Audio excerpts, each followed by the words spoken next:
into authentic conversations about ourselves and our community, exploring topics that uplift and inspire us.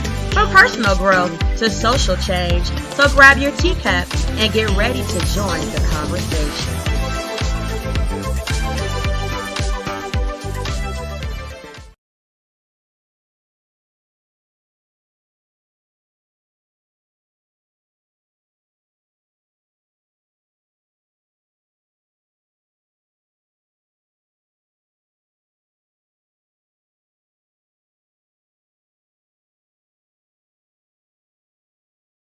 Stay sipping.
Said in court, and that I haven't said in my court papers. So you all have a nice day, and thank you very much. How is he doing? Can you clarify the term of the category? Social media. It's bullshit. Crazy. I saw your whole motion. You put it together with hashtag a monster and a predator. So today, Diddy had his fourth bail attempt. That was his lawyer out in the Caucasus showing up. These are the African American lawyers that Diddy has. So some of the best RICO attorneys in the country. Okay. can never remember what I said. He's doing fine. Um, Dr. King called it the law of unintended consequences. So sometimes the more you push a person down, the stronger they get.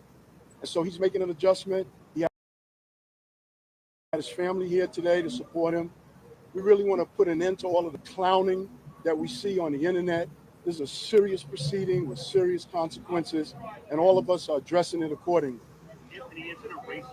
I mean, we would have liked to see Diddy not do these things that he's done. Nobody's right? okay with staying in jail. So unfortunately, he's the butt of everybody's joke right now. Thank you very much. That's it for Y'all today. didn't stop Diddy from clowning. Why should we stop from clowning Diddy?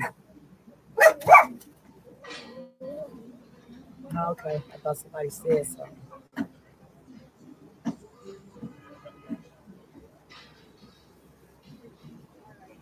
Those are his black attorneys scooching away with his caucus attorney.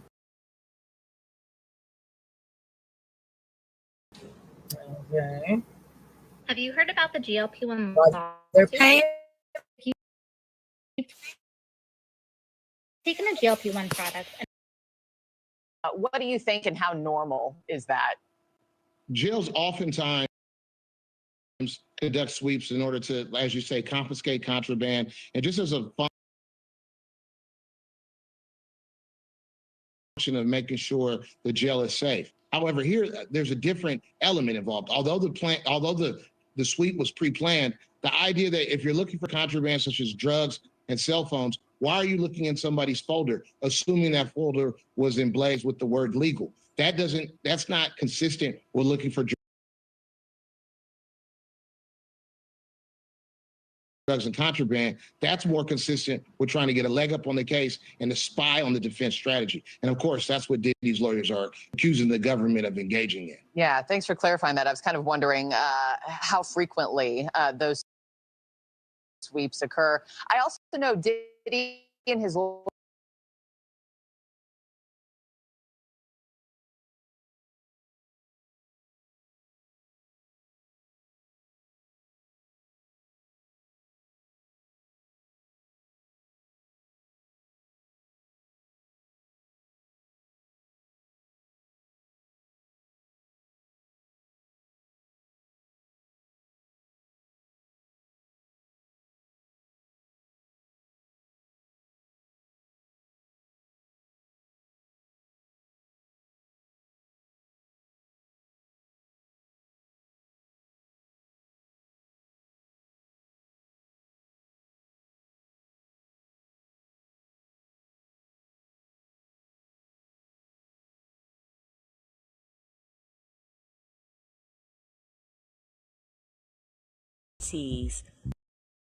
Like, and share button.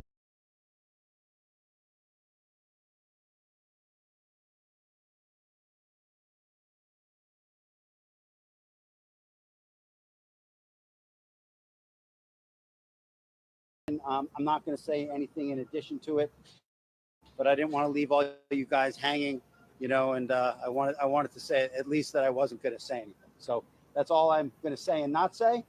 Thank you all. I hope that gives you what you need, but I'm not going to say anything that I haven't said in court and that I haven't said in my court papers. So you all have a nice day, and thank you very much. How's he doing?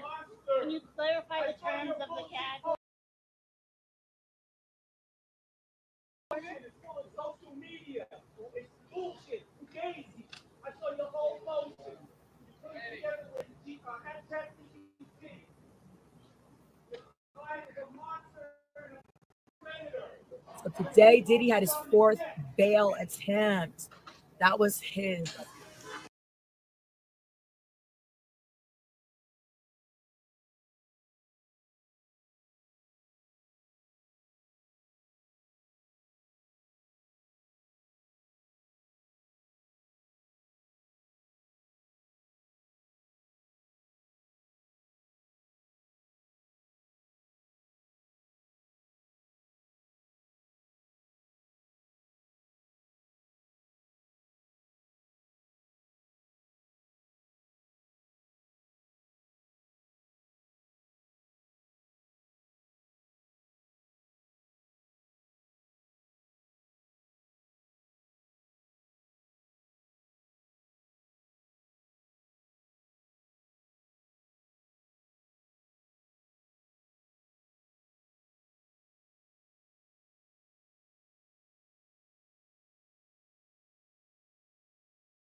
Tease, where we dive into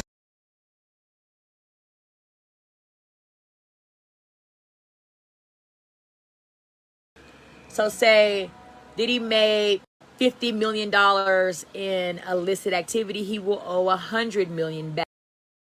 New York nightclub shooting in 1999. Lil Rod alleges Diddy required his then-girlfriend Jennifer Lopez to transport his illegal firearm into the NYC nightclub. The court docs also allege recorded this. Then there's the allegation that Diddy got jealous when Cassie began flirting with rapper Kid Cudi in 2011. Cassie says that in 2012, Diddy told her that he was going to blow up Kid Cudi's car and that he wanted to ensure that Kid Cudi was home with his friends when it happened. Around that time, Kid Cudi's car exploded in his driveway. The allegations brought forth in Cassie's lawsuit were shocking, and so too were the accusations brought months later in yet another civil suit filed by Rodney Jones, also known as the producer Lil Rod. He began working with Diddy in 2022 on the Love album, and soon he alleges the abuse began. Lil Rod accuses Diddy of sexual assault, writing he was, quote, the victim of constant, unsolicited, and unauthorized groping and touching of his anus by Mr. Combs. He also alleges Diddy and his team were grooming Lil Rod to engage in gay sex. Lil Rod further alleges that Diddy forced him to have sex with prostitutes and even drugged Lil Rod to get him to comply. On top of these sexual assault allegations, Lil Rod's lawsuit also alleges that Diddy ran a gun and drug trafficking scheme. He says there are hundreds of hours of footage and audio recordings of Mr. Combs, his staff, and his guests engaging in some serious illegal activity because Diddy apparently forced Lil Rod to constantly record him. The allegations continue, saying that Diddy covered up multiple shootings. To start, there's the New York nightclub shooting in 1999. Lil Rod alleges Diddy required his then-girlfriend Jennifer Lopez to transport his illegal firearm into the NYC nightclub. The court docs also allege Diddy forced his then-artist Shine to assume responsibility for the shooting of several individuals. Lil Rod's civil suit points to another alleged cover-up too, this time for a shooting outside Diddy's Chalice Studios on September 12, 2022. According to court docs, Diddy, his son Justin, and Justin's friend referred to as G were all there when things got heated. Lil Rod heard multiple gunshots ring out, and then he found G on the bathroom floor in the fetal position. Lil Rod says he was bleeding out of his hip and leg area. After that, Mr. Combs gave strict instructions to inform the police that he had nothing to do with the shooting. He also forced Mr. Jones to lie to the police by telling them that G was shot standing outside the studio by a drive-by assailant. So that specific allegation involves Diddy's son Justin, but another allegation and entirely separate civil suit involves his other son, Christian, or King Combs. Grace Omar K. alleges that Christian Combs sexually assaulted her on a yacht in December 2022, and all this was facilitated by Diddy. That suit was filed in April, and in May, former model Crystal McKinney filed suit against Diddy too, alleging he drugged and sexually assaulted her in his New York studio back in 2003. Diddy's former bad boy artists have spoken out too, including members of Danity Kane, the girl group that Diddy helped form on MTV's Making the Band 3. Singer Aubrey O'Day alleges Diddy underpaid members of the band and later offered her the publishing rights to her songs if she signed an NDA. And there was a catch to that. And in order to get that, you have to release him for any claims or wrongdoings or actions prior to the date of the release. I have to sign an NDA that I will never disparage Puff, Bad Boy, Janice Combs, or Justin Combs' music, or EMI, or Sony ever in public. Just this month, Aubrey O'Day's Danity Kane bandmate Dawn Richard filed suit against Diddy. She alleged Diddy verbally and sexually abused her, all with the intentional infliction of emotional distress. There are so many layers to this story, dozens of allegations, civil suits, and criminal charges. And all this while Diddy sits behind bars in the Metropolitan Detention Center in Brooklyn. But let's begin with those federal charges. Here's former federal prosecutor Gene Rossi. So, going off and talking about those three charges, initially to me, when I looked over the indictment, I was like, only three? It's only 14 pages? That's kind of small, short. But according to you, it sounds like RICO could be a giant charge. I was surprised when I read this indictment that it is so short. What that tells me is the process to get this indictment out there to move this case along. And, you know, given the scope of this case, 14 pages is nothing. I predict that they're going to supersede, amend the indictment, and maybe not add more charges, but add more allegations under each charge, as they say, to add more meat to the bones and have what they call a speaking indictment. A speaking indictment is one that's very, very detailed. It's almost like reading a novel. And a speaking indictment can be over 100 pages. This one is sort of a bare bones general indictment that I predict the federal prosecutors are going to amend, supersede, and add more information. So you said they'll likely add more allegations, more information to kind of beef up their argument. But we still only have these 3 charges. And I'm sure the federal prosecutors are bringing the ones that they can get a conviction on, right? The ones that have the most amount of evidence against Diddy. Do you think that's why they only brought 3 just to secure a conviction? I think they only need 3, and here's why. The RICO charge is so expansive that if they only use that one count, RICO, that would be enough for me. So they don't need 20, 30 counts. If they have 3 or 4 core good counts, that's enough, because that RICO charge by itself is an extremely serious charge. As far as a potential conviction, obviously down the line, and as you said, Diddy is presumed innocent, but if there is a conviction, what sort of sentence could he face? Multiple years behind bars? Under the sentencing guidelines, which are not binding on a court, he's looking at significant time. Probably my back of the envelope arithmetic calculation is at least 10 years. At least. Criminal defense attorney Adam Conta agrees. The federal indictment is problematic for Diddy. It lays out what they believe is a pattern of illegal activity, all in the names and the furtherance of the Combs enterprise. I think it lacks some details, but we have, because this is an ongoing investigation and because it's sort of been in the public sphere for a while, we have more details than we normally would.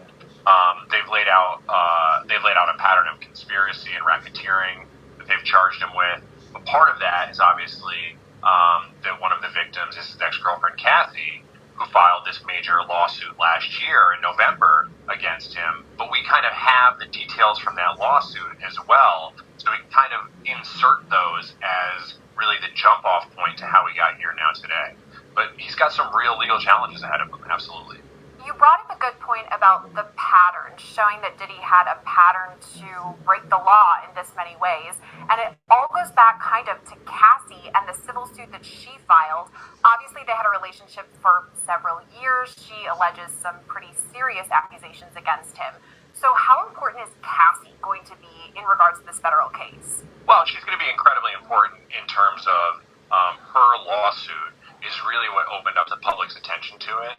And so that's really what got everyone going. That's what got the authorities looking into her more. I mean, it was only a year ago that he got the key to the city here in New York. And now here he is indicted in the Southern District, right? So what happened in a year for someone to have fallen so far, and not just got the keys to the city a year ago, he was, he was given like the Lifetime Achievement Award in the VMAs. That was just last year too. I mean, this is someone who is at the top of the public sphere in terms of reverence, in terms of respect, in terms of what they mean to the city and to the community. And for it to turn around this fast, I think we have to look directly at Cassie and her lawsuit filed on November 16th.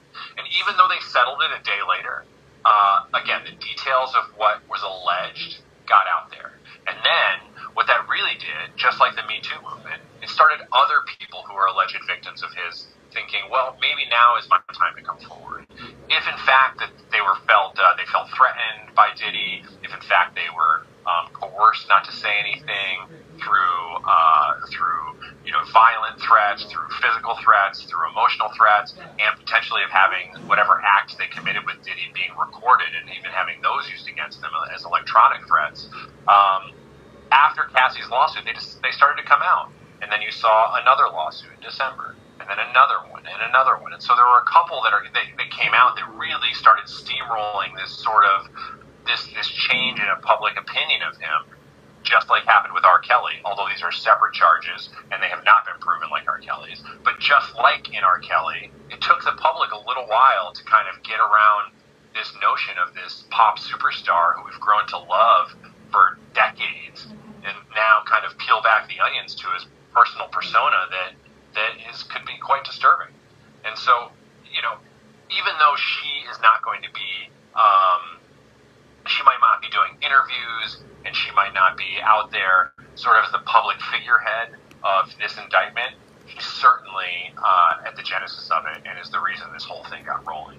And what continued the ball rolling was Lil Rod's suit. For this, I'll turn to former prosecutor Melba Pearson. Obviously, every lawsuit is very important in this case, but Lil Rod's actually mentions hundreds of hours of video footage. He's talking about these illegal activities, making these pretty severe allegations, but says, hey, there's audio, video, photos. Do you think that was a big reason why the feds executed those search warrants back in March? Absolutely, because they had to seize all of that evidence to be able to use it at trial later on down the line. So they now had specific things they were looking for, because remember, a search warrant can't just be a fishing expedition. You have to be able to detail in the warrant what you're expecting to find or what you are seeking.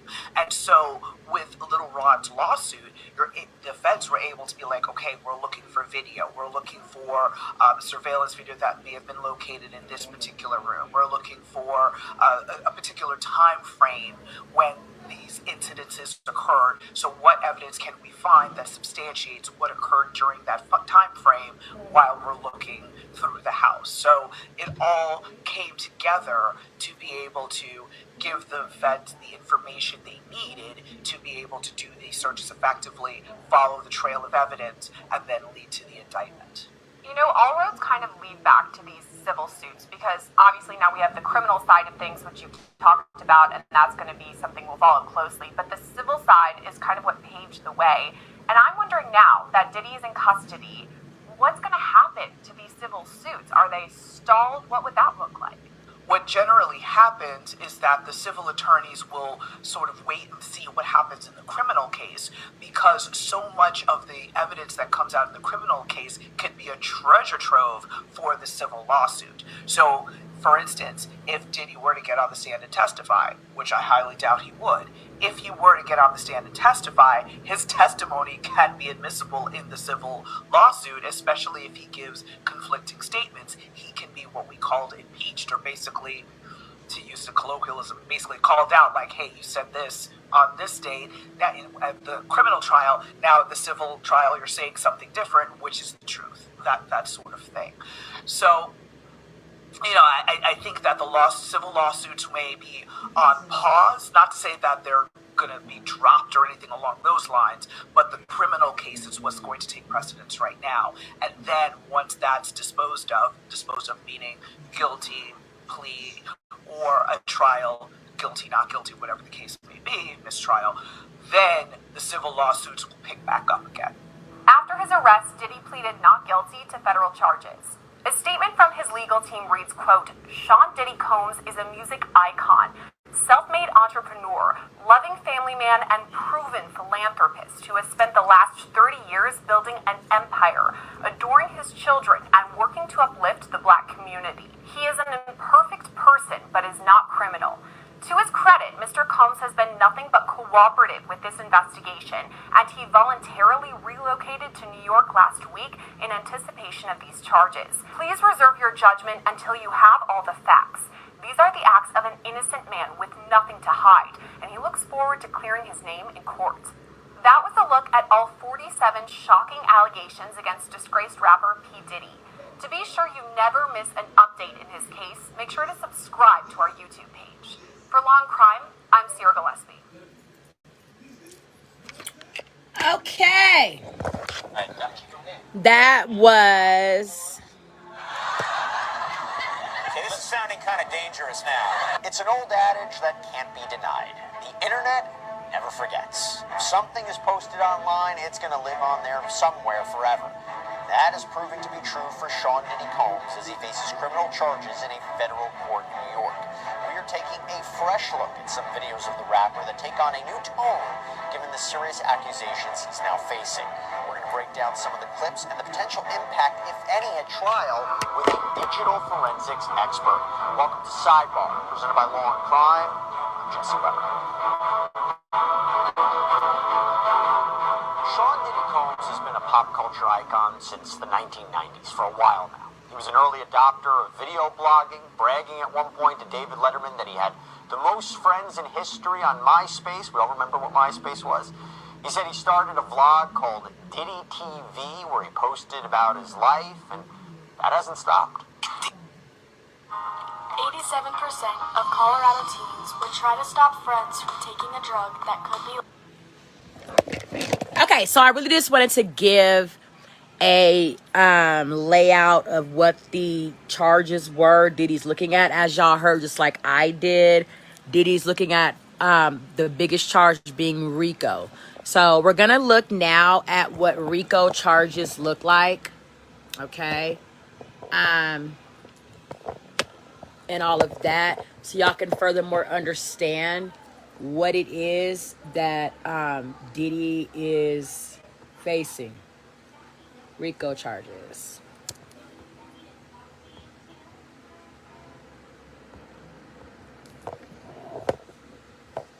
Okay, let me get my camera position back how it needs to be. Front facing. Okay, we're gonna go RICO charges now. How's everybody doing this Thursday afternoon? I'm in Lakewood, Colorado, keeping myself updated on the current news of the things. I have caught myself up currently with the election.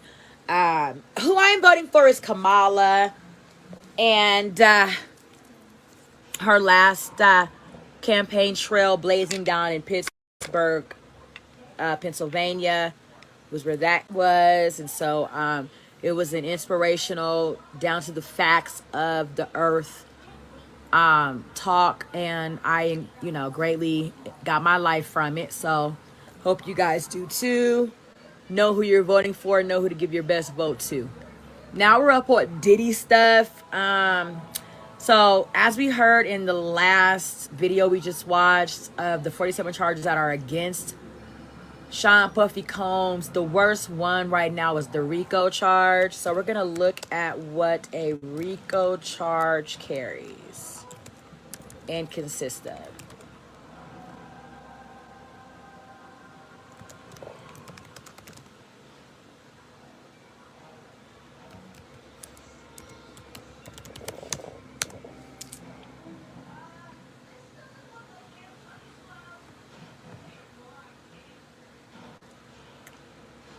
Okay.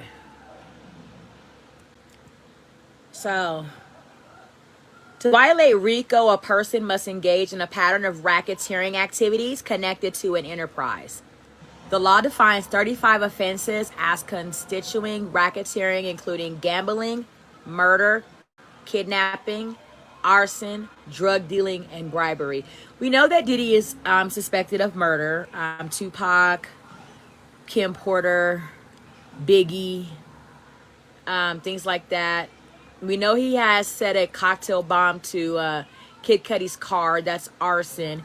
We do know that his alleged drug mule was picked up with Diddy. I believe Diddy was there when his drug mule went down.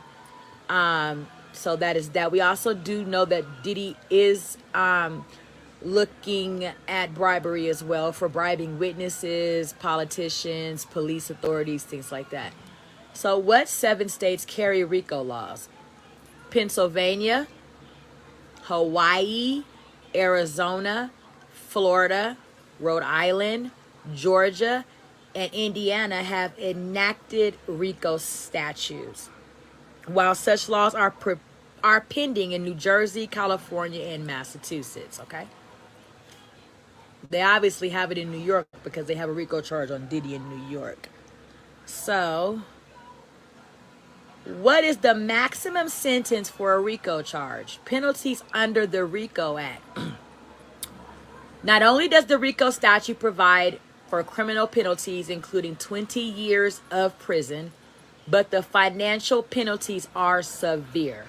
A person convicted can face a fine of either $250,000 or double the amount of proceeds earned from your illicit activity.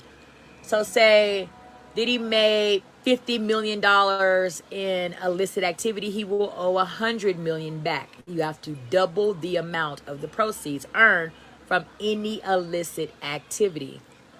Okay? It covers up to 20 years of prison time. And Diddy's not looking at a RICO charge under the state. He's looking at a RICO charge under federal indictment. So that would be 20 years, right? If given 20 years, he would have to do day for day in Club Fed. So, the elements of a RICO crime, one must demonstrate a pattern of racketeering activity. So they didn't just come and get Diddy from surveilling him for 2 or 3 months ago. They have had to understand that Diddy had a pattern of racketeering activities, and it had to involve at least 2 or more predicate acts within a specified time frame. So that's not like the feds get alerted to you doing something and then not the feds. You know, the police will do that. Like, you can give a tip into the police and they will rush right in real time and, you know, try to, counteract the crime. The feds do not work like that. The feds take time, precision, ways to go about diligently, but precisionally, you know what I'm saying? Ways of going about pouncing on you within a specific time frame. So Diddy obviously has have made known to demonstrate a pattern of racketeering activity involving at least 2 or more predicate acts within a specified time frame. So that means Sean Puffy Diddy Combs, right, had to have been doing 2 illegal racketeering activities within a specified time frame. And the feds know, Homeland Security, all of those people do know that when the feds monitor you or surveillance you, they do not want to get you on something that may give you a slap on the wrist or can sue the feds or Homeland Security. They come in for the kill, okay? When the feds come in, they want to make sure that they are taking you out of the way of having to be back in their way for however long so they can move along to the next motherfucker that's committing a pattern of racketeering activity involving at least 2 or more predicate acts within a specified time frame. So when the feds come for you, they are looking to intentionally, by whatever 2 acts within the time frame that they surveillance you that involves racketeering activity, to lock you up for a good while so that you are out of the motherfucking way. Period. Okay? That's what the feds do when they place you on a RICO crime. Okay? So, variety of criminal offenses in the RICO crime: bribery, extortion, fraud, and other specified crimes.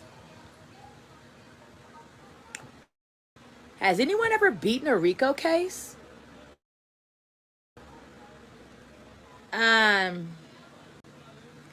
You may wonder if there's hope of beating these allegations. It is possible to beat RICO charges, but it requires a skilled federal criminal defense attorney with experience handling these cases. I mean, you got Diddy's lawyers up there talking about baby oil, girl. And yeah, you can get baby oil at any Costco. Yeah, I'm sure they have Costco's in every neighborhood Diddy lived in. Like, Diddy is facing a life in possibly the death motherfucking penalty, depending on how much they can convict and charge and convict Diddy with. His life is at stake, and his lawyers are down to the presses talking about Costco's being in Diddy's fucking neighborhood.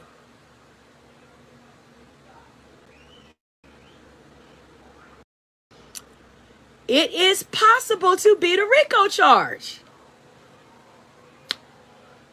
Diddy needs a skilled federal criminal defense attorney with experience handling federal RICO cases.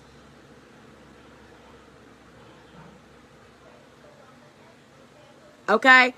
That is the only way Diddy ass is going to get any type of lesser of a conviction or off of these RICO charges if a federal criminal defense attorney with experience handles Diddy's case. Right now, I don't know what y'all been looking at, but I have not been seeing Diddy's lawyers handle his case as a skilled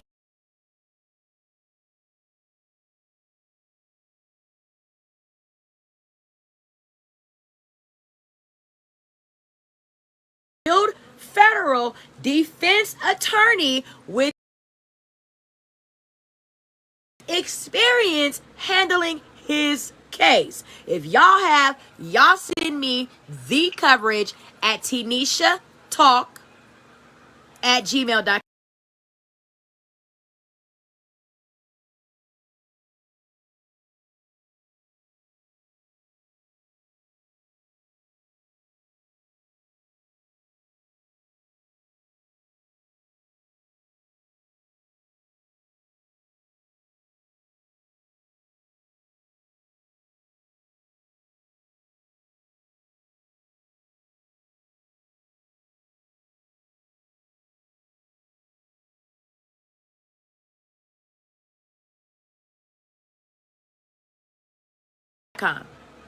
Okay?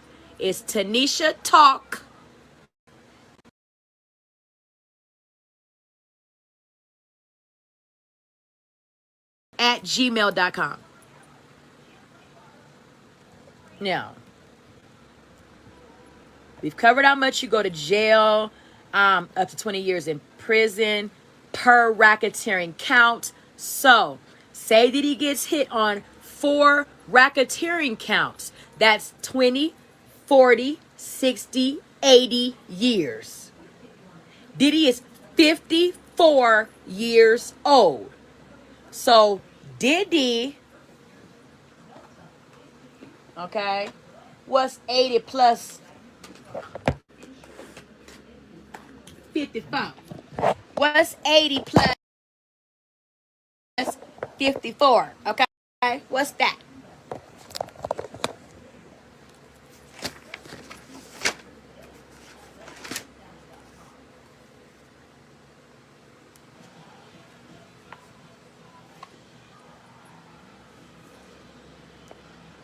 Diddy will be 134 years old, up there with the ancestors, by the time he is still will be freed from federal jail, prison. Diddy will be in hell at 134 years old and still in prison, because he does not get out of jail if he's given, say, even 2 racketeering charges. You can get 20 years in prison per racketeering count, right? Say Diddy gets 2 racketeering charges that stick. Say he gets the drugs and guns, okay? And they give Diddy 20 years per racketeering count. Diddy's 54 years old. With 20 years, Diddy will be with 40 years, Diddy will be 94 years old if he survives prison. He will be 4 years old when he gets out of federal prison on even a 40-year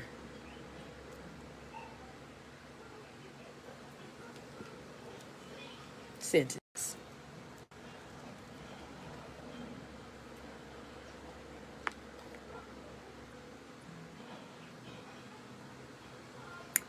I wonder if you could get the death penalty for a RICO case. If somebody of the RICO predicate acts is a murder, then if the jury finds the defendant guilty of said murder, they can get life in prison or even the death penalty under a RICO case. If Diddy is found to been the one to conspire for Tupac, Biggie Smalls, Kim Porter's boyfriend, the producer of a movie that Kim said in her Kim's Last Word book, wanted to put in a movie. He became found to be dead by pneumonia. She died from pneumonia. Then her boyfriend died from pneumonia. Then she died from pneumonia.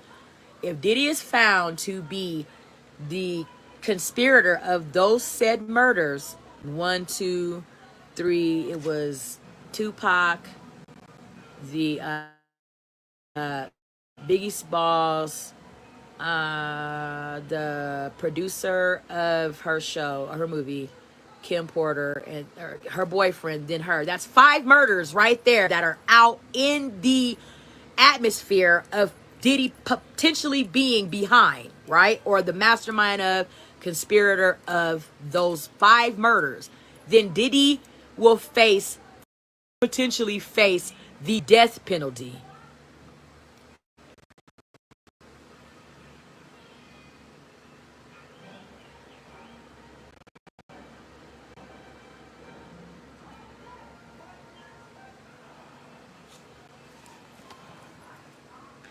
And his lawyers are down to the press talking about baby oil, and everybody has a Costco in their neighborhood.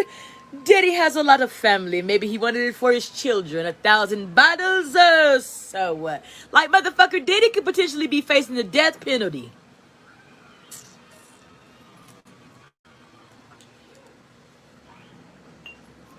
If Diddy is found to be guilty of said one of the five murders that we know sitting here in our real life and time, Tupac, Biggie Smalls, the producer of a movie that wanted Kim to be in, found to be dead by pneumonia. Kim's boyfriend found to be dead from pneumonia. Kim found to be dead from pneumonia, but all centering back to Diddy. If Diddy is found to be made guilty for those murders, any one said murder, plus on top of the other shit that he got going on, the drugs and guns and the sex trafficking and things like that, Diddy could be facing the death penalty.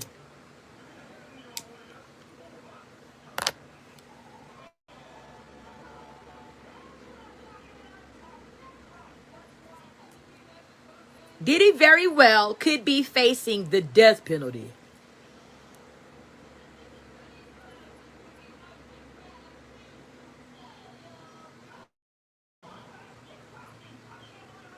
The death penalty very much does play into the RICO Act. Very, very much so. If the jury finds the defendant guilty of a murder, they can get life in prison, or death penalty.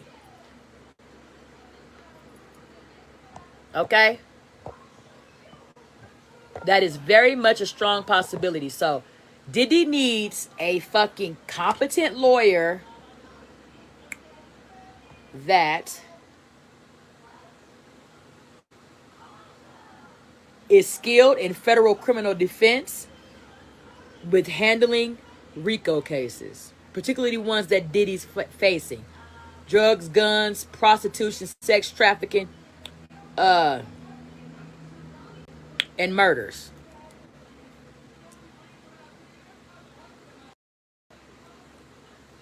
Diddy gonna need somebody better than Joe Smo Blow that he got down to the motherfucking presses talking all that boobily bullshit. He gonna need somebody better than that, y'all. Now, y'all can say what you want to say. I'm reading what is coming up in my searches for said RICO cases, which we know Diddy has.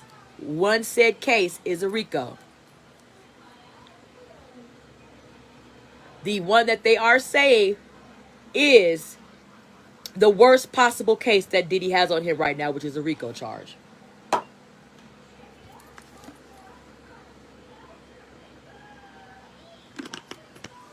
Okay?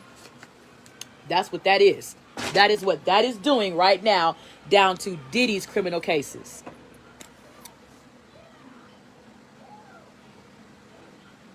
Hi, Mario. Thank you for tuning in to Tanisha C's Talks this afternoon. Please feel free to drop me some stars if you feel so gracious. Drop me a few stars on these videos. I'm bringing y'all up to date, top flight, some motherfucking valence on the eyes. Got my eyes on Diddy's ass, girl. I'm on Diddy's ass, girl. I am watching this case almost with the fine tooth comb like the fucking feds are. Okay? I most certainly am. And I'm bringing y'all up to date understanding of what Diddy is doing, okay? Because I believe that he did it.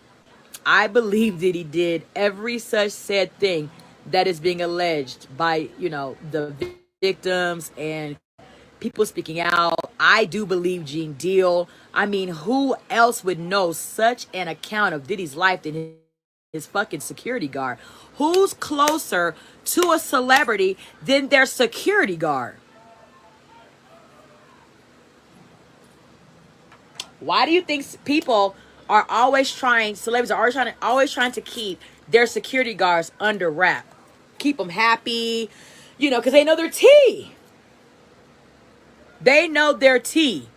And they know if a security guard gets pissed off at them, they can run to press and tell their tea. Oh, security guards are with celebrities 24 hours of the fucking day. Some people have security guards that live on their property with them. Some of them have their own set quarters where security guards will live on the property with them.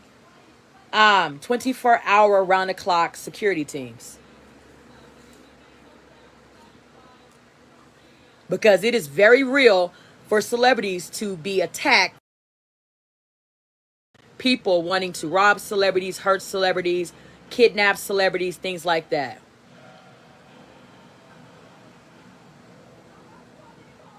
Okay? So security guards are with their celebrities 24 hours, 7 of the day.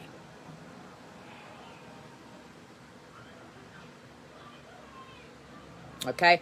Who better to know more about Diddy than Gene Deal, who was his bodyguard for like 20 years? Let's get into a little bit of what Gene Deal talks about. Let's see if we can find his latest interview.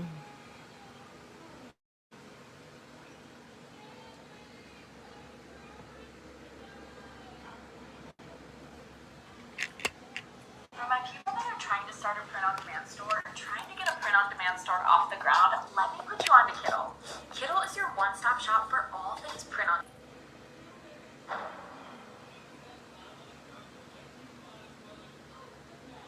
You heard about Diddy bail being denied for a second time? Bruh, if you look at and you read the indictment and you read what the judge said, the first Now, judge this is said Gene that Deal speaking on it.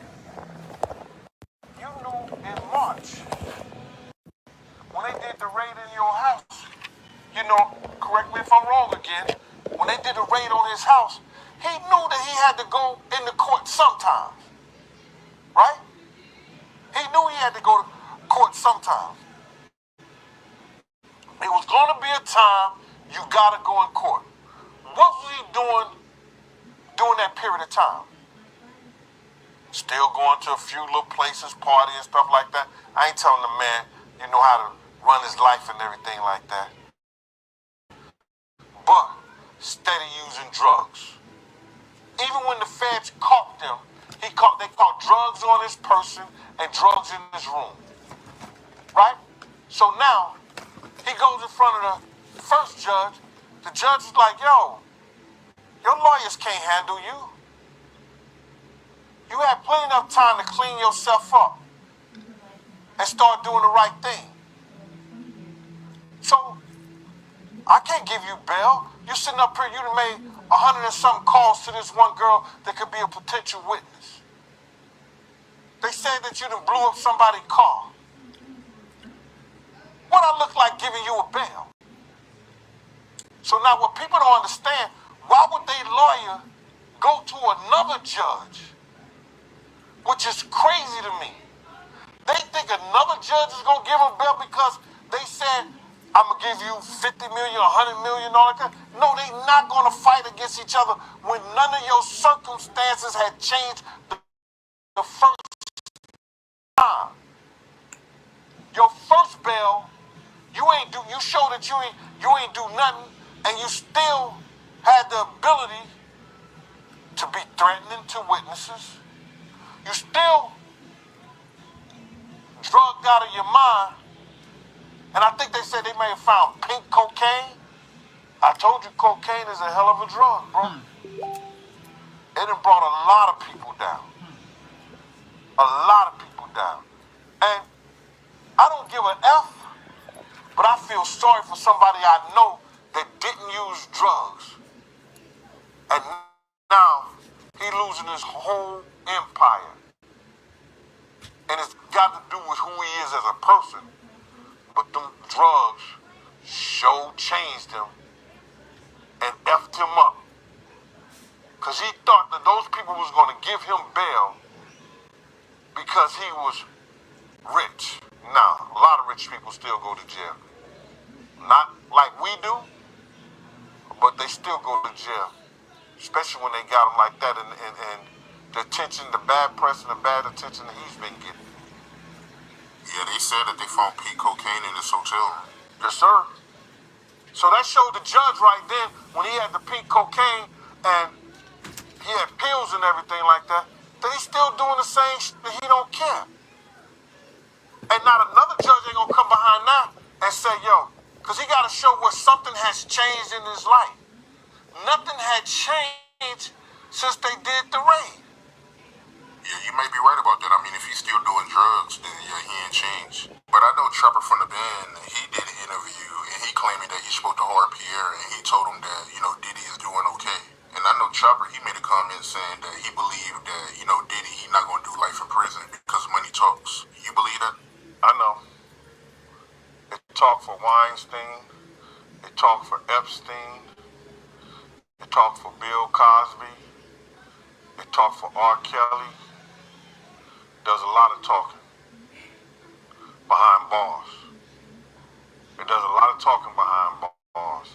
When they want you, brother, they don't care how much money you got. They don't care what creed, what color. When they want you, or somebody has put a battery in their back to get you, and that's what it looks like.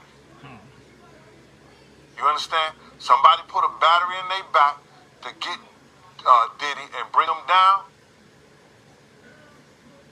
It ain't gonna matter how much money. Hard better be worrying about that if he wasn't oiled up. Because some girls have said some bad things about him. If that's the case, he better get his lawyer up and get his shit straight. How do you feel about Hard Pierre, personally? I don't have no feelings behind it. You know what I'm saying? He was always a yes man. These are cats who was yes men to Diddy, man.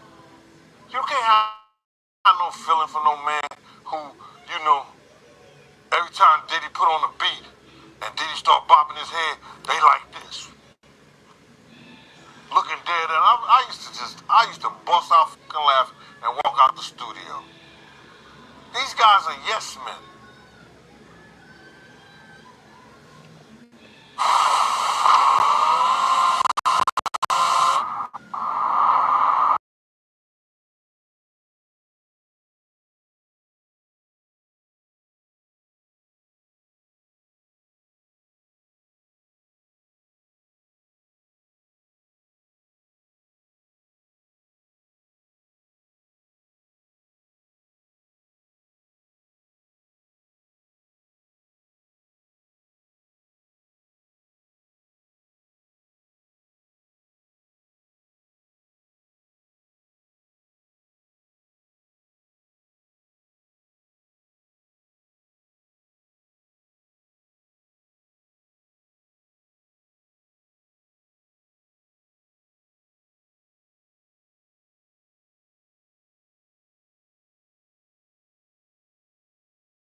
ourselves and our community, exploring topics that uplift and inspire us.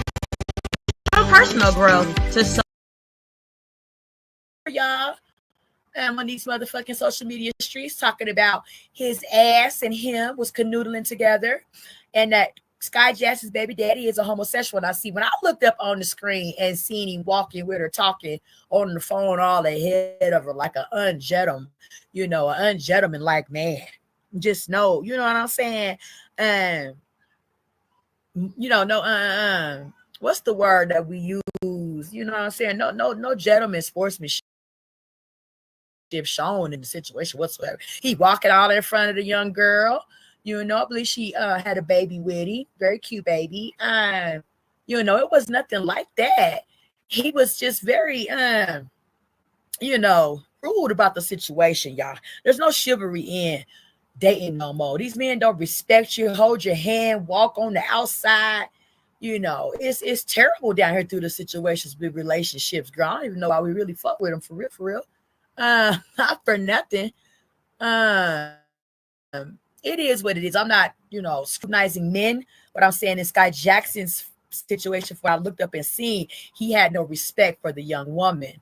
And then somebody that came out and said that he was sleeping with Sky Jackson's baby daddy when they've been together. That's tea is hot. We're gonna sip. Just hilarious. Got her naked ass, and no, that's not AI. Okay, that is her with a pair of tennis shoes on, some socks, nothing else, on a fuzzy rug with her baby in some gym shorts, some socks, and some tennis shoes. In a very provocative, misconstruing looking ass photo. It's like, where are you supposed to think that this photograph is going to, reach us and make us think that this was tasteful and classful? Because it wasn't. It was very distasteful, very, stupid to even sit there and look like that in a picture with your baby, period. And then peddle it down to the internet like we give a fuck. But that's on the whiteboard, okay? So first up, we got Jay-Z, y'all. Let's get on in here and talk about it, okay? Jay-Z has recently came up on some very scrutinizing situations where it looks like he has a motherfucking lawsuit, y'all. Okay? Yes, it motherfucking does, girl.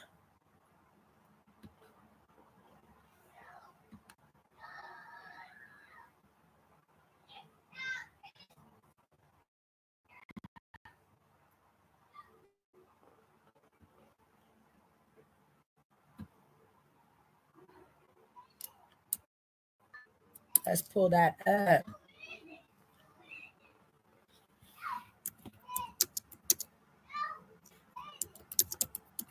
Everybody talking about it, so it should pop right up.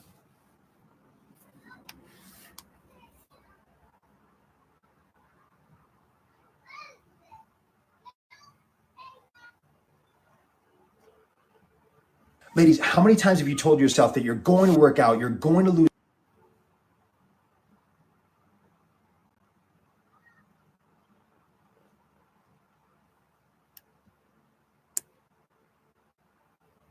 Let's take a listen.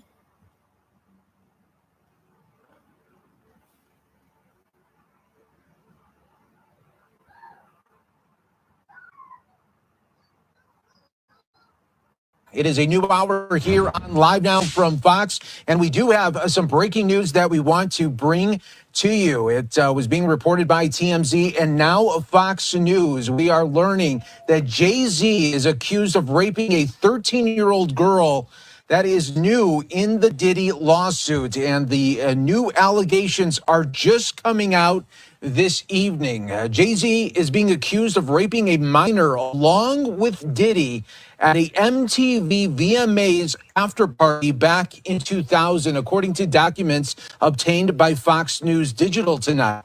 The lawsuit, which was initially filed back in October, was refiled tonight in New York by an anonymous accuser claiming Jay-Z, whose full name is Sean Carter, raped her while Combs and a celebrity B watched. So that other celebrity was not named. Initially, the lawsuit stated Combs raped the minor while celebrity A and celebrity B watched. Carter was named as celebrity A in the refiled lawsuit. Representatives for Jay-Z did not immediately respond to Fox News' digital request for comment. Combs and Carter allegedly, quote, took turns assaulting the minor, according to the lawsuit.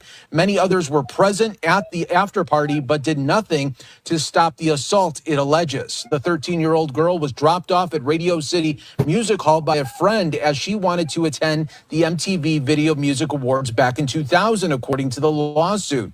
In an attempt to gain entry to the venue, she began approaching limousine drivers waiting outside the celebrity-filled event. One of the limousine drivers she spoke to claimed to work for Diddy, the lawsuit read. He told her that Combs liked younger girls and said that, quote, she fit what Diddy was looking for, not allowing her into the awards, but inviting her to an after party. The 13-year-old, quote, recognized many celebrities upon arrival at the party and was required to sign a non-disclosure agreement. However, she was not given a copy. Combs, who would have been 30 years old at the time, then allegedly attempted to force the girl to perform oral sex on him. He stopped after she hit him in the neck, according to the lawsuit here. So now Jay-Z being accused in this now 24 years ago, raping a 13-year-old alongside Diddy at an after party here. So these are the newest allegations rocking the music world this evening, and we wanted to bring that to your attention all right here on Live Now from Fox. Of course, we will continue to follow this major story as the Diddy saga continues, and now more celebrities getting caught up in it here. These new allegations rocking Hollywood and the music industry as we speak right now. Okay. Hey, want to know how I got this $50,000 check for an accident I was involved in over 5 months ago? Look, that is a spiel on the Jay-Z lawsuit, okay? Apparently, Jay-Z has been added to a situation where Diddy was in attendance. He was in attendance, and somebody else then took a 13-year-old girl from some type of industry party they had going on. And the 13-year-old back in 2000, year 2000, so this would be 24 years ago, said now that she was raped by Jay-Z and Diddy and somebody else, y'all. I didn't quite hear who that was. It was going really, really fast. So I really want to thank everybody. We've already had 20 people come on in, and I thank all of you for, taking a peek, listening, and liking what you see. He denies the allegations. Entertainment Tonight 2 hours ago speaks on it. We're going to take a listen to what they talking about, okay? Jay-Z breaking his silence to deny an allegation he raped a 13-year-old girl with Sean Diddy Combs 24 years ago. You're going to name names in these lawsuits. As of now, do you have celebrity names? I do. I think people already are suspecting some of the names that you might see. I think some of them will be shocking, though. Jay, the first celebrity named by attorney Tony Busby to be accused of sexual assault in connection to Diddy. 2 months after a woman choosing to go by the name Jane Doe filed a lawsuit against Diddy, she added Jay-Z and real name Sean Carter as a defendant. The woman claiming she was raped in 2000 by the two men, while a still unnamed female celebrity watched during a party at a New York City residence following the MTV Video Music Awards. They don't want me to go to parties no more. But we ain't gonna stop. We're gonna keep on having fun, bringing people together from all walks of life. You're gonna hear about my parties. It didn't take long for Jay to respond. In a statement posted on X, he called the allegations heinous in nature and slammed Busby, claiming his lawyer received a blackmail attempt from deplorable Busby. Jay says Busby's motive was to create a calculated allegation which would result in public scrutiny that would make me want to settle. But Jay claps back. No, sir, it had the opposite effect. It made me want to expose you for the fraud you are in a very public fashion. So no, I will not give you one red penny. People that attended the parties, that watched some of this behavior occur and stood by and let it happen.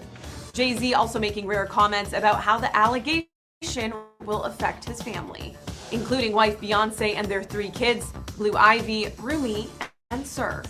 My only heartbreak is for my family. My wife and I will have to sit our children down, one of whom is at the age where her friends will surely see the press and ask questions about the nature of these claims and explain the cruelty and greed of people.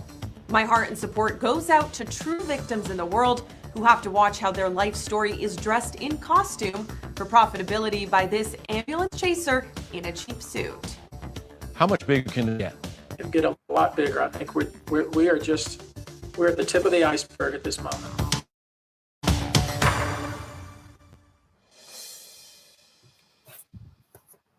All right, y'all heard that. Well, Jay-Z The average person sees around 10,000 online ads daily. and up for a lawsuit.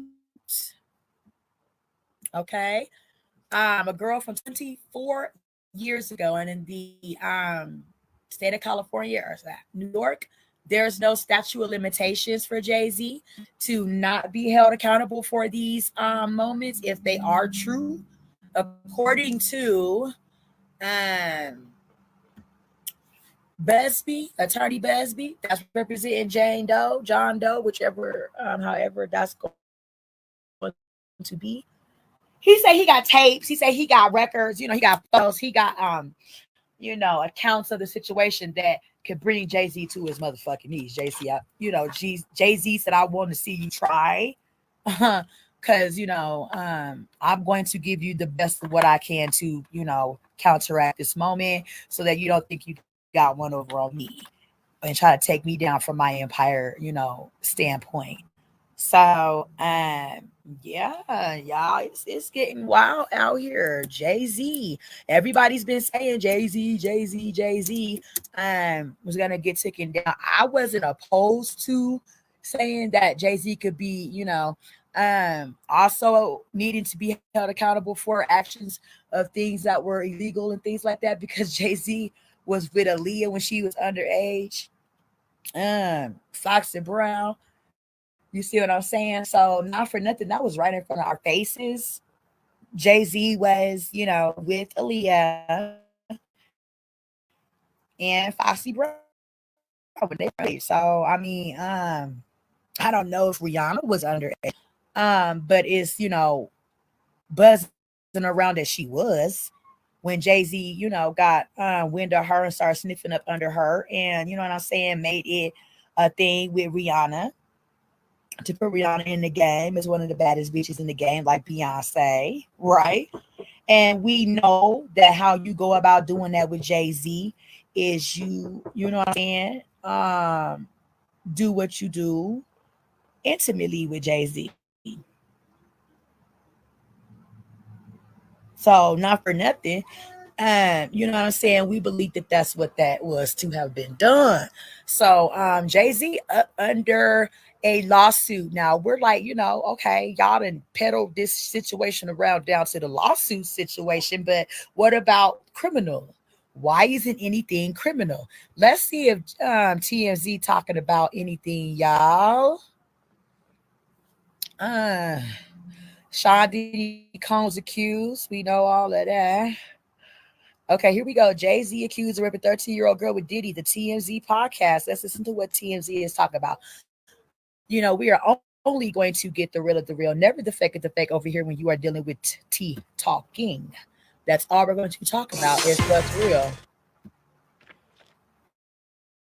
Hello and welcome to the TMZ podcast. I'm Charlie Cotton. I'm Charlie Naff. And today we're talking about Jay-Z. Woo! This was an insane headline yesterday. He is being accused of raping a 13-year-old girl in a Diddy lawsuit. But he says it's a blackmail attempt. We'll also talk about Barry Keoghan and his rumored other woman, Brecky. Brecky, is that her name? Yeah, Brecky Hill. Never heard that name, Brecky, before. Cute. It's there's no need for the R there. It's like Becky or R. Oh. Anyway, she's denying it. He's logging off Instagram, deactivate. It's getting pretty crazy. See you later. Yep. And finally, end of an era. No pun intended. Definitely pun intended. Taylor Swift's tour ended last night. We'll give you the stats and we'll talk about her farewell concert. Yes. To begin with, though, Jay-Z has been dragged into the muck. For a while, people were speculating potentially his name might come up as part of this Diddy investigation, and now it has. So this is a lawsuit that was previously filed in October. Right. Naming Diddy, but having two unnamed other celebrities as part of an incident involving a 13-year-old girl. Well, Right. Well, she claimed Diddy and an unnamed celebrity proceeded to assault her while an unnamed female watched. Well, now we know who the alleged male is. Right. And it's Jay-Z.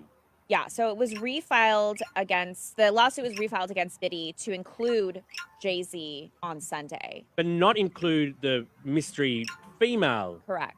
Who, I mean, people are still asking, who is she and why aren't you putting her name in there if you put the other names in there? But obviously, Jay-Z has come out and adamantly denied it, saying, my lawyer received a blackmail attempt called a demand letter from a lawyer named Tony Busby. What he had calculated was the nature of these allegations and the public scrutiny would make me want to settle. No, sir, it had the opposite effect. It made me want to expose you for the fraud you are in a very public fashion. So no, I will not give you one red penny. He also goes on to talk about his family. He says, my only heartbreak is for my family, my wife, and I'll have to sit our children down, one of whom is at the age where her friends will surely see the press and ask questions about the nature of these claims, and I'll explain the cruelty and greed of some people. Wow. So, just... and even Diddy's lawyers come out too and basically saying, like, look, this shows, like, these lawsuits are bogus. And so Diddy's lawyer said, the amended complaint and the recent extortion lawsuit against Mr. Busby exposes his barrage of lawsuits against Mr. Combs for what they are, shameless publicity stunts. Well, I mean, it's going to be interesting to see what happens in the coming days because one man's blackmail is another man's settlement negotiations. Like, isn't that what you do before? Basically, what Tony Busby, the lawyer, must have done is say, Jay-Z, my client, she's willing to settle with you for this X amount of money. If you and don't, won't name you. We won't name you, yes or no. And Jay-Z said no, and now they're naming him, and now he's going to have to fight against these, like, the worst allegations anyone could ever be accused of. Yeah. Also, interestingly, tonight is the premiere of Mufasa, a movie that Beyonce stars in, and it's Blue Ivy's very first, like, big movie role. So you would have thought before yesterday, maybe, that Jay-Z would be there to support his two main girls, but maybe not now. Yeah, there's no way.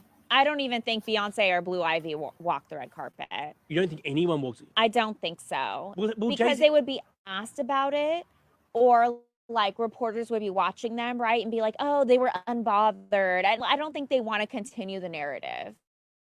It's so true, but if you're Jay-Z sitting there and say you haven't done anything, and you be looking at your daughter Blue Ivy, this is her big moment, her first moment, her debut, and you not only can't you go, but you're not going to let her go because of some allegation against you? I mean, if you think about it, when all the allegations came out about Diddy, he didn't attend huge milestones as well. He was out and about. No, he was in Miami. He was just out at his house. It's 28 years for felony offenses. Yep. So if this rape did occur, there's still 4 more years that this can be filed. And this is just the filing. You know, and you know that, Sonny, just got to get the filing in, and then the prosecution can commence. So I'm curious your thoughts on that, Sonny, as an investigator. There's been a personal choice by this now woman, then 13-year-old complainant, who has chosen to go the civil route with attorney Tony Busby to get justice instead of going to investigators that we know of. You know, Tony Busby could have said something publicly in response to Jay-Z's comment that, well, she has reported it or something, but to our knowledge, there has been no report. What does that say to you when an alleged victim isn't choosing to go the criminal route? So it could say multiple things, and one of those could be that maybe as a young person or as someone more mature, they did try that. And they had some type of negative encounter with law enforcement where they may not have been believed. Sometimes that does happen, and that could have made it impossible for this alleged victim to feel comforted by what law enforcement would and could do. However, with all of the spotlight now on the other case, now tying this into this case, they might feel like there's more leverage, and maybe they don't want to go to court and testify in a trial. However, I think it is the wrong thing to do at any place when we think that criminal charges against someone where there's an alleged victim that was a child, a minor at the time. I do not think that lawyers should take this tactic. I know they're defending their clients, but I do think that we need an investigation into this case. There is still the parents. We need to find out, where were the parents with this child? Who else did she tell? There's so many nuances that are not explained. I just don't think that we can say, okay, it's going to be a civil complaint, ignore the criminal charges. And like you said, we still have a 4-year window where charges could be filed, but we need to get to those first before we start talking about having a mediation. Right. Excellent point, Sonny, as always. For anybody wondering who Tony Busby is, so Texas-based lawyer, we've got a quick clip of him. Let's take a look. One of the things students while love they're about paying culinary bills, we are taking a listen to everything Jay-Z now coming up off of being the anonymous person in the Diddy lawsuit from October from the 13-year-old Jada John Doe. Okay. Available online. The biggest secret in the entertainment industry that really wasn't a secret at all has finally been revealed to the world. The wall of silence has now been broken, and victims are coming forward. Okay, so he is the lawyer who has filed numerous claims. He is representing numerous victims. I can't even recall the number, but I know that, Sonny, you and I don't have enough fingers and toes to count all of the alleged victims that this guy is representing. And I'm saying alleged here too because we don't know. Look, we'll see what happens in civil court, however these cases are decided. They're merely accusations at this point against Sean Diddy Combs and now Sean Carter. Jay-Z. Yeah. So I want to dig into that story with you, Sonny. And full disclosure for everyone at home, we at Court TV just obtained a copy of this amended complaint. So I'm reading through this now. I have my computer open and I'm looking at it. So a couple questions right away when we think, how did this child even get into this party? And so, Sonny, what's alleged here is that she has someone drop her off because she wanted to go to the VMA Awards, has a friend drop her off near Radio City Music Hall in New York City.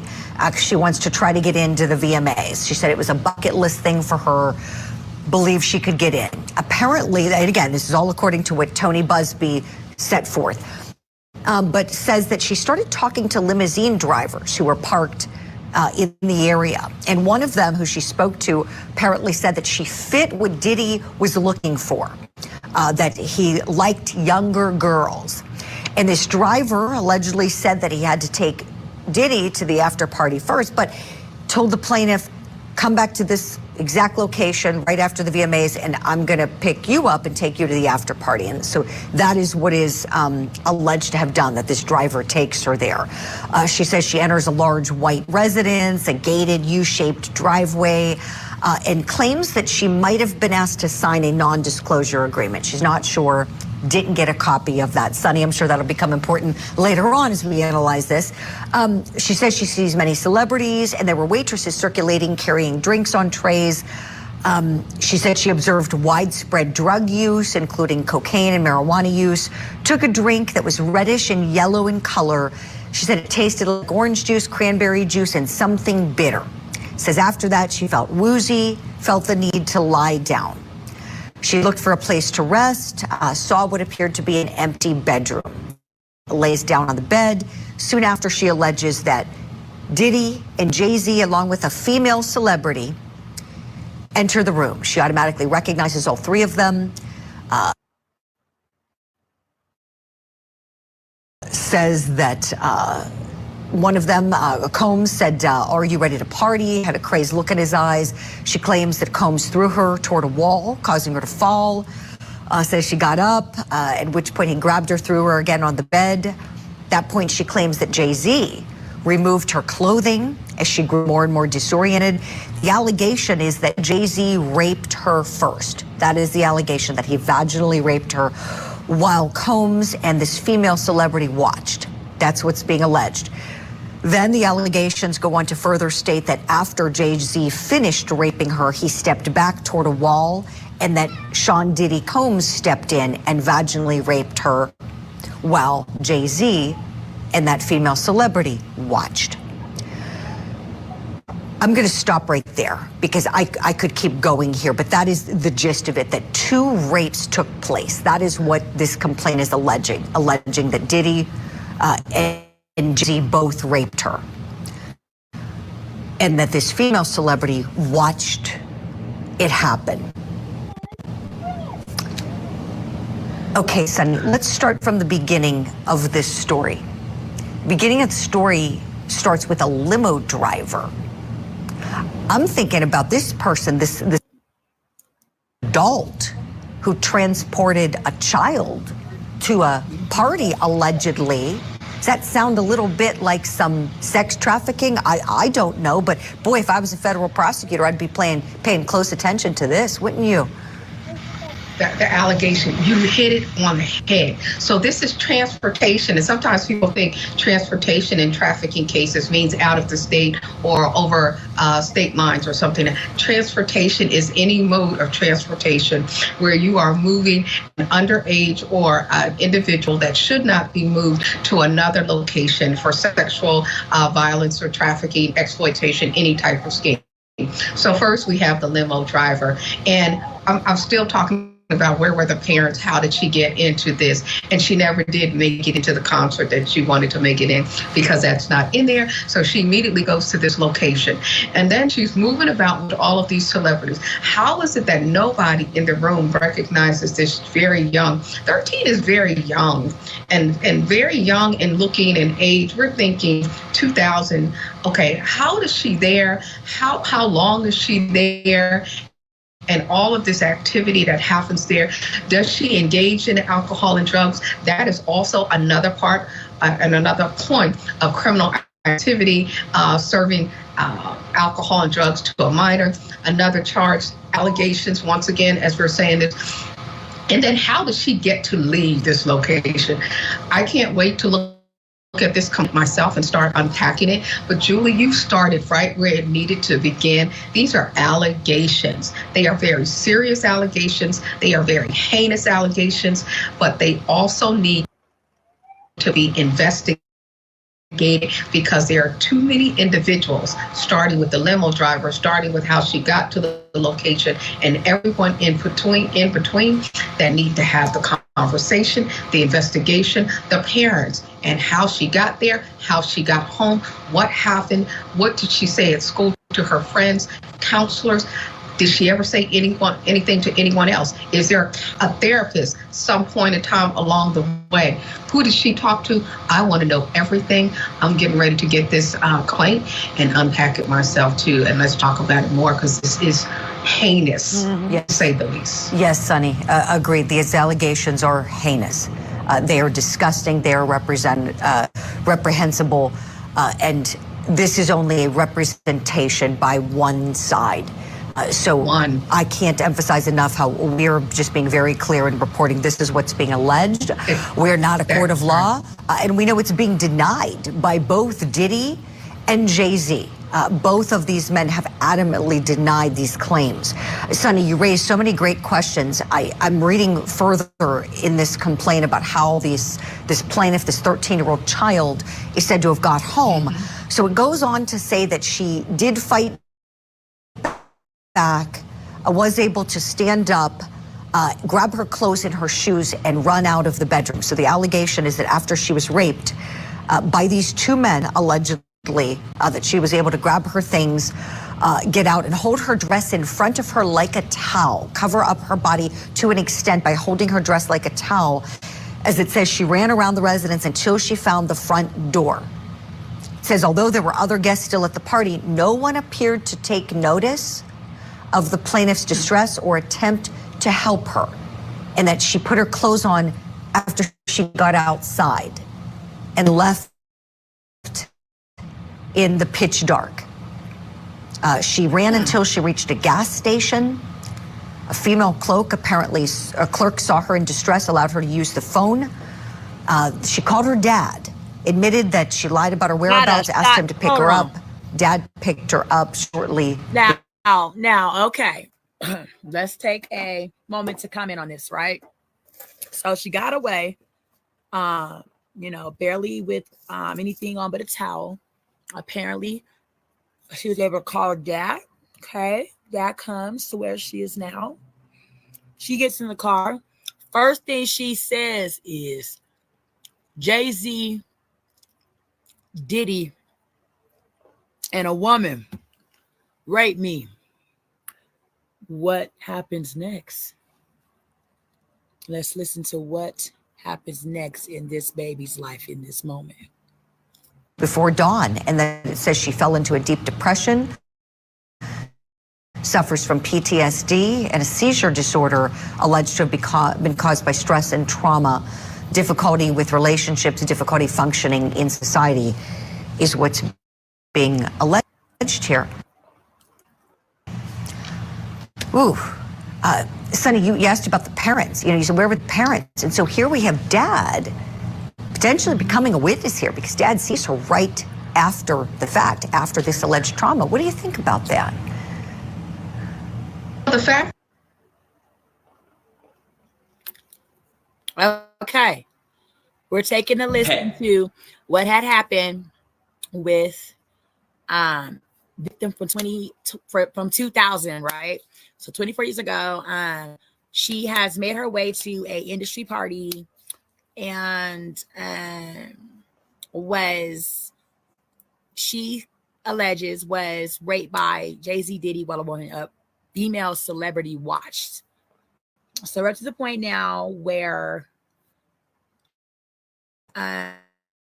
she escapes within inches of her life, naked with a towel on, calls her dad. This is in New York City. Calls her dad, and dad comes, and this is where we are up to now.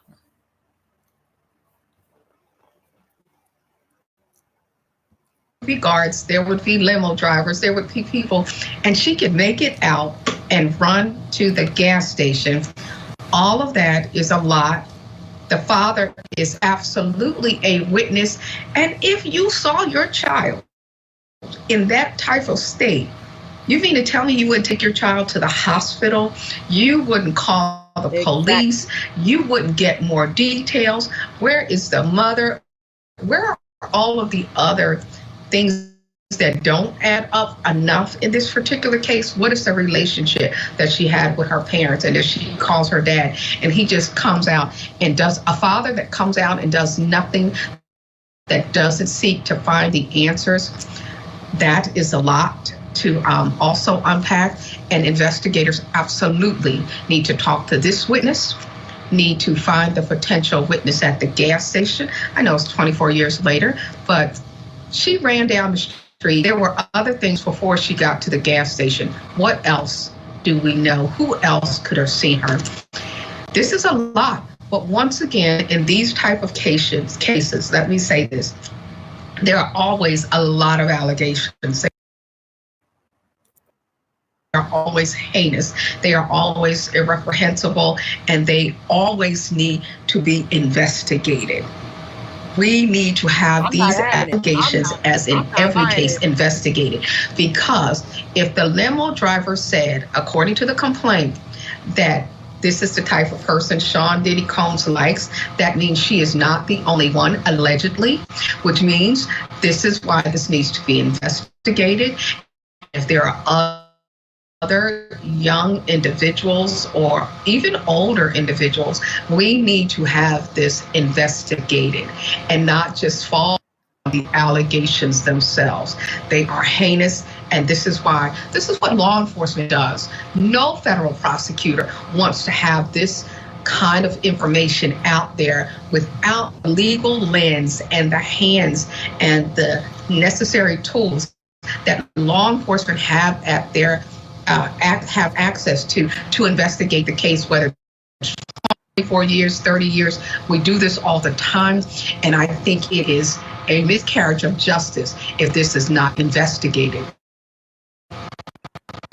before we start talking about money. Right, Sonny.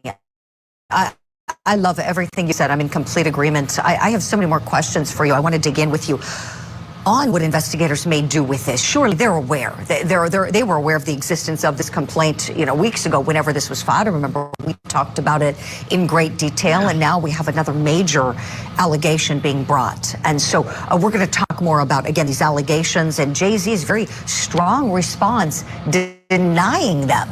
And again, a reminder, Sean Diddy Combs has denied these allegations as well.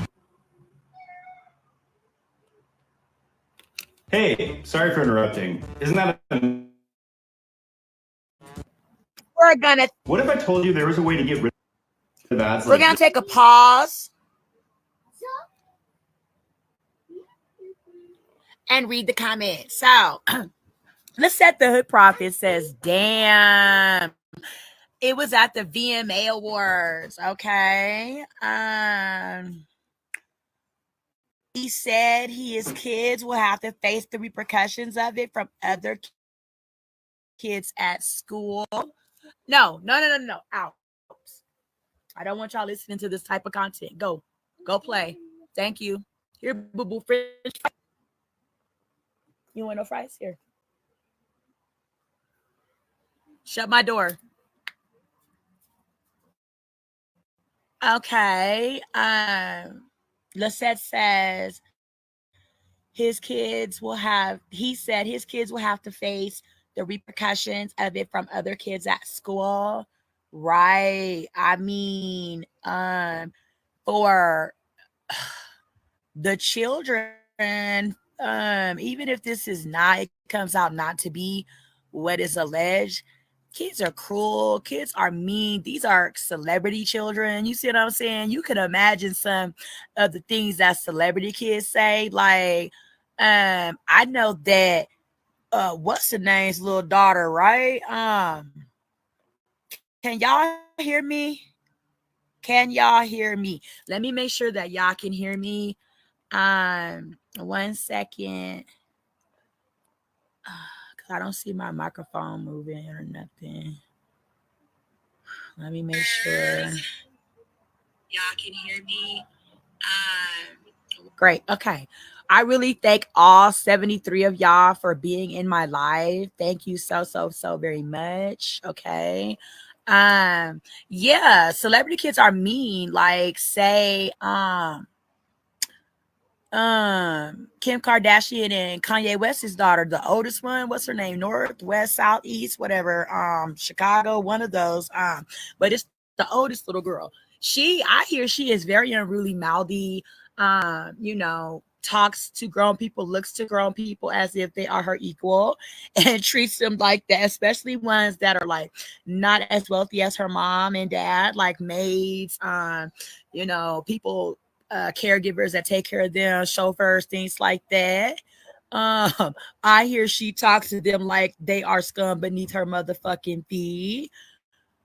So yeah, you know what I'm saying? Even if Jay-Z is believed to or are made to be, vindicated in this matter, his kids very well may still suffer from other kids' cruelty, especially other wealthy kids, cruelty of like, oh, your daddy is a rapist. Uh-huh. Yeah, we believe he raped that 13-year-old. You know what I'm saying? Why y'all think y'all so goddamn special and y'all so goddamn above and elite and all this, the billionaire family and all of this. Yeah, we heard your daddy raped the 13-year-old and we believe it. He only got off because he got money.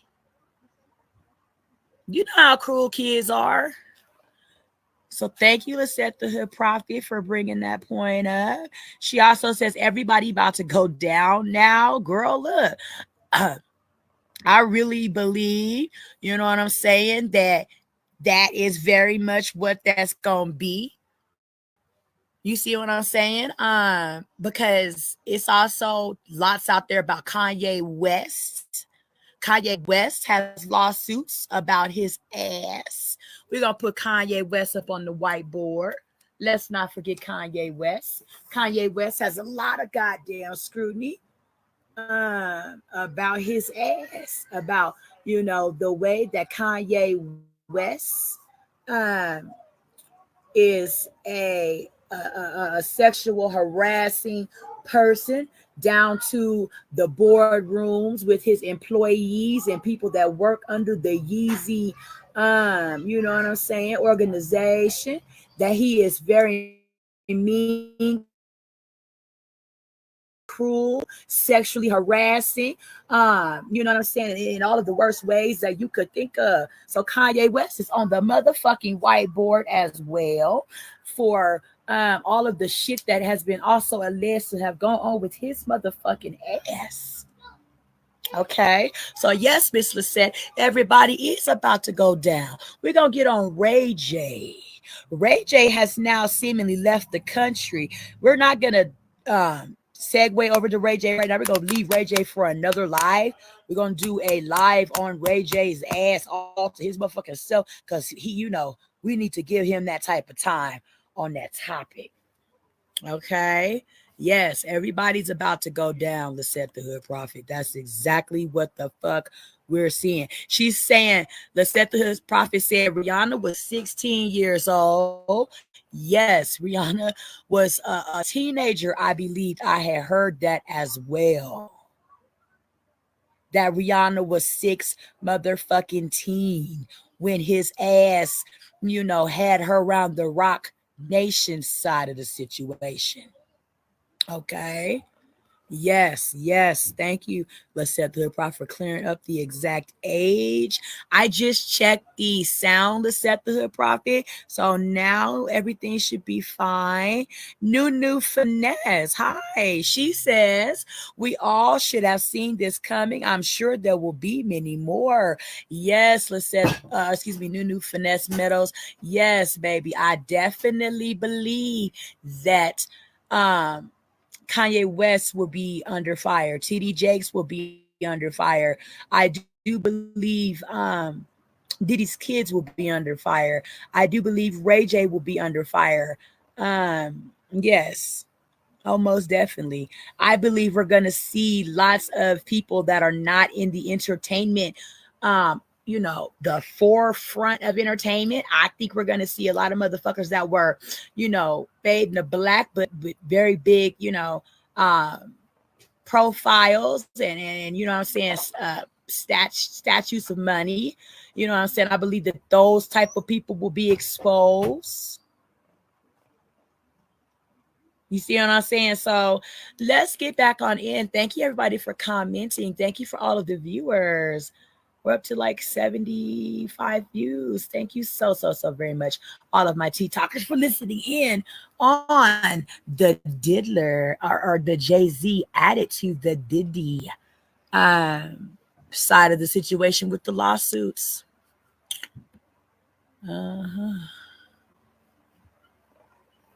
This forever.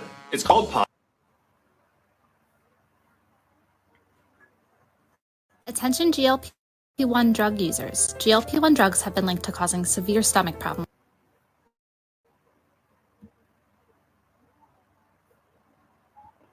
To the True Geordie YouTube channel. Last week it was Conor McGregor. Just said, hopefully we don't have to do any more videos like this. Well, now it's Jay-Z's turn. And I like his records, so this is a bit of a shame, innit? Do you know what I mean? 99 problems. Obviously he's got one more than that now. 100. That would make 100, yeah. And you remember that conversation that people used to have about, would you do 500 grand cash or dinner with Jay-Z? Because Jay-Z, I mean, he's going to enlighten you. He's going to broaden your horizons. He's got all the connections to take you further than 500 grand cash. I always said I'd take the money. And I definitely stand by that now, because I'm not saying he's guilty, but he does have a lot of dodgy friends. Do you know what I mean? And now this, I'm just like, yeah, I'll take the money. I'll take the money. Thank you. Jay-Z's been accused of some bad shit, right? And it's by a girl who at the time was 13 years old, which heightens this whole thing, right? And there's been rumors. There has been rumors for years. We've seen them on Twitter. We've all seen them. But nothing concrete, right? No one's put pen to paper. Has put pen to paper, and this was alleged a while back, but I think she's since revealed Jay-Z's name after reaching out for some sort of mediation, which was declined. I'm confused by that, but let's get into the accusations now. So on September 7th, 2000, the girl in question was then 13 years old. She had a friend drive and drop her off near Radio City Music Hall in New York City so she could try and attend the VMA Awards. This was on her bucket list, apparently, as she believed she could gain entry. So to cut a long story short, she was struggling to get into the VMAs, and she decided to approach the limousine drivers outside to see if she could either get away in or get away into an after party. More confident than I was at 13 years old, by the way. And apparently one of the limousine drivers she spoke to claimed to work for P. Diddy and told her that Diddy liked younger girls and that she fit what Diddy was looking for. Gross, innit? So the driver basically says, I'll take you to P. Diddy's after party. You wait here. I'm going to take Diddy and everyone to the after party. Then I'll come back and get you and I'll drop you off at the after party. It's just mental. Like, even if this is fabricated, just this story is wild. Like, we're just picking random people up off the street. Like, I guess this was in the 2000s, remember, as well. So it wasn't in the era of the social media, everyone's recording everything and there's documentation of everything. People were probably taking a lot more chances back then. So we kind of have to remember this when we're reading this.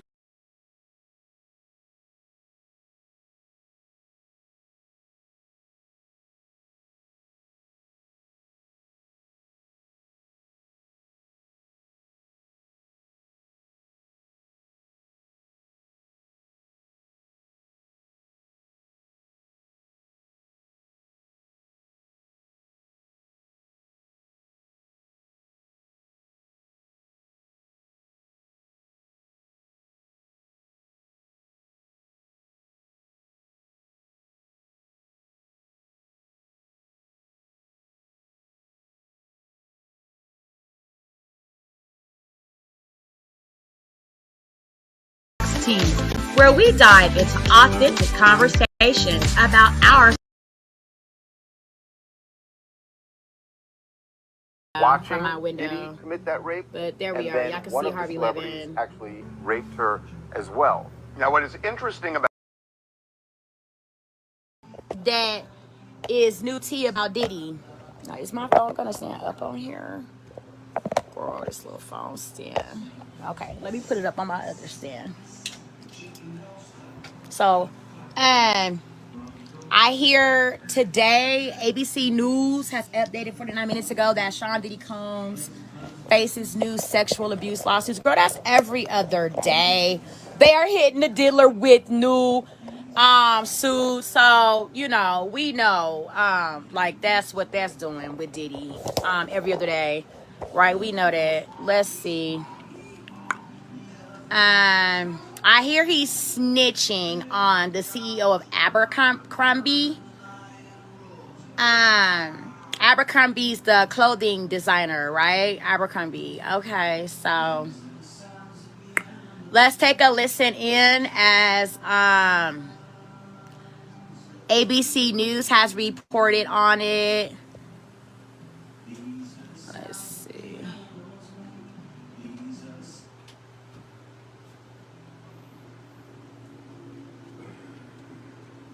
Now, you know my sound want to act a funky, so bear with me as I get my sound pulled up. I'm still learning how to work my new HP computer, but there we are. We're going to start that over to the beginning. Okay. Another civil lawsuit alleging sexual assault as his team pushes for the judge to disclose the names of the accusers in his sex trafficking case. Senior investigative correspondent Aaron Katursky is tracking that case. Good morning, Aaron. Good morning to you, George. To fulfill his sexual desires, federal prosecutors have said Sean Combs abused, threatened, and coerced multiple women. He's now asking a judge to order prosecutors to identify them. Combs has pleaded not guilty to racketeering, conspiracy, and sex trafficking charges, and his lawyers say he needs the names of the alleged victims so he can prepare a defense. Anonymous allegations, the lawyers say, have created a hysterical media circus that deprived Mr. Combs of a fair trial. The music mogul's latest accuser is identified. Her name is Ashley Parham, and she's alleging in a new civil lawsuit that Combs arranged her gang rape as payback for accusing him in the murder of rapper Tupac Shakur. Okay, we've heard about this through the vlogs. If y'all follow the Diddy case through the vlogs, this has already been, you know, updated. However, it's now updated to the news, to the mainstream media. Directly to these new allegations, but referred us to earlier statements calling these claims false and absurd, guys. So that means that it has now gone into the real, you know, courts for claim of assault. Okay. So hold on, we're gonna go back. We're gonna go back and welcome to TMZ Live, Harvey Levin here. Charles here. There are another series of lawsuits that have just been filed. Tune into TMZ. 7 of them to be exact. Several involve minors, but the new thing this is updated as of yesterday from TMZ. Have been named in these lawsuits, named in connection with these freak-offs. Right, that they are alleged involvement of other celebrities. A total of 5 lawsuits filed in federal court and 2 in New York State. And one of them does mention 2 celebrities that were involved in, according to this lawsuit, a rape, a drugging of a young woman who says that she was 13 at the time, but that there were, not only was she in this suit, she alleges raped by Diddy, but while 2 celebrities, I apologize, my son is kind of, there we go, watching from my window. Diddy commit that rape, but there we are. Y'all can see Harvey Levin actually raped her as well. Now, what is interesting about this case is that they are not naming the celebrities. They are listed as Celebrity 1, and Celebrity 2. There is a reason behind that, and it's something we're actually doing a 3rd Diddy documentary.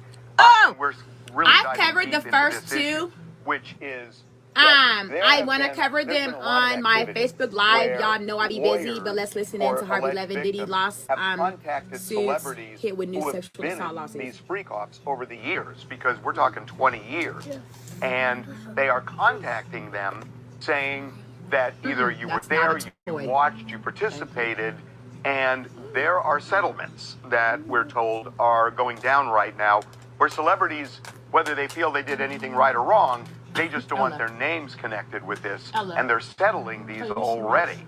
So this has become a big thing in a swirl in the middle of all of these lawsuits. Yeah, you know, we've been thinking about this for a long time, ever since we found out that that the feds had seized all of the videotapes that had allegedly been taken within the Diddy's homes during the freak-offs, and the possible threat that was to other people who were there, whether or not they were doing anything illegal or not. This is another sort of pillar of that offense against potential celebrities who were involved in these activities, again, whether legal or illegal. Now they're being named, although currently kept anonymous, but it's eventually would have to come out if the lawsuits proceed. there's a great threat. These celebrities are going to be named, and you know they know who they are if they were involved. I'm sure it's terrifying. Well, Dave Jason, we should also say that there's a strategy with the lawyers representing these alleged victims, that there's a reason they didn't name these celebrities. They could have easily just named them, right? Yeah, once the names are out there, the settlement value goes way down because the allegations are what they fear. So as long as the names are kept quiet for now, the settlement value is much higher. So this is code for a strategy that's being used all over the place right now. Right. Which is not to speak to, we're not speaking to the whether or not the allegations are true or not, but the fact of the matter is, regardless of whether they're true, if you're the celebrity involved, you don't want your name out there. So exactly. If you are getting one of these demand letters, how do you handle this? What happens in Hollywood? Celebs turn to crisis managers, and then they've got to figure out They should strategy. have had their Joining draws us down right there now when they knew is draws Evan was down there Nierman. wasn't He supposed to be is a down longtime right PR where they was. crisis manager They here in should have had their Hollywood, has his draws own down. firm, Red Banyan, and he is joining us right now. Evan, welcome to TMZ Live. Hey, Evan. Hi there. Thanks for having me, guys. So I would think in your world, all of these demand letters that are going out. Especially what I've heard about going on at We're these not parties. speaking to Evan I'm because calling we the have any police, knowledge first of all. of anyone he represents being involved in these lawsuits, but we wanted to get his take on it. So, I mean, like, look at the Evan, time. I've been around a long You know, time. they just I just got the part in a new movie. Gotta go. This has been going on for a Gotta long time, right? go. Yeah, I think you guys described it pretty well. This is part of a strategy, and there's clearly a PR and a communications way of going about this that's tied into what they want to be both the legal and the financial outcome. So it's not an accident, and I agree with the assertion that the time for leverage is before and he the snitched on the unnamed CEO of celebrities Abercrombie, are baby. outed or their names are become public, even if they're just allegations. So you know I gotta jump on So live it and seems cover pretty it. clear to me that this whole rollout of the press strategy is meant to support and they're using the media as a tool and seizing on the fact that the allegations are so incredibly salacious and disturbing, and it's a lot to take in. So if you were It's a representing hot mess is what it celebrity is. who received one of these letters, and let's just say, you know, you received the letter, but then the lawsuit comes out, and it's still anonymous. You're named as Celebrity 1 or Celebrity 2. What's your response at this point? Look, the best possible outcome is to avoid being named and to avoid having your brand connected with P. Diddy's, because his at this point is completely toxic. I don't think there's any scenario under the sun under which he comes back from this. So if you have the opportunity to settle this and to keep your name out of the headlines, that would be the course that I would advise, and I think most celebrity clients would prefer. So what you're really saying is, I mean, look, we're talking Girl, let me light about some civil sage lawsuits, around and here the for all only this thing you can Diddy get out of a carrying. civil lawsuit is money. And so, you know, the criminal side sage, is girl. very, He very is different. cutting up. But on the civil side, there are way more. I mean, there are hundreds of lawsuits now, and you know that they don't necessarily align with the federal prosecution.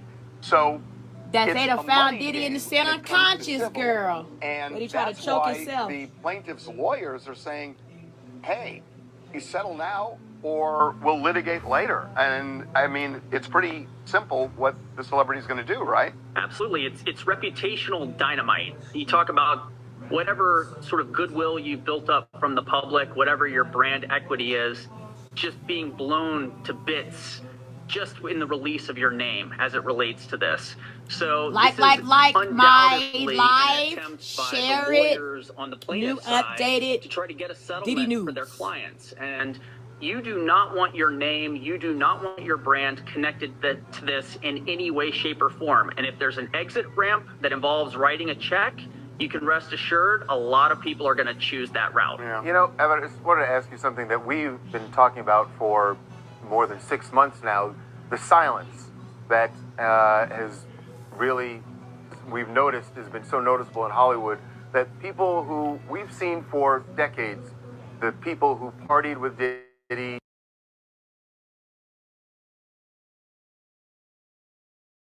I'm not talking about freak-offs. I'm talking about went to his very public parties, his white parties, and they have said nothing. From a crisis manager point of view, is this something that you would say to your client, look, I know that you were friends with him, I know that you went to his parties. Are they being advised to just avoid this topic Baby, I altogether? got some With of like that, maybe that 3 spread exceptions, that they like nobody has said on anything they toast. about Diddy and people who we know Diddy. I think it speaks to a strategy of being afraid to even get close to this because his brand is so toxic that no matter what you're saying, whether you're saying, first of all, I don't think anybody, including his former friends, are going to be saying nice things about him right now.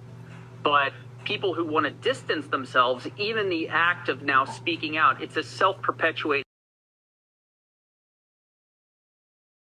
cycle. And you've had so few people saying anything that the moment you come out and you introduce yourself into the Diddy controversy, you're putting a lot of damage on yourself and there's no real upside. And so I think a lot of people are taking a wait and see approach and they're hoping to keep themselves out of this to the maximum extent possible. And that leads me to the last question, which is hoping to leave themselves out to the greatest extent possible. There's a federal prosecution where the feds have seized videos involving these freak-offs. And you know, in one of our documentary that is coming up, you know, we spoke to somebody who said there were more than 100 people at the one she was at, and 4 celebrities that she knew of, and so it must panic a lot of people in Hollywood that they may play these videos in open court, and even if a celebrity isn't engaging in the misconduct that they're alleging against Diddy, just being there in the middle of what they're seeing. Collateral damage. Yeah, it's going to be devastating. When you're talking about allegations involving drugging and raping men We're and women, grown. We are this all is the most toxic adults. stuff imaginable. And so You I'm shouldn't not have been there in the surprised first that no one place. wants to be connected to this. I think we have not yet seen the other shoe drop. My prediction is you're going to see a lot of celebrities who, even though they're doing the best that they can to avoid this topic, ultimately there are going to be other people named, even if they just were there, present, not necessarily that they engaged in any alleged conversation or the alleged actions. Just wait. There's going to be a lot more to come on this topic. You guys are going to be very busy for a long time, I suspect. Yeah. Okay, Evan. All right. We so appreciate you coming on. Good to talk with you. Thank you. You know, when you were out last week, I hate to be kept busy on the nature of the matter, but what needs to be done needs to be done. So we are here for it. Bless bestie. Yeah, what he said was, keep your eyes and ears open. Keep your soul as pure as you possibly can. You were completely tone deaf, and because this which is why is a lot of serious. I get it. Yeah. Unnatural things going on. When we come back, Liam Payne's autopsy and toxicology results now coming back. What police are saying they found in his system. There were drugs involved, they're saying, and a lot of them.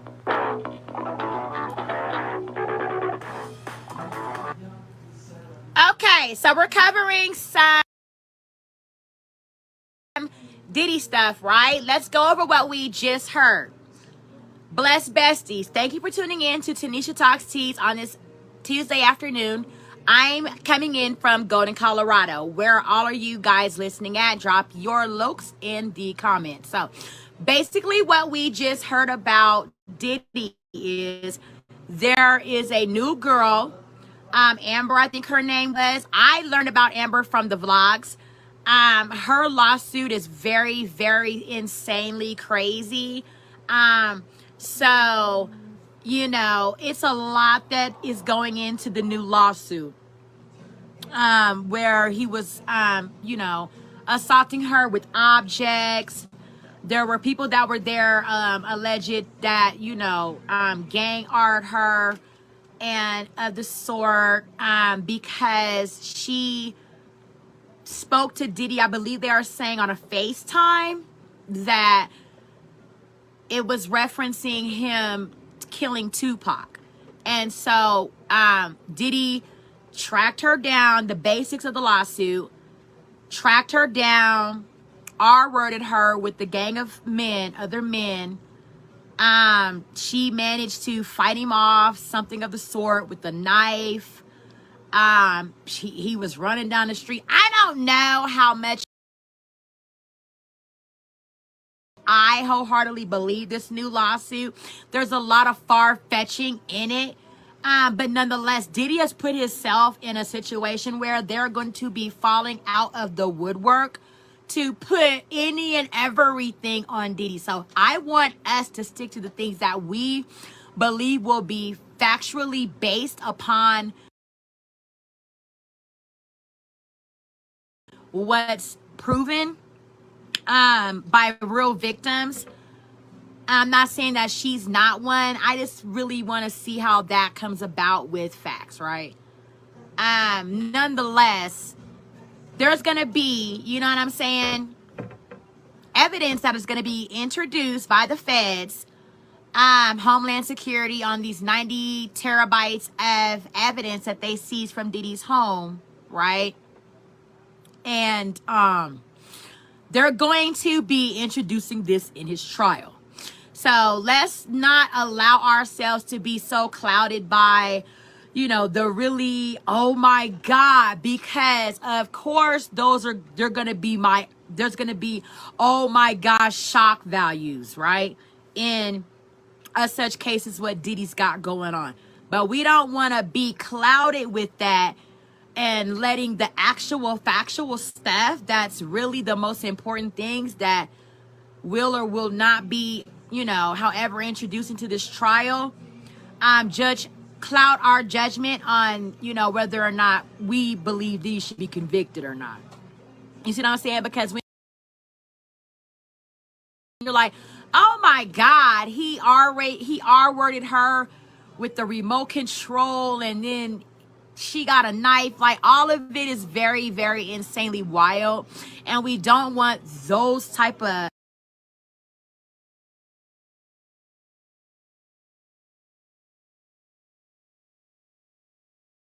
allegations to overcrowd and cloud our real true understanding of what these charges are, the real ones and the real victims are, you know, to not see the truth and we see, you know, nothing but into the bullshit. Okay, so now they're talking about Liam Payne from One Direction, died from plummeting from a window, I believe in Amsterdam, in somewhere. Where was he? He was out of the country. Have said, they use the word jumped, that he jumped from that balcony. We'll get into what that means in a minute. But Right.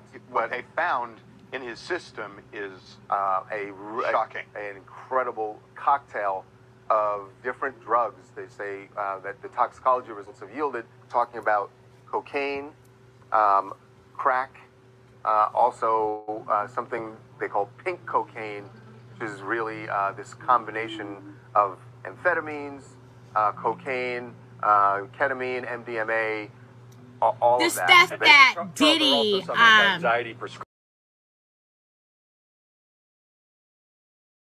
drugs in his system. So Liam Payne had crack, cocaine, ketamine, pink cocaine, which is what Diddy was found to have had on his person when he was arrested in New York, right? Was the pink cocaine, right? Okay, so Liam Payne from One Direction that plummeted from a window overseas, his toxicology test revealed that is what all he had in his system. And you could imagine that the entire cocktail effect of all of these drugs could have put him into some sort of psychotic episode or hallucinogenic state that could have led to this result. And so, I think it's important to say this, that the Argentinian authorities are saying that he jumped from the hotel balcony. Now, We don't know whether that's based on video. They have surveillance video in the hotel, whether it's witness accounts. We don't know. They haven't said. But even if that's true, that he jumped, when you know that he's on all those drugs, that does not mean he was trying to take his life. Right. That could mean that he's hallucinating, and there's certainly evidence of that by the staffer who found him in the hotel lobby and was so alarmed. Right, when they called 911. Remember, the words they used, that this person was in and out of consciousness and was clearly on the suffering from... I'm gonna pause it now right there. If he was reported to be found, this Liam Payne from One Direction that sorrowfully lost his life last week from a hotel window in Argentina, he was found in the lobby, lethargic, in and out of consciousness, appeared to be impaled by, the use of something. Why was he not then at that moment? His life seemed to me could have been spared. His life could have been saved. But we're going to keep listening. The effects of either alcohol or drugs or both. And now, based on the toxicology, it seems that it's both. Police also said that they found several bottles of alcohol in the room, as well as the paraphernalia that was used to actually ingest these drugs. You see that, they say that tube you see there is a foil, a makeshift pipe used to smoke some of these drugs. Yeah, I think this does start to paint a picture that he was heavily under the influence. I think initial reports were that maybe this was a fall, but if you see the balcony doesn't really lend any credence to the idea that he fell. There is a guardrail there. Something happened where he was in a state of either hallucinating he or was very psychotic high episode of some up. sort. Like, it's very, very sad, though. It, So yeah, over the it's weekend, obvious why he died who, from the fall. He paid was homage not on a to lower Liam, level floor. people who knew him He very was on a well. very high one level of those, floor Shawn of the Mendes, hotel. who was performing at a concert this weekend, but took time to talk about Liam and to send up some prayers, not only for him. Okay, so we're gonna leave it there.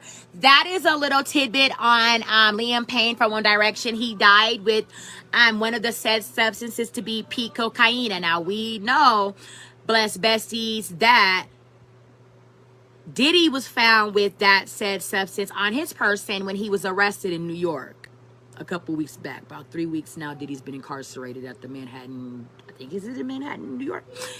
In a jail in New York, okay? So he was said to have had that on his person, right? When he was arrested, they called that the pink cocaine. So Liam Payne was found with it in his system in Argentina. Okay, so let that sink in our spirit and know that this pink cocaine is something that we need to be aware of going around like fentanyl. Okay, so that is something that was found on Diddy when Diddy was arrested. Okay, let me see if they are giving any more updates about Diddy. Okay. Okay. I do know about Elon Musk talking about giving away $51 million a day to registered voters that are agreeing to vote for Trump. We'll talk about that when we do our political politicking tea talk. We'll talk about that when we do our political politicking. Okay. So that was TMZ's take on some Diddy stuff. Let's see.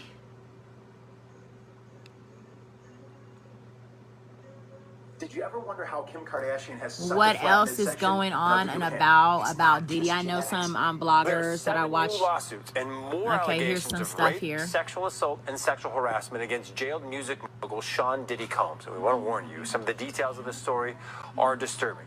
Combs is currently awaiting trial next year on federal charges of racketeering, conspiracy, and sex trafficking. He denies any wrongdoing.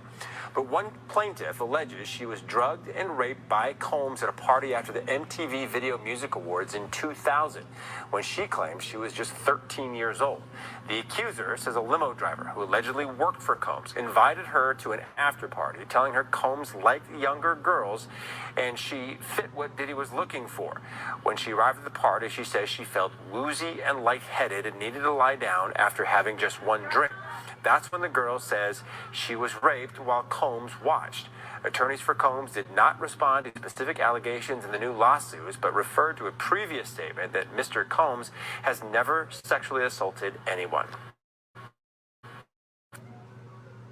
A new wave of civil lawsuits filed against Sean Diddy Combs on October 20th accused the rapper of alleged sexual abuse, with one suit claiming the rapper allegedly drugged and raped a 13-year-old girl. The allegations go as far back as the year 2000, but most of the alleged events took place in 2022 in New York, Los Angeles, and Las Vegas.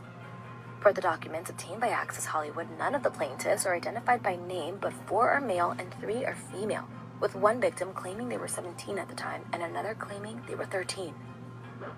In one suit, a woman who claimed she was 13 at the time alleges Combs raped and drugged her at a VMA's after party in the year 2000.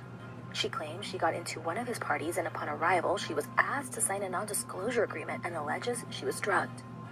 In the suit, she detailed the alleged incident, claiming Combs and an unnamed, quote, male and female celebrity entered the room she was in, and as Combs approached her, he had, quote, crazed look in his eyes before saying, "You are ready to party." The suit goes on to claim that an unnamed male celebrity allegedly raped the teen while Combs and an unnamed female celebrity watched before Combs allegedly raped her. An unnamed the other 2 female accusers celebrity, male and female, watched. One of the 2 male unnamed at this point. He was drugged and sexually assaulted by Combs and an unnamed celebrity. Combs' team denied the allegations, saying in a statement, R-worded a quote, teenager Mr. is Combs what never is being sexually alleged assaulted here anyone, adult now. or minor, man or While woman. 2 celebrities, The new lawsuit comes after 3 the now celebrities disgraced rapper watched. was arrested on September 16th on sex trafficking charges in New York. He is also facing felony charges of racketeering, conspiracy. Now we and can only transportation speculate to engage who that prostitution. can be. The rapper pleaded Y'all not drop guilty at his some arraignment, and comments, his names in attorney the comments previously of who shut down y'all allegations think against his these client, celebrities saying in a are statement that he and that his took team it are, upon quote, themselves to disappointed with watch the an decision to R-word pursue of a what he believes is teenager. an unjust prosecution Who of Mr. do Combs. you guys He believe? also continues to face several. Who do you guys believe would be that egregiously, salaciously, maliciously, nasty, dirty, vile, soulless corpse ass celebrity that would do that? Y'all drop any names y'all believe that could possibly be in the comments, okay? While we keep listening. Other civil lawsuits. Okay, so y'all just heard that from Access. Really great up-to-date Diddy stuff, right? So Diddy has now gotten, said to have R-worded a teenager while a couple celebrities watched. Unnamed celebrities at this moment. We don't know who that could be factually. So we are going to, let our thoughts go to who we may believe that could possibly be.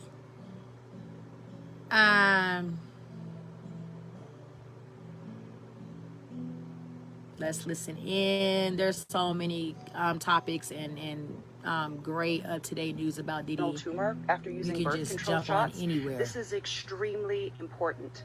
I recently learned.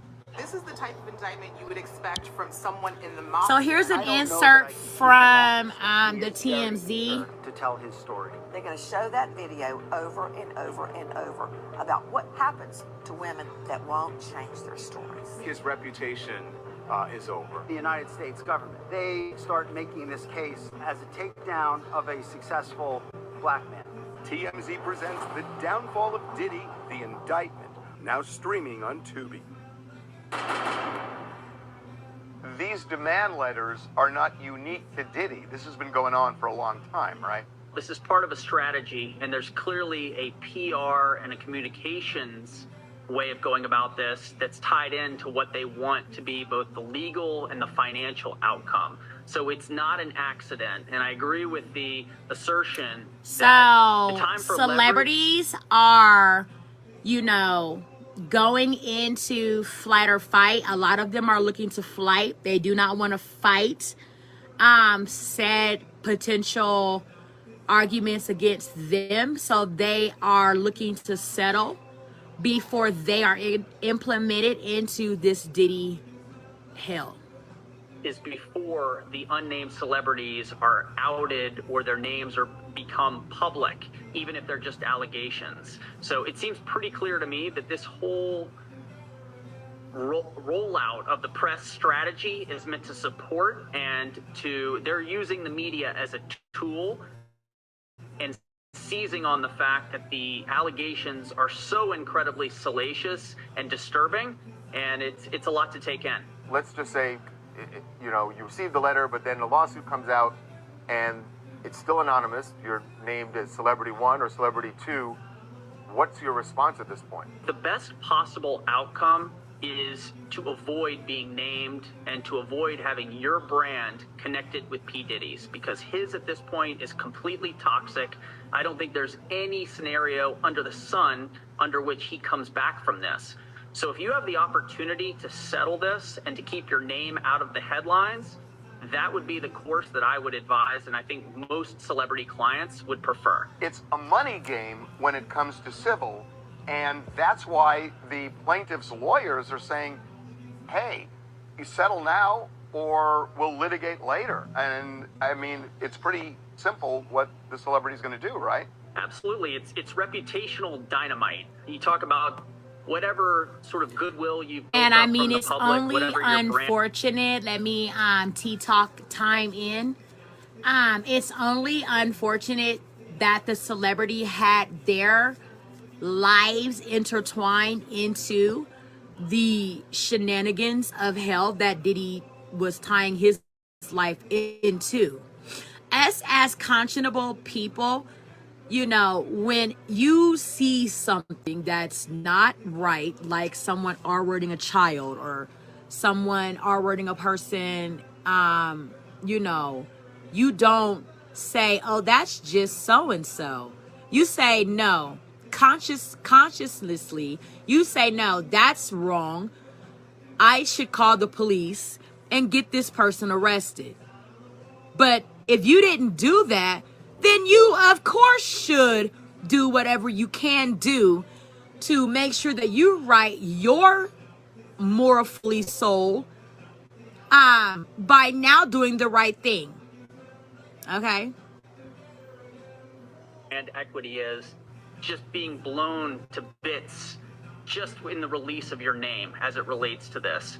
So this is undoubtedly an attempt by the lawyers on the plaintiff's side to try to get a settlement for their clients. And, you know, one of the things that I think we're seeing as a byproduct of everything involving Diddy is you have allegations coming out of the woodwork against a whole range of celebs at this point, many of which are trying to tie the target of their lawsuit to the behavior of Diddy, which I think there's a fundamental difference between someone who's been indicted on multiple counts and is currently being imprisoned for someone for whom there's just an allegation. But again, you do not want your name, you do not want your brand connected to this in any way, shape, or form. And if there's an exit ramp that involves writing a check, you can rest assured a lot of people are going to choose that route. It must panic a lot of people in Hollywood that they may play these videos in open court. And even if a celebrity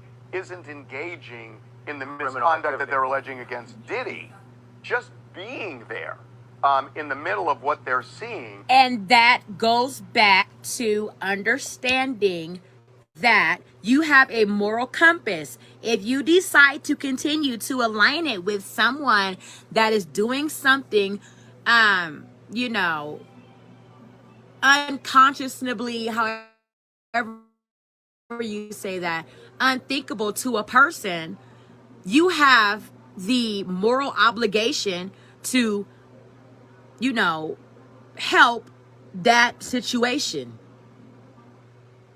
You see what I'm saying? By saying, no, I'm not going to stick around and watch this situation or be in another room doing anything or be anywhere around on the premises of where this is happening. I'm going to, you know, back myself out of this situation, call somebody that will give a damn, especially being another celebrity. You see what I'm saying? And prevent this from happening and occurring. So I don't give a damn if they march in the president. You see what I'm saying? And he was somewhere standing around. Biden was somewhere standing, well, you know, former still president, because there's not even a president right now, right? We don't even have a president in the United States of America right now. Not for nothing. Okay? If it's the president of the United States, if they have to be marched into court because they were somewhere around a situation where they knew and saw somebody being you know, criminally hurt, then they should be marched into court.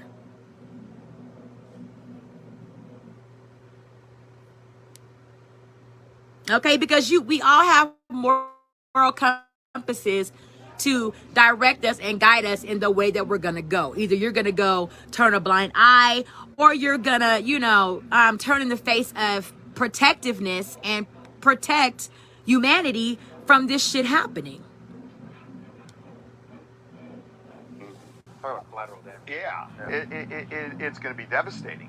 When you're talking about allegations involving drugging and raping men and women, this is the most toxic stuff imaginable.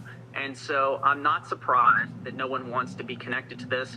I think, unfortunately, if you are aligned in the space where this is happening, you have a moral obligation to protect somebody in a situation like that. And if you don't, then you also become liable for whatever the fallout is in the you know, matter of somebody being assaulted, hurt, however that person's being hurt in that moment.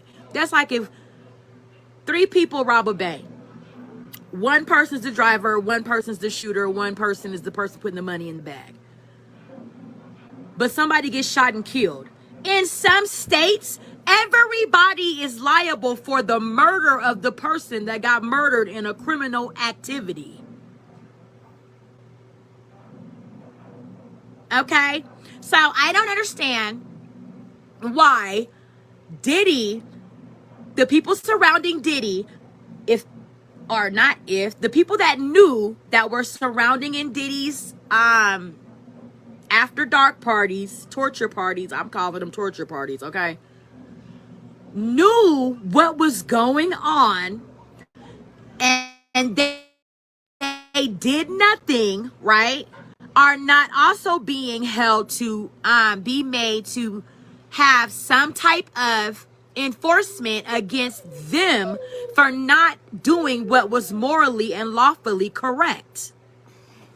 No, I'm busy. Thank you. Not doing what was morally and lawfully right to protect the innocent in a situation. Go play, because you see I'm busy. Go play. Now. Thank you. Okay? Get your toys. Ella, go get your toys. Thank you. Right? With that being said, of course, my baby wants to be on live. She loves doing lives. But right now is not the life for her to engage in as we're talking about these matters of, you know, Sean Puffy Combs. So, Ella Dora, I'd like for you to keep out my room while I'm doing this. When I'm done, you can come back in my room, okay? Go play. Thank you.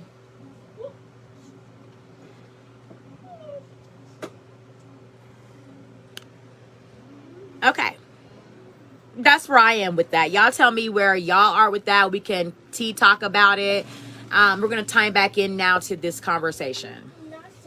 Not yet seen the other shoe drop.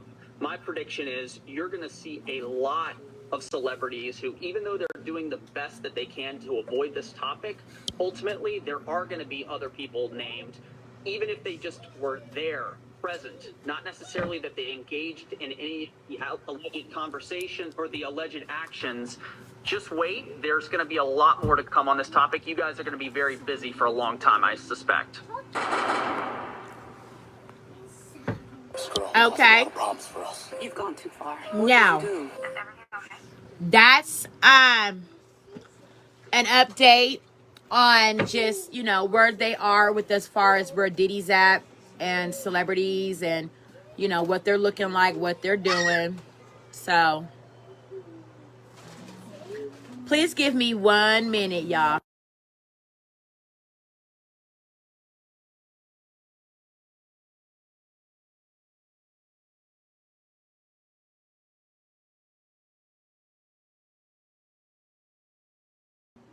Okay, I gotta get my family together. It seems like whenever I'm on live talking about something important to my tea talk, blessed besties, then all of a sudden I am the hottest attraction in the house. But when I'm doing nothing, nobody wants to, you know, really bother me like that. So I had to get them together. So back to what we are talking about, okay? We listened to that one where Sean Diddy Combs faces 7 additional lawsuits, including rape of a teenage girl. Let's see. Okay. I really like Sean Atwood. So let's go ahead and give him a listen. And here's my theory on this. I think how long has he been on? Because I may just rewind. 24 minutes. This was going to be. I mean, when you get arrested, Bombshell leak Diddy phone calls. To prison, you probably assume, you know what? Let's go ahead and rewind him while I get my daughter together because she's trying to be a brat. Okay, take a listen. Fascinating to me, and the way that okay. The way that I got it. It's hard to tell whether or not this thing is a call made on a prison phone, or whether or not this is two guys sitting across from each other. You know how you visit in, especially in like a county jail, because as much as we call this prison, it's not in person, right? I mean, this is MDC Brooklyn, so they're on the national diet. I mean, the national menu, so they're all.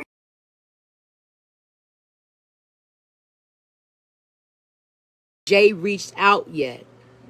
Nah, that nigga ghosting. That nigga tweaking cause I'm in here. And why would that nigga be tweaking cause you're in jail type shit? You see how Diddy's intricately bringing whoever Jay he's talking about into the fold?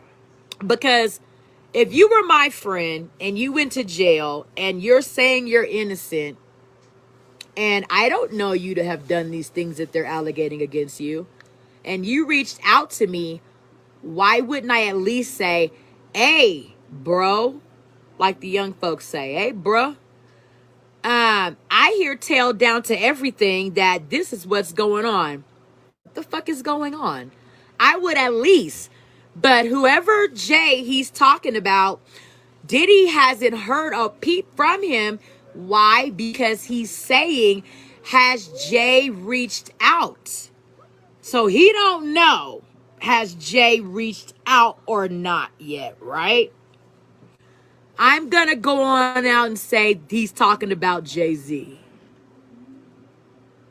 Okay? He's talking about motherfucking Jay-Z, and he's wondering where is he, and he knows he's tweaking because Diddy is in jail for whatever reasons that would, you know, keep Jay-Z from not reaching the fuck out.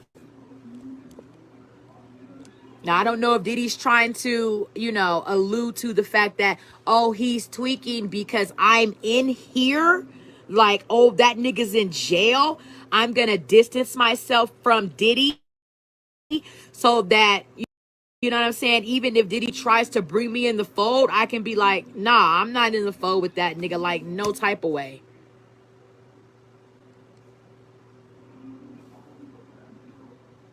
Or is he tweaking because he's somewhere quivering like, I hope Diddy doesn't incriminate me into whatever, you know, he's got going on. Because I've been down to the things with Diddy. I think we're going to be slow walked up to the event of what all this is. Okay? I really do. So let's keep listening. Neighbor, his name might be Jay. No, I mean, honestly, but in the real world, he might have a few friends named Jay. I don't know that I know anybody named Jay What that is. in my life, but maybe he knows a couple. He's talking about fucking Jay-Z. A few people in the chat are asking, how do we know that these are not AI generated? Well, here's the deal. In all honesty, it's not J-Lo. Today is not AI generated. It's not J-Lo. Okay, because J-Lo, why would J-Lo reach out about the shit that Diddy's got going on when the case that involved J-Lo happened eons ago, and that's not something that's presenting its head up in a criminal RICO case? Okay, that was something that was already handled in a civil matter around the time it happened. Diddy paid the lady that he shot in the face, that J-Lo gave the gun to him in the club. Y'all remember that story. Okay, and all of that. That happened decades ago, right? Why would J-Lo reach out? It's not J-Lo. That's not the J he's talking about. Why would J-Lo reach out and be like, oh, Diddy, what can I do to help you in these SA cases? J-Lo's divorcing Ben Affleck, got kids with Mark Anthony since all of these things have happened, going on to be a mega movie star, musician, all of that. Like, why would she reach out to Diddy and be like, let me help you? You know what I'm saying? I don't see it being J-Lo, so. Right? I mean, truthfully, and full disclosure, right? Here's what I would say. The people that have sent this to me, I caught a lot of crap when I came out and said that the baby oil has got G in it, right? And I didn't catch any crap over here, which was cool because you kept having me back on. But you know something? Everybody now, right? There's no place that you can go. Mainstream media is even talking about the fact that the baby oil was spiked. So we've covered that as well over here with Tanisha Talks Teas. That's about as good as I can tell you, right? We did all right last night. All right, so Tommy has said he's got a good source for this that has served him well in the past. Of course, we cannot guarantee anything. There's no such thing as a guarantee in this life. Absolutely. But we are doing our best to bring this information to you, and you can all form your own judgments. It does sound pretty realistic to me. So we're going to go over to the next one. And we just bring this one back a little bit. Here we go. Everybody out there quiet as motherfucker. Yeah, exactly. We gonna let them have their little fun, but I'm still gonna have the last laugh. Let me play that again. Everybody out there quiet as motherfucker. Yeah, exactly. We gonna let them have their little fun, but I'm still gonna have the last laugh. All right, what's he saying there? You know something? I think that there's a lot of people that believe this guy is has probably at least tried to keep an ace up his sleeve. If you think about how long he had to get prepared for getting arrested, right? Honestly, it's kind of amazing because they, if we told you this at a later date, it would sound ridiculous. It would sound like we're making it up, right? But he got sued in November of last year on a case that he had to know once it was out into the world he was going to get charged with stuff, right? There's no other way around it. He had to know that was coming. Before that, a couple of years before that, she had reached out to him, right? So he's known this is coming for a really, really long time. And it keeps getting back to the hubris. It keeps getting back to the fact that this guy if he's recorded everything for every day he's been on planet Earth, and he kind of brags about the fact that since becoming Diddy, right, since starting this whole adventure, his entire life's on film, right? We know that all of his houses were wired for sound. It's I don't think it's a stretch to think that he's got a head stash of some really ugly stuff on some people, and if he's got it, right, if he's got that stuff. And I think when you listen to the rest of this call, I don't know, you can interpret it any way you want, but it seems to me that... and he sounded quite confident in one of those, that he was going to get out of jail. What's that? Yeah, you know what? It is his son was confident that he was going to get out of bail. I don't think, I think Dad was a little more reserved, but his kid definitely thought he was going to be getting out on bail. You know, hope shines eternal, doesn't it, for the new arrestee and his family members? Well, you know what, and it's what keeps you alive. You know, I had a friend that used to ride ambulance. Right, he was like a paramedic, and he said that often they would go out to work a call, and the person, you know, an older gentleman may have been deceased for an hour and a half, but they would do CPR on the guy anyway, so that everybody in the house kind of gets the ability to drive all the way down to the hospital thinking that there's a chance, and it's that, you know what I mean? It's not the brick wall. And I think this is one of those situations as well. You know what I mean? When you first get in there, you're really pipe dreaming for so much stuff, and if you don't, you're going to end up running headwards into a brick wall and going massively insane. You have to have a little hope that springs from every filing, and every time you go to court, you know, a little bit of hope, because you'll go nuts. It's a very tough environment while you're waiting to be sentenced or waiting to go to trial. It's tough. Yeah, the hope runs all the way through the pre-sentence period, and then the final pipe dream, once your sentence, is the appeal. Well, that's not the final, but yeah, the absolute final is you're going to get 1.5 years of halfway. So they're going to kick you down the most time you can possibly get, because you do get, in the feds, you get some time off of your sentence at the very end of it. And you could get, theoretically, up to 18 months. Nobody on earth has ever gotten 18 months, but theoretically, you know, it could happen. I've never seen it happen. Most people just get 6. But hope, you know, you tell your family, you know, if I get 18, I'll be home by Christmas. Yeah. You're lucky to be home by the following Christmas. All right, next one. There we go. We're gonna pause it before they get to the next Diddy audio. Thank you guys with all of your support. Like, I really want to thank all of my blessed besties for supporting Tanisha Talks DCs, right? I love being over here on Facebook. My following is growing such a great amount, especially since I've been back up on talking Diddy mess, right? So thank you all for continuing to support everything that you do, like, following, commenting, sharing. I'm going to go into my archives and I'm going to dig up some comments that you guys have asked questions about and commented on Diddy. We're going to talk about that.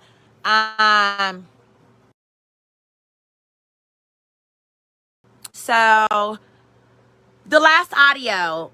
Okay, first let's just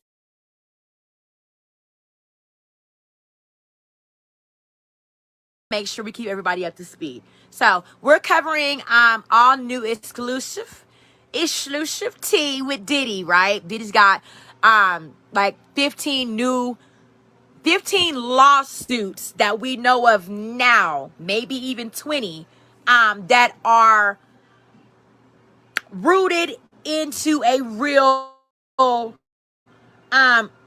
lawsuits. Okay, there's like thousands of them hanging in the balance that could potentially form into lawsuits, but we know of for sure to be about 20 plus lawsuits that are really real lawsuits that they feel have the validity, to go all the way to settlements. Okay, so that's one. 2, we've heard that Diddy is behind bars snitching on the CEO of Abercrombie.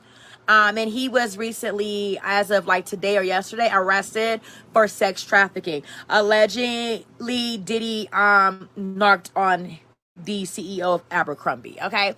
And now Tanisha Talks Teas, right? Y'all know who is the best blessed bestie for this tea talk right now, okay? It is moi.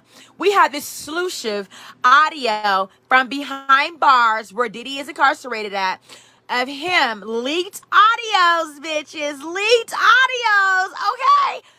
Of his conversation. We believe it may be his son. Now, the source that's bringing it to us is Mr. Tommy Schofield over on Mr. Atwood's channel on YouTube. Go check him out. I love him. You know, his show is really, you know, informative and just, you know, all factual, actual understanding of what it is to be. It's not a whole lot of like, you know, thoughts and opinions thrown into it. It's the thoughts and opinions hinging on, you know, what's really realistic coming down the pike with Sean Puffy Combs, okay? So I really like his show, and so I am glad that I found it. I'm bringing it to you guys. He's bringing us an exclusive, so I'm bringing it to my Facebook Blessed Besties. We are talking tea, timing in with Mr. Atwood and Schofield exclusive Diddy audio, okay? So, next clip he's playing now. Hey, yo, check this out. Need you to reach out to the producer.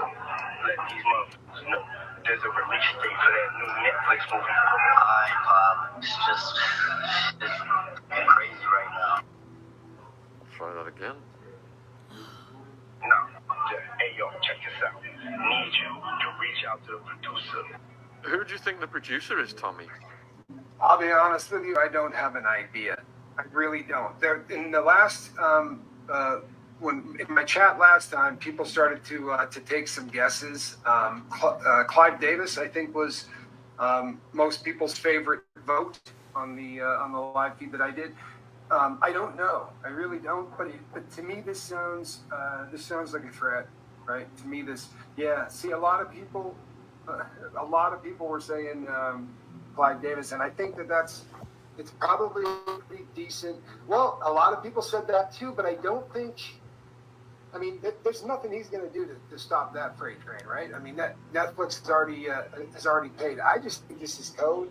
I think the reference to Netflix, he could have picked Hulu, he could have picked anybody, but he picked Netflix. But I could be wrong. I don't think it's. I think it's a threat. Tell them if they don't. Right? He's bummed out. You know, Jay, whoever isn't, he's ghosting him. He's unhappy. All right, we're gonna time back in over here with Tanisha Talks Teas from the last audio clip. Exclusively, we're listening to Diddy audio leak from jail right now. Y'all get in here. We are listening to exclusive audio from Diddy right now behind bars. He just said to get rid of. Let's listen to it again, guys. I really don't, but to me, this sounds like a threat, right? All right, next one. And there we go. View tab. Hey, yo, check this out. Need you to reach out to the producer. Let these motherfuckers know there's a release date for that new Netflix movie. Alright, Pop. It's just okay. Crazy right now. Try that again. No. Hey, yo, check.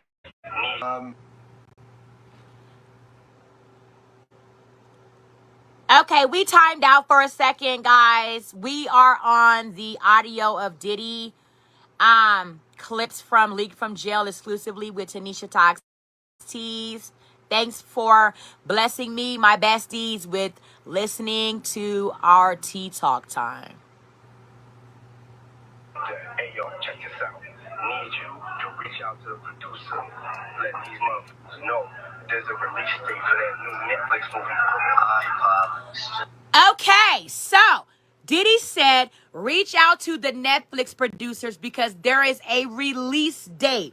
Now, tea talkers, I watched an interview with 50 Cent. We do know through you know, the buzzing of the bees and the birds that 50 Cent has said that he was doing a Netflix special, period, right? A documentary on Diddy.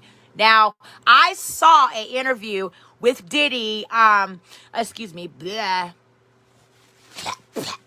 with 50 Cent saying that that was definitely a thing. He is putting out a documentary on Netflix about Diddy. Okay? So, I don't know as of current because I haven't heard anything. When 50 Cent speaks, like, a lot of people are, on it because he's something like a troll, they say. Like, 50 is, like, always somewhere trolling in the things to comment on them and things like that, keeping shit hot and popping with his nose up in the middle of everybody's business, and we love him for it. Like, 50 Cent's a fucking kiki when it comes to just putting himself in other people's business. I heard 50 Cent say that that was a thing. He's doing a Netflix special on Diddy. However, that it was still in the making of the special. Diddy said in this audio clip that's exclusively being leaked from jail,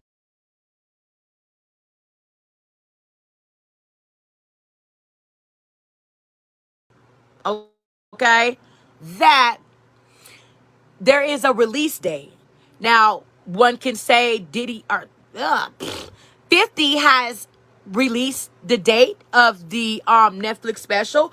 We just may not have it as the common folk, sitting back waiting on the release of the Diddy documentary done by 50 Cent, because we're all gonna tune in to Netflix to watch that one way or the other. Okay, whether you watch it on your own password or you get someone else's password, or we do like a whole talk, sit around FaceTime watch type thing, time in on it type thing. However, we are definitely covering the Diddy documentary done by 50. Okay, but the last I heard about from 50, personally from 50 Cent, on an interview that he did, he said he was doing one.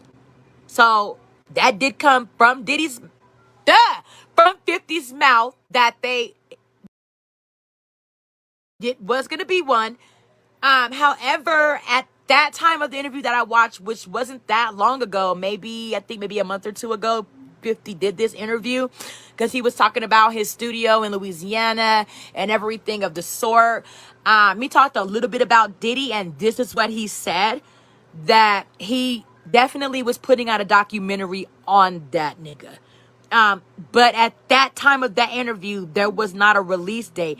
Diddy said in this recording of him talking with, we want to say his son, right? It does sound like a young man, probably the only young man Diddy really got somewhere, you know what I'm saying, GM for him right now would be one of his sons, right? That he knows there is a release date of a documentary coming out about him on Netflix. Okay, let's listen to it one more time.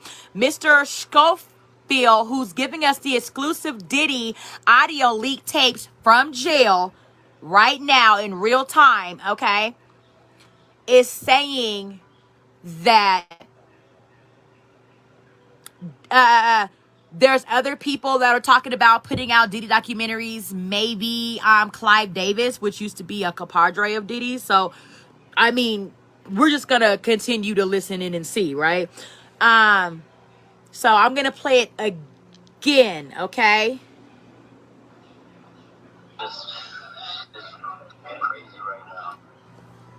Try that again. No, hey yo, check this out. Need you to reach out to the producer. Who do you think the producer is, Tommy? I'll be honest with you, I don't have an idea. I really don't. There, in the last, when in my chat last time, people started to take some guesses. Clive Davis, I think, was most people's favorite vote on the live feed that I did. I don't know. I really don't. But to me, this sounds like a threat, right? To me, See, a lot of people were saying. Schofield feels like Puffy is putting out a alert warning to threaten whoever is coming out with a Netflix documentary on him out to and let them know that Diddy's sending out a message to not put out a Netflix documentary on him. I mean, TMZ already, they got 2 of them. And I just played a insert from TMZ speaking on it, saying that they're looking to put out a 3rd. So it's probably decent. Well, a lot of people say, I cannot believe I got. Okay, my lights keep. I'm not going to restart them. I'm gonna let my internet bring it back up for us, so that we stay on the same live and just go. Okay, we're on go time. We're just gonna keep going. I think the reference to Netflix, he could have picked Hulu, he could have picked anybody, but he picked Netflix. But I could be wrong. I don't think it's. I think it's a threat. I think it's a threat. Tell them if they don't. Right? He's bummed out. You know, Jay, whoever isn't, he's ghosting him. He's unhappy. Let me continue that one again. Let these motherfuckers know there's a Netflix movie. It's just crazy right now. Netflix movie, yeah, 50 Cent. Exactly. That is. I want to go out on another limb. Y'all blessed besties better catch me if I fall. Okay? I am very wholeheartedly believing that he is throwing that message out to 50 fucking Cent, because I haven't heard anything else trapped.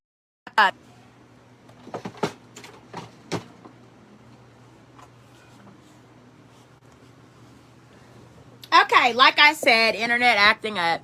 I don't see anything else out here circulating around about a Netflix documentary. And then y'all, we're talking about 50 Cent. Like, I don't think 50 Cent would allow anything else to really circulate, you know what I'm saying, around on Netflix besides his stuff that's going to be done about Diddy. I don't see it. You see what I mean? Like, as far as how do you disconnect this? Somebody else in, like, you know, same syndication of when 50 Cent is scheduling to release his Diddy documentary.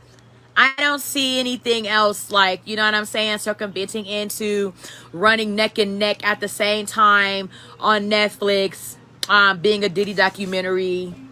I just don't see it. So I believe that he's talking about 50 fucking Cent. How do I turn this off? Okay, I don't want to turn that off.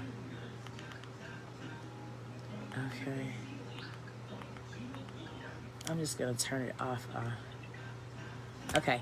I don't see that being what that could be. Okay. I think that he's referencing the Netflix documentary that's coming out, produced by fucking 50 Cent.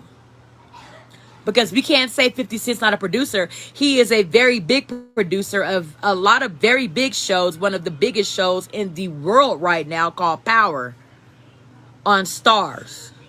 You see what I mean? So 50 Cent is definitely a fucking producer. That, to me, it just sounds like a threat. If you play it from the beginning, reach out to the producer and tell he doesn't sound happy with the dude he's reaching out to, right? It just, I don't know. I don't think it's you know, what could it be about 50 Cent? He ain't stopping that thing, right? There's no way you're going to stop that from happening. Especially with the feeding frenzy that's going on the planet right now with Sean Combs. That it's going to make 50 Cent very wealthy. Would be the, that thing's going to be bigger than very wealthy. Really, everybody's waiting. It's going to be huge. No, I can't wait. You know, he's been digging dirt forever. All right, next one is number 10. So this one, let's see, snapshot. Let me go to the top, Right. Go back a little bit. Here we go. All these lawsuits don't pop. Ain't none of them getting shit. I ain't worth nothing. Ain't got shit in my name anyway. Don't even worry about it. Put your money hungry. But all these lawsuits don't pop. Ain't none of them getting shit. I ain't worth nothing. Ain't got shit in my name anyway. Don't even worry about it. Put your money hungry. So my interpretation of that, he's saying that he's got no money and these people that are making allegations are just trying to cash in. Yep. But everybody's just trying to cash in, and he's broke anyway. Right? He's got no cash. He in the Cassie Ventura lawsuit, he brags about the fact that his money is offshore and that everything he is doing. Hold on a second. Sorry. Pause that for a second. Diddy said he has nothing in his name, no way. So, bunch of money hungry mother. Okay. Because Diddy's cash poor. He has no money, no like assets in his name. I'll play that one again if you want for people. Let me have a look. There we go. What about all these what? Lawsuits. What about all these lawsuits, Pops? Ain't none of them getting shit. Ain't none of them getting shit. Ain't got shit in my name anyway. I ain't got shit in my name anyway. So he's hid all his money. Yeah. Somebody texted me in a question where they said, this cat had all of that time to prepare for this. Why would he not have gotten rid of the things like this, right? Why would? And here's my theory on this. I think that he probably didn't, or at least a theory. He didn't have an idea of just what an avalanche this was going to be. I mean, when you get arrested and they take you into the prison, you probably assume, you know what? This will make the news, right? I doubt he thought he would be arrested in jail every single day for the next year and a half, whatever. This has been I think he's going to be in jail for a couple years fighting this trial. We've ever seen it. I think maybe it's a little overwhelming, And I think some of this stuff he had to keep in order to protect himself, and I think that's probably. I think that we're hearing blackmail in there. Maybe I'm crazy. But I think that's the producer reference. I think he was telling people, and then with the Netflix, I think he's saying, man, we'll drop that. Ain't none of them what? No saying. Play it again. I'm not sure what I heard. You know what? He said none of them have got a case, basically. They're all just after his money. But he used slang and he used swearing that was muted. Yeah, none of them are shat, is what he was saying. I believe is the ain't none of them feces. Scat. Okay. Yeah. Let me bring in the next one then. This one is 20 seconds long. This one, that's okay. Justice said, what should he do about his window? You're talking about, you see this I'm dealing with right now? I know, Bob. I told this dude that I had to check this out. Tell his life again, I have to go make a club appearance or something. Make some money, you're 30 years old and shit. Hey, yo, fucking call. I think we need to go over this one in sections. I'll start at the beginning. Alright. Justice said, what should he do about his whip dog? What should he do about his whip dog? Is that what he said? Yep. What should he do about his whip, though? Right? And what he's saying is they're coming to repo Justin's car, right? A whip.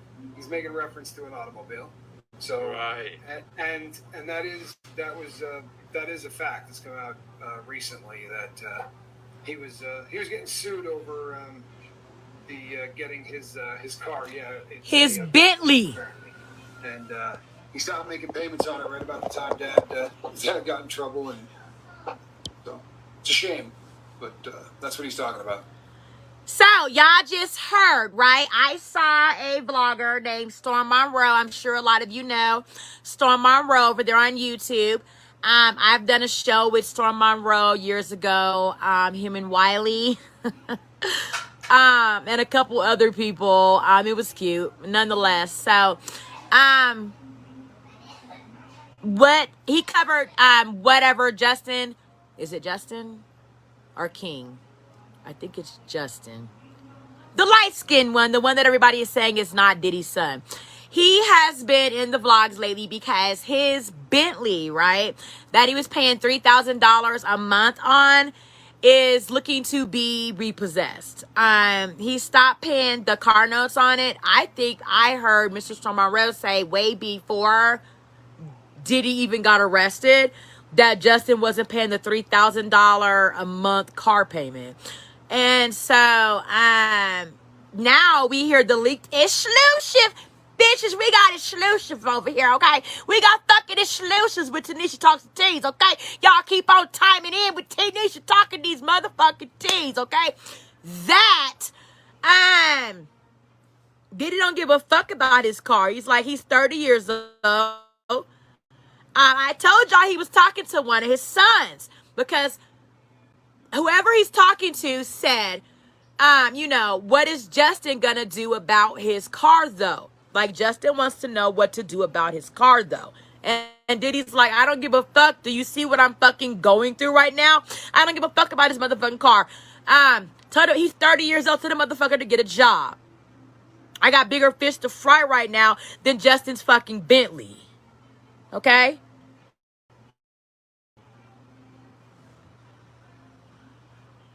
All right, I'll continue. Man, as you're talking about, you don't see the shit I'm dealing with right now? What did he say? What the F are you talking about? Can't you see the S I'm dealing with? Right? Hey. I know, Bob. I told this dude that, hey, yo, check this out. Tell his light-skinned ass gonna make the club appearances. Tell his light-skinned ass to? I can't. I didn't hear the last part, but the part he said before that was in the beginning. We missed a little bit before that. Let me back that up a little bit. I just want to make sure y'all can hear it. Yeah. Okay. Yeah. What he said is to go make a club appearance, but you know, okay, he told Justin that he better go make a club appearance or something, bitch. Okay, make some motherfucking money, pay that $3,000. People suing me for millions. You know, make a club appearance. You can make a bunch of money. You talking about 3,000? Goddamn it! Celebrity, if you clubs will pay you, you know, X amount of money to show up and hang out for the night because everybody and their brother will come down there to be around whoever. And a lot of, I wouldn't say A-listers, I don't know what you call them, but a lot of celebrities make club appearances as a way to make cash. Okay, and so how that goes, right? Schofield and Atwood are talking about the reference Diddy made about his son's car, right? His Bentley's online to be repoed. Okay, they're about to send Bounty Hunter D down there and get that goddamn car from Justin Cole. Is what they fisting to do. Okay? Motherfucker. That's what's fisting to happen. So, not for nothing, fucking Diddy's like, from the exclusive. Bitches, we got exclusives. Okay? That Diddy's ass is not, I don't give a fuck about your $3,000 a motherfucking month car payment, you little motherfucker. Nobody care about that shit. Bitches is suing me for everything I got, even my ass in here. And I don't want to give it to the penal system. I was willing to give it to everybody else when I was free. But I don't think I'm willing to give it to the penal motherfucking system, okay? So take your ass down there to the club and make a guest appearance. You see what I'm saying? And then, as like Schofield and them are referencing it right now with this exclusive leaked Diddy audio we listening to from him being in jail, bitches. That considering the nature of the situation, right?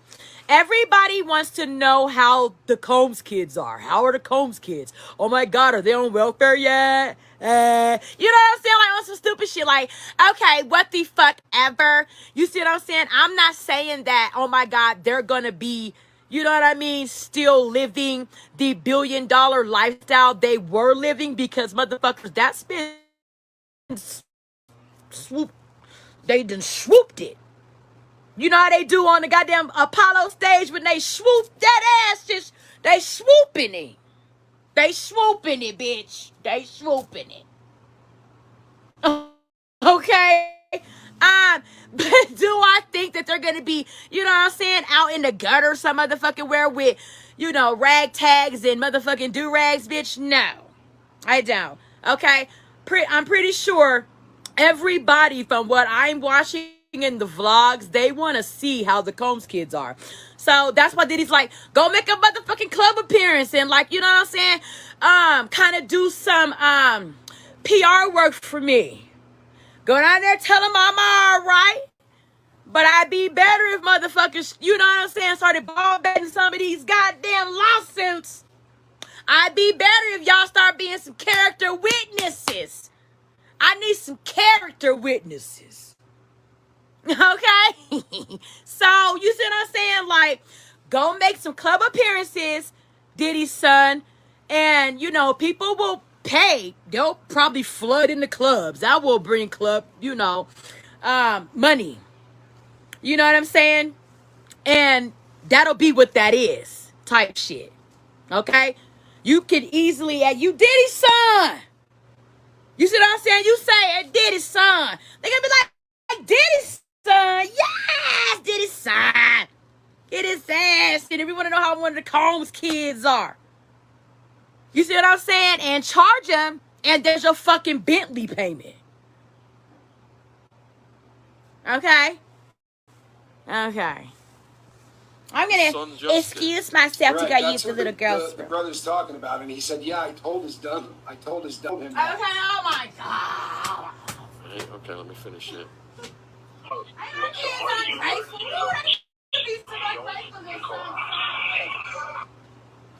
Okay. You're 30 years old, man. Pay your own car. I got a goddamn Bentley Diddy. You almost got a... You got a kid that just not having a good day, and the kid's just, hey, what about the Bentley, Dad? I know you're locked. At least they're all completely narcissistic and self-absorbed. Right? It's a family trait, apparently. You know? God help us.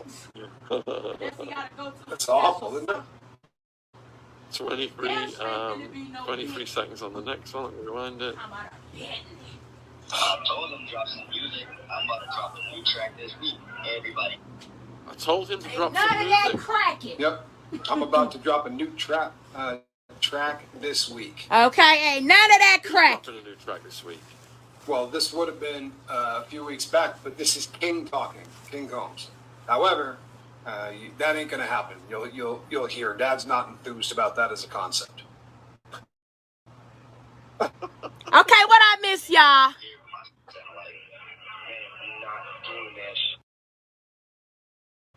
Y'all need to stay quiet. I can rap though. We got attention right now, man. I'm done. It's a fairly good argument. The kid said they all going to want to hear the SI got to say, right? And they are going to want to. It's a legit argument. He says, you know, come on, Dad, I can rap. And right now, all of the attention is on us. I mean, think about what would happen if this dude did throw down a diss track, right? If he started to just, do you have any idea?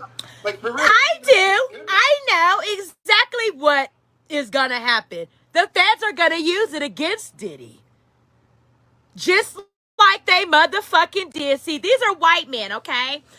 Schofield and Atwood are affluent white men, okay? So they're not going to understand the assignment as it being, if you throw out a diss track against the feds, they're gonna use it against your ass to continue to criminally indict you in federal court. See, that don't usually happen to too many white folks in America, but it happens to black ones every day. Okay? So Schofield and Atwood, okay, these two affluent, bald-headed white men sitting right here, girl. They motherfucking ass don't understand the concept. If King Combs puts out a motherfucking diss track and it's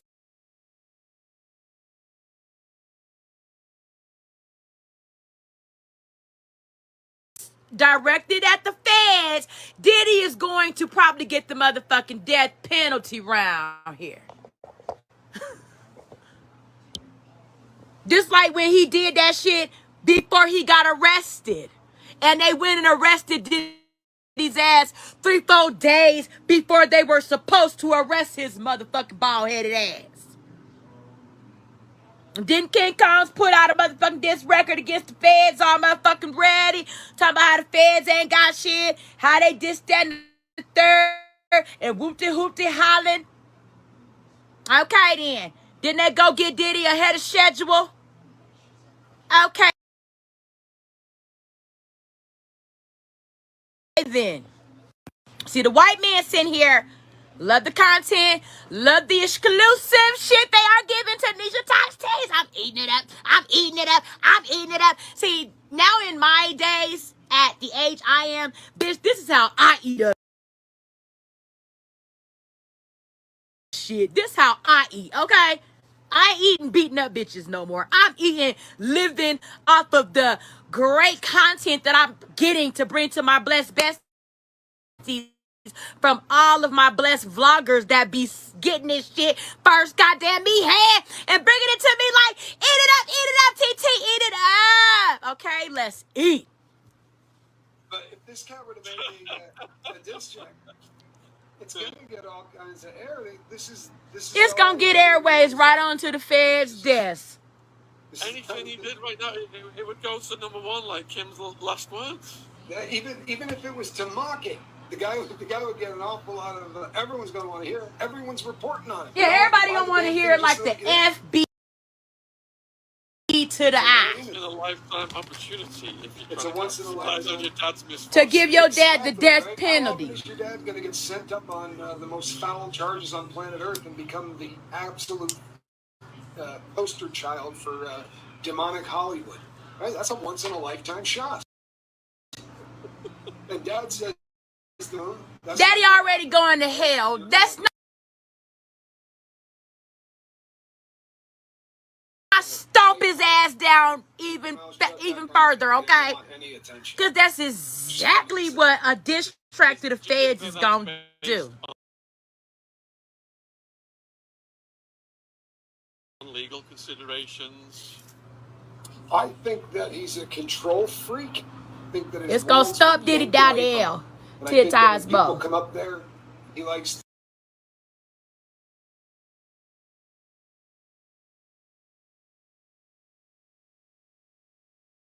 To be able to exert control, right? His kid wants so badly to do this. I think he's really a sick human being, and I think if he's not controlling, like he's gonna go insane. It's like taking, think of what he's been doing and for how long he's been doing it. Fuck Diddy. His buzz. Forget the drugs and the sex and all that stuff. Because look at these victims. It's just about sitting out here with all our motherfucking, that guy, ass is just freak. I think that going along, praying to God that our family and our kids are not victims of Diddy essayers.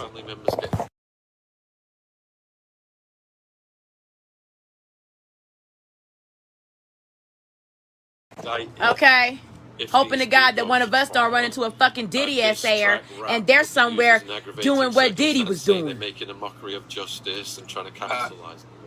Yeah, or they'll say it's that these are veiled threats and that this was a way that they're. That's what the fuck I'm praying for. That every one of Diddy's essayers get therapy, get the proper help that they deserve. He's not in a great spot.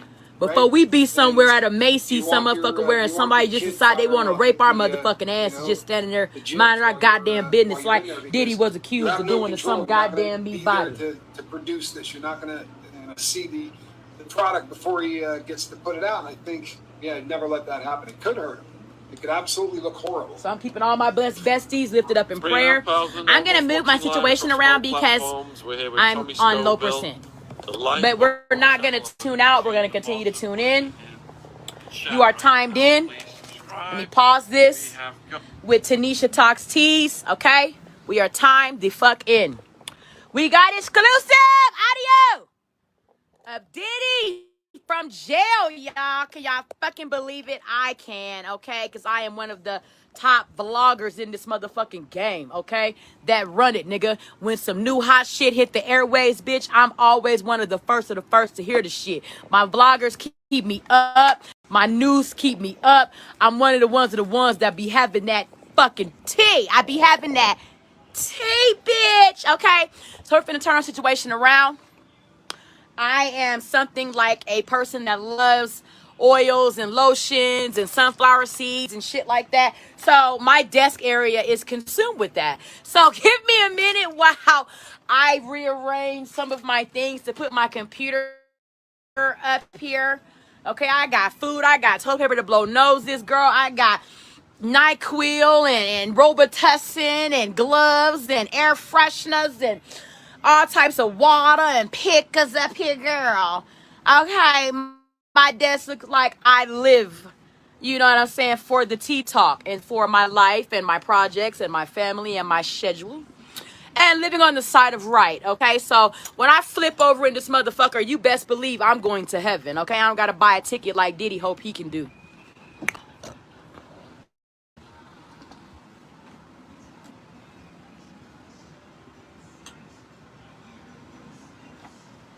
Okay, because I ain't got nothing on here. I ain't got no peak cocaine. I ain't got none of the, you know what I'm saying, things to hurt nobody. My oils ain't got no GHB in it or none of that shit. Okay, I got raspberry, strawberry preserves, good shit around me. Okay. So I got to set it up. I got to clear it off, clean it up so that I can set my computer on it. I'm very comfortable on my bed. I know y'all remember the days of me talking tea with my computers and my TV monitors all set up. I don't necessarily have that going on anymore. I have had both of my children diagnosed with autism, and so that is, you know, my number one most focus and concern. So that's what I've been doing.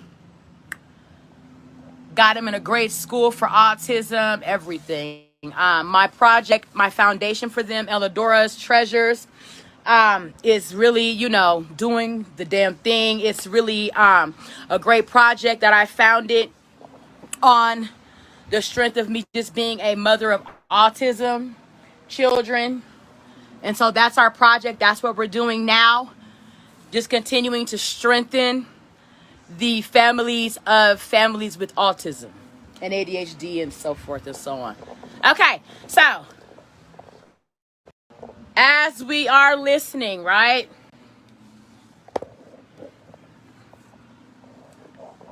To Diddy. Let's set it up. Okay.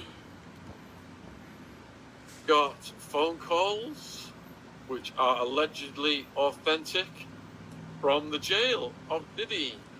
Tommy said he's got a good source and he's trusting his source, and we are going with it for now. And we're about to finish this one, so let me continue. I told you to do, and don't forget about the list. Make sure that you decide. Alright. What was the last part there? Basically, he wants him to do nothing, but he does want to get that list taken care of. There's a list, and he wants it signed, right? Whatever that list is, I think a lot of people probably immediately think about NDAs because we heard, you know. Diddy wants the NDAs to be brought into effect. However, I'm going to pause. However, I learned that NDAs don't hold up in court, especially no criminal ones.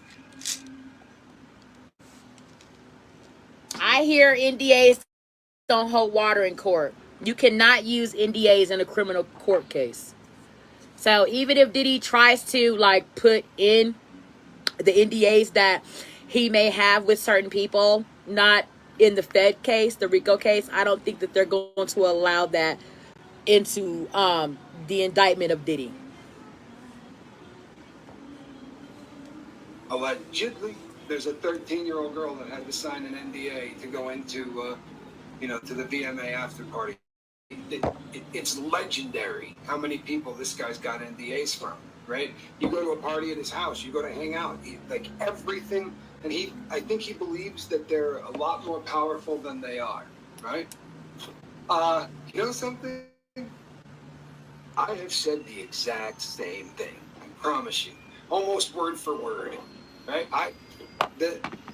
Yeah, there's a lot of smoke over this thing, right? There's a ton of smoke. It's been my experience. When there's that much smoke, there's usually a decent amount of fire, right? And more than Diddy's going to be able to put out. Cases. There's an awful lot of cold cases that seem to be within this cat's orbit, and that's kind of odd. You know what I mean? It really is. How many people do you know that have been bumped off and not in the case? More than Diddy's going to be able to put out. I don't think have a 6-pack of those lying around, but you know, he's a very unusual character, and he might be. You know, he really might be. Great. I mean, first thing that comes to my mind when I hear list is La Lista, like the hit list in prison. I mean, it could be, but hit list. I mean, maybe he's just being slick because you do have to come up with. But so if this was if he was on a regular yard, right? If he was on, let's just say he was at an FCI when I was down there, he was at a USP. If you had this phone conversation, you wouldn't get through the phone conversation, right? I promise you, you would not get through the phone conversation. When you started talking about the recycling and the pizza boxes and all that, they would have been in there going, "What are you doing? Hang up." And you'd have been in a room with SIS and they would be barking at you. Or even to say the phrase, "Hey, like I told you," you know, like you had set something up previous. The feds are vicious, but this really isn't a Fed yard, right? This is a little bit different. Guys, get your questions in, please. Folks, if you wanted to review any of the calls, we can go back. If you've got questions about specific calls, if you can remember what numbers they were, we can go back. If you've got any questions for Tommy, get them in the chat. And in the meantime, I have got a question for the viewers. So put a 1 in the chat if you think these phone calls are legit. I do. Put a 2 in the chat if you think they may be fakes or they may be AI. And let's see what the consensus is. So we've got ones coming in, ones. I think they are real. Can lawyers bring in a cell phone? Ones. And why I think they're authentic is because, I mean, they sound really like Diddy. Because the son's voice and as I said, really sounds like, you know, I ended up his kid. having a relationship with my And the basis of the nature of the phone call. I married one of them. But I think all of that is that woman legit. came and saw me as an attorney, right? She was coming to hang out with me, but never brought me anything. I swear to you, I would tell you, right? Never brought me anything, nothing like that. But one day we were sitting in there, and she reached into her pocket and took her phone out and just started to like jack with her phone. And I went, pause and time in with me, okay? Tanisha Talks Tea. So, also, how deep delved in, right, dived in the Diddy stuff is, I think if somebody wanted to do an AI on Diddy, I think it would have been a lot worse of a phone call. You know what I mean? Like, listen at what Diddy said to get the wow factor, right? This isn't like a wow, but this is like a wow. You know what I mean? Like, we got inside listening ears on what Diddy has been talking about on the phone from behind bars in New York. So I think that if somebody really wanted to, like, you know, make it be a wow factor, because everything that has been coming from Diddy, you know what I mean, thus far has been like, wow. You know what I mean? Like, oh my God, I can't believe that motherfucker did this, that, and the third type shit, right? So. Are you allowed to bring that in here? And she, you know, sort of freaked out. She's like, oh my God, you know, no, I wasn't supposed to. But I get the idea that they don't really pat him down much, right? I mean, you know, she just forgot it and walked right in with it. But yeah, all calls are recorded. But yeah. It's about 98% ones right now. Yeah. You know, here's the thing, right? I don't know AI, right? I'm not the brightest bulb, but I mean, maybe if what they're suggesting is that AI, you know, you get the voice figured out by AI. I don't think AI could write the script. I really don't. There's Thank you. I mean, it really does the language, right? But this isn't the Queen's English by any stretch, right? So maybe AI is to the point where it can just, you know, mimic kind of speech patterns from different parts of the world and how they've kind of evolved. But I don't know. I really don't. But what I will tell you is it was frightening running with the story that that those bottles have been tested and there was G in it. Because I promise you, nobody did that one before I did it. And that one was frightening. And this I had enough faith in the source then to take that thing public. So now we're also going to make sure that we follow this Tommy Schofield guy, because he seems to be having like the inside sleuth shit going on down to the Diddy shit, okay? Tanisha talks to teas. I want y'all to like, follow, continue to share, continue to comment on the Diddy stuff. We are getting great commentary, talking really great tea. We're sipping great tea from this kabako mess Diddy has, you know, going on. So thank you all. Okay, we're still tuned in. I mean, we got to be on here for 10 hours tonight because this is a lot to unpack. I've been gone. Like I said, I'm a mother. Two of my kiddos are autistic, right? So I'm a busy girl. Like, I'm always trying my best to keep up with what that looks like for me as a parent raising two autistic kiddos. So like I don't always have the time to go live to give y'all tea. I'm so glad that I was able to jump on and get this exclusive tea, because I don't really hear a lot of vloggers yet talking about the Diddy audio. Trust me, they're gonna be. And I'm here for it. I'm very thankful that I'm one of the ones, you know what I'm saying? I don't just stick to, you know, my bloggers like this, and I listen to the ones that look like this. Okay, so. There's no way for me to be able to tell you that at all. What I can tell you is this. If this call came out of NBC Brooklyn, right? And I do believe, and if I didn't think it did, I probably wouldn't bring it out. And somebody, you know, said earlier, either way, you kind of got to bring it to the people and, you know, let them decide. I don't know that that would be the tact I would take. If I thought there was a pretty decent chance it was BS, I think I probably wouldn't run with it. But if this did come out of there, right, they got paid. Trust and believe they got paid. So there's a chance, you know, if they got away with one, that they'll probably do another. That usually happens that way. We're here for it. Yes. Okay, we are staying tuned in. We did a video today about Mike. We are here for it.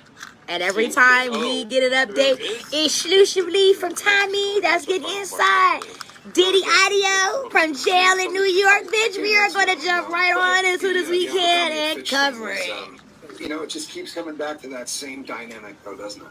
I mean, you want to break into this, you want to be a star, you want to be an actress, you want to be a model, right? I mean, the people who are using the ability to give somebody the dream life, right? They're always going to leverage that. It seems to be that they're always going to leverage that and become scumbags. And it's sad to say that, but it kind of does look that way. AI wouldn't get all the background noise, surely. Yeah, you would think, right? That's another thing that kind of, and I'll be honest, I didn't think about that much. The only thing that stood out to me about the background was that had this been a call from the shoe. I mean, I remember what it sounded like when I was sitting in the cell talking on a shoe phone, because I spent years, right, talking on the phone that way, because I did a whole shoe term, and it was always so loud, you know what I mean? And you could yell out the door and say, hey, man, how about, you know, hooking a brother up? But it's just as loud as I could possibly be. But we got to think about this being Diddy. If Diddy asks for some privacy, more than likely he'd get some privacy to make a phone call. Yeah, I probably, no, I shouldn't say probably. A possibility. I won't.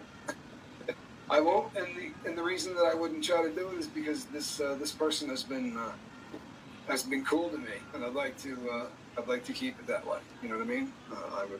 I'd definitely like to keep it that way. So, Chica Sherry Cola, is this a big story outside the US? Here in the UK, it is just headline after headline after headline. There's like at least five stories a day breaking on Diddy here in the UK in the major here as well media outlets. Is it the same over there? Yep. It's here's the thing. Like, if you want to, it's insane. It's absolutely insane. But if you want to research this thing, hey, good afternoon. If you want to research this thing, you kind of got to do it off the platforms. You know what I mean? Like, if you're chasing stuff down and you're going to chase it down on YouTube, it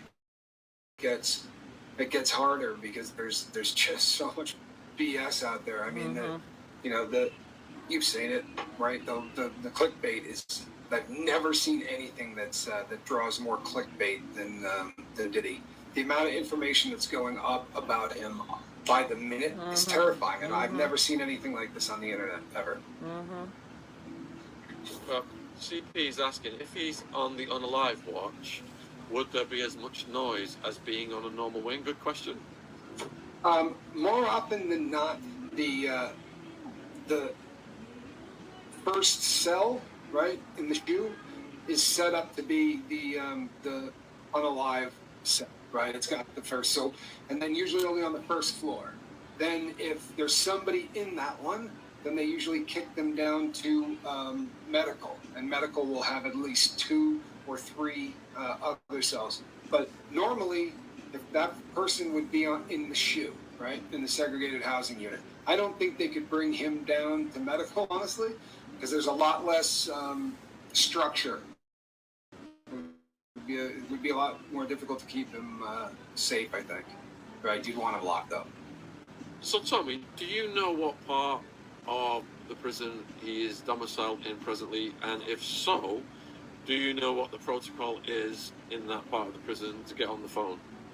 So he's in the segregated housing unit, but he is in a wing of the segregated housing unit that they said is specifically for very high-profile inmates, people who have deals, and the world knows that they cut deals, kind of a thing, or people with really messed up charges, which is what Diddy's got, right? So it could be one floor, right? The shoe is usually a couple of wings, upstairs and downstairs, right? So all they got to do is take one little section of it and say these 5 cells or these 6 cells or whatever are going to be for the high-profile guys. And I kind of think it's one of those, he's got to be getting babysat in a really big way. I'd be willing to bet, if at all possible, they're going to try to clear as many people away from him as possible. We know Sam Bankman-Fried is in that little section, and we know some of the other people, but I don't think they're going to want anybody on the hallway that isn't that level of protective custody, because if they're there, they're just going to crap all over him 24/7. They terrorize people in PC. Those guys don't get any love. People will scream at him, try to slime him.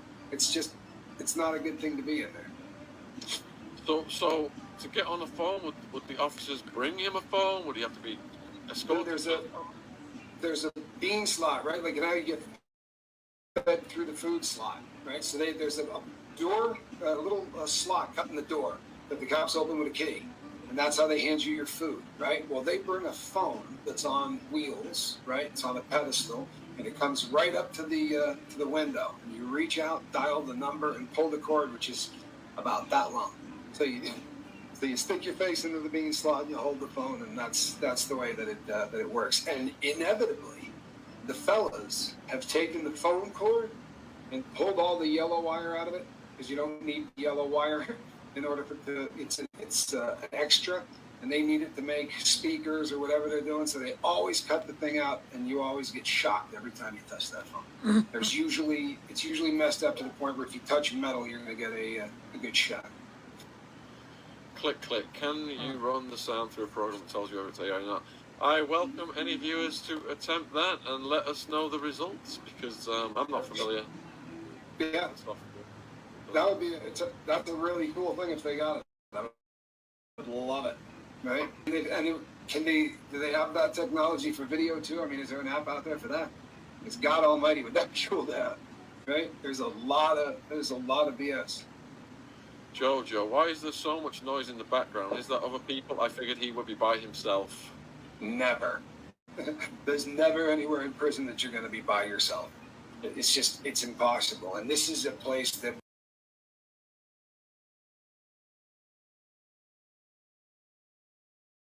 was designed to hold 1,300 people.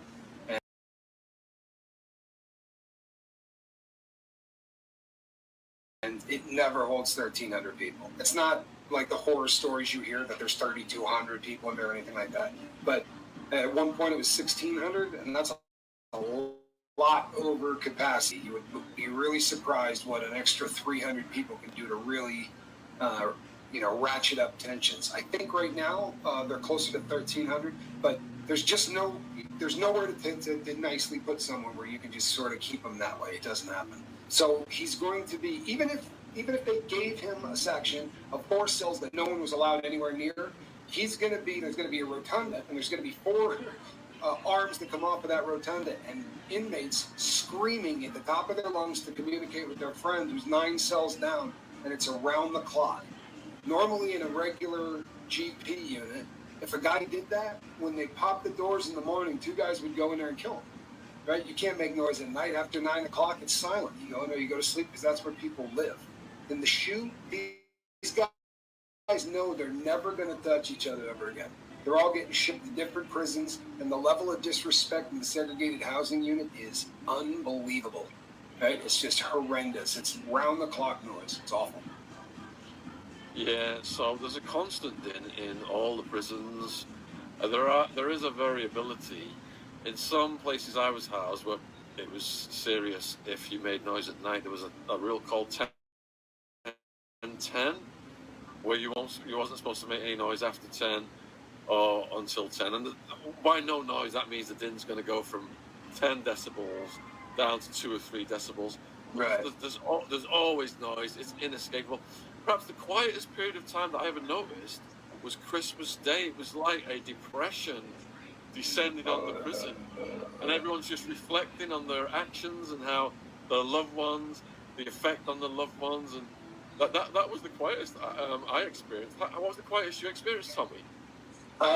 Right before the fecal matter hit the oscillator, you know what I mean? Right before the ship hit the sand, I was in a state prison, and we were in the chow hall. I was a fish, man. I'd never been to prison, and I'd been down for a really short period of time, and I was with an old timer, and I went, boy, man, it's quiet. He grabbed my arm.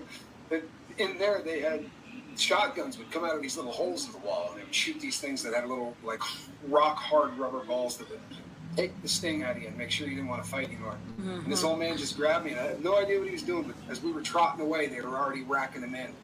And I'll never forget it, because there was all these people. I was looking around. There had to be 350, 400 guys in the chow hall, which is always really loud, right?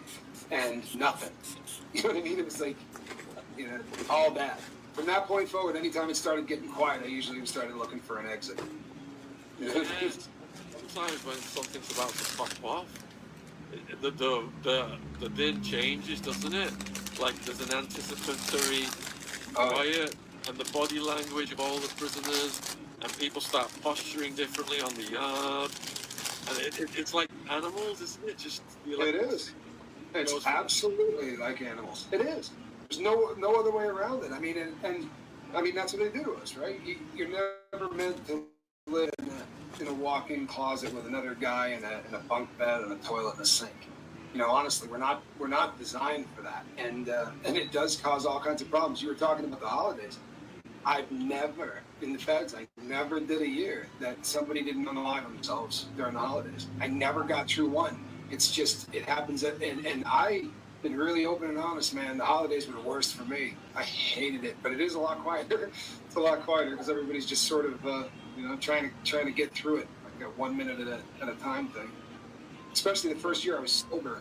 God, it was rugged. We've got a few people asking for the pizza call again. I think that is one of the most startling ones of this. I think that's 4, right? Yep, got it right here. Let's go. I'm gonna need you to get rid of all the leftover pizza boxes. The what? All the boxes left over from the pizza. All the boxes. That's really, it's creepy as hell, right? It's creepy as hell. It's and the reason that the only of all of the ones, this was the one that made me go, damn, right? Because I want it to be real. I don't want it to be AI. This was the one that made me question it the most, because you do think to yourself, how could you be so freaking stupid, right? Of all the code in the world, you couldn't come up with something better than that. But who knows, man? I mean, I really don't. It's there are people. In fact, that I have fired off questions to tons of people I know outside of the YouTube community just for laughs. Like, are you familiar with this? Or are you familiar with this? The Jody Hildebrand and that other woman that the child abuse case out of Utah. It's a huge story in the U.S. And I talk to people and they be like, I have no idea what you're talking about. Those of us who spend a lot of time on some platforms like YouTube get news differently than people do in the real world.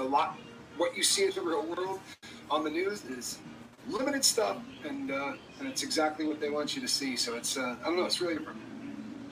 Guys, that's not the only call we've got. If you've just jumped on, we've played about 10 clips earlier on in the stream. So rather than repeat all that for the rest of the viewers and put the same questions in the chat, please go back and start the screen from the beginning, because we'd like to answer questions that have not been answered yet rather than repeat ourselves. And the sewing channel, do you think he took the call while sitting in a private room with his lawyer? I don't. I get the feeling, and again, this is a convict opinion, and Sean, you tell me what you think. But to me, it sounds like normally the way it works, the inmates usually, goes up, this person is on the other side holding the phone waiting, right? And you come and you pick up the phone. The start of this call is, "What's up, Pops?" I don't think that's how, I could be wrong, but I don't think that's how you start a phone call normally, right? It is if you're looking at your dad. It is if it's kind of a casual, it's the feeling I get is that this was recorded from a conversation between glass, 2 phones, they're always recorded. And that, I think, is the origin of it, but I don't have the ability to. That's speculation, completely. Red Wolf's wondering where he would have been put while going through withdrawals. Exactly where he is right freaking now. They don't do a damn thing to help you out with that. If you get some cops that are really cool, they'll throw you extra clothing, and because very often you end up soiling yourself. You cough and it's over. And some cool cops will let you, or take you out to shower after something like that. But more often than not, even with putting up with that, they're just going to leave you in there. They look at you as even more filth. You know what I mean? It's like inmates are already scumbags, but you're even worse. What the hell's the matter with you? And I was usually that dude. They don't do anything for you. You've got nothing coming, is the saying.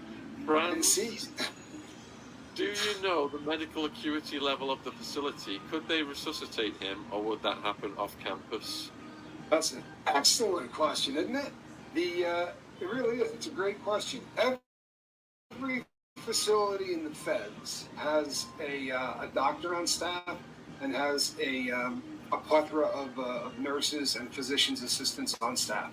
They have things like crash carts and all of that at every one of the facilities. So they absolutely could resuscitate somebody. They've got all of the equipment, automatic external defibrillators, right? The AEDs where you just put the little pads on instead of having to do the whole clear thing.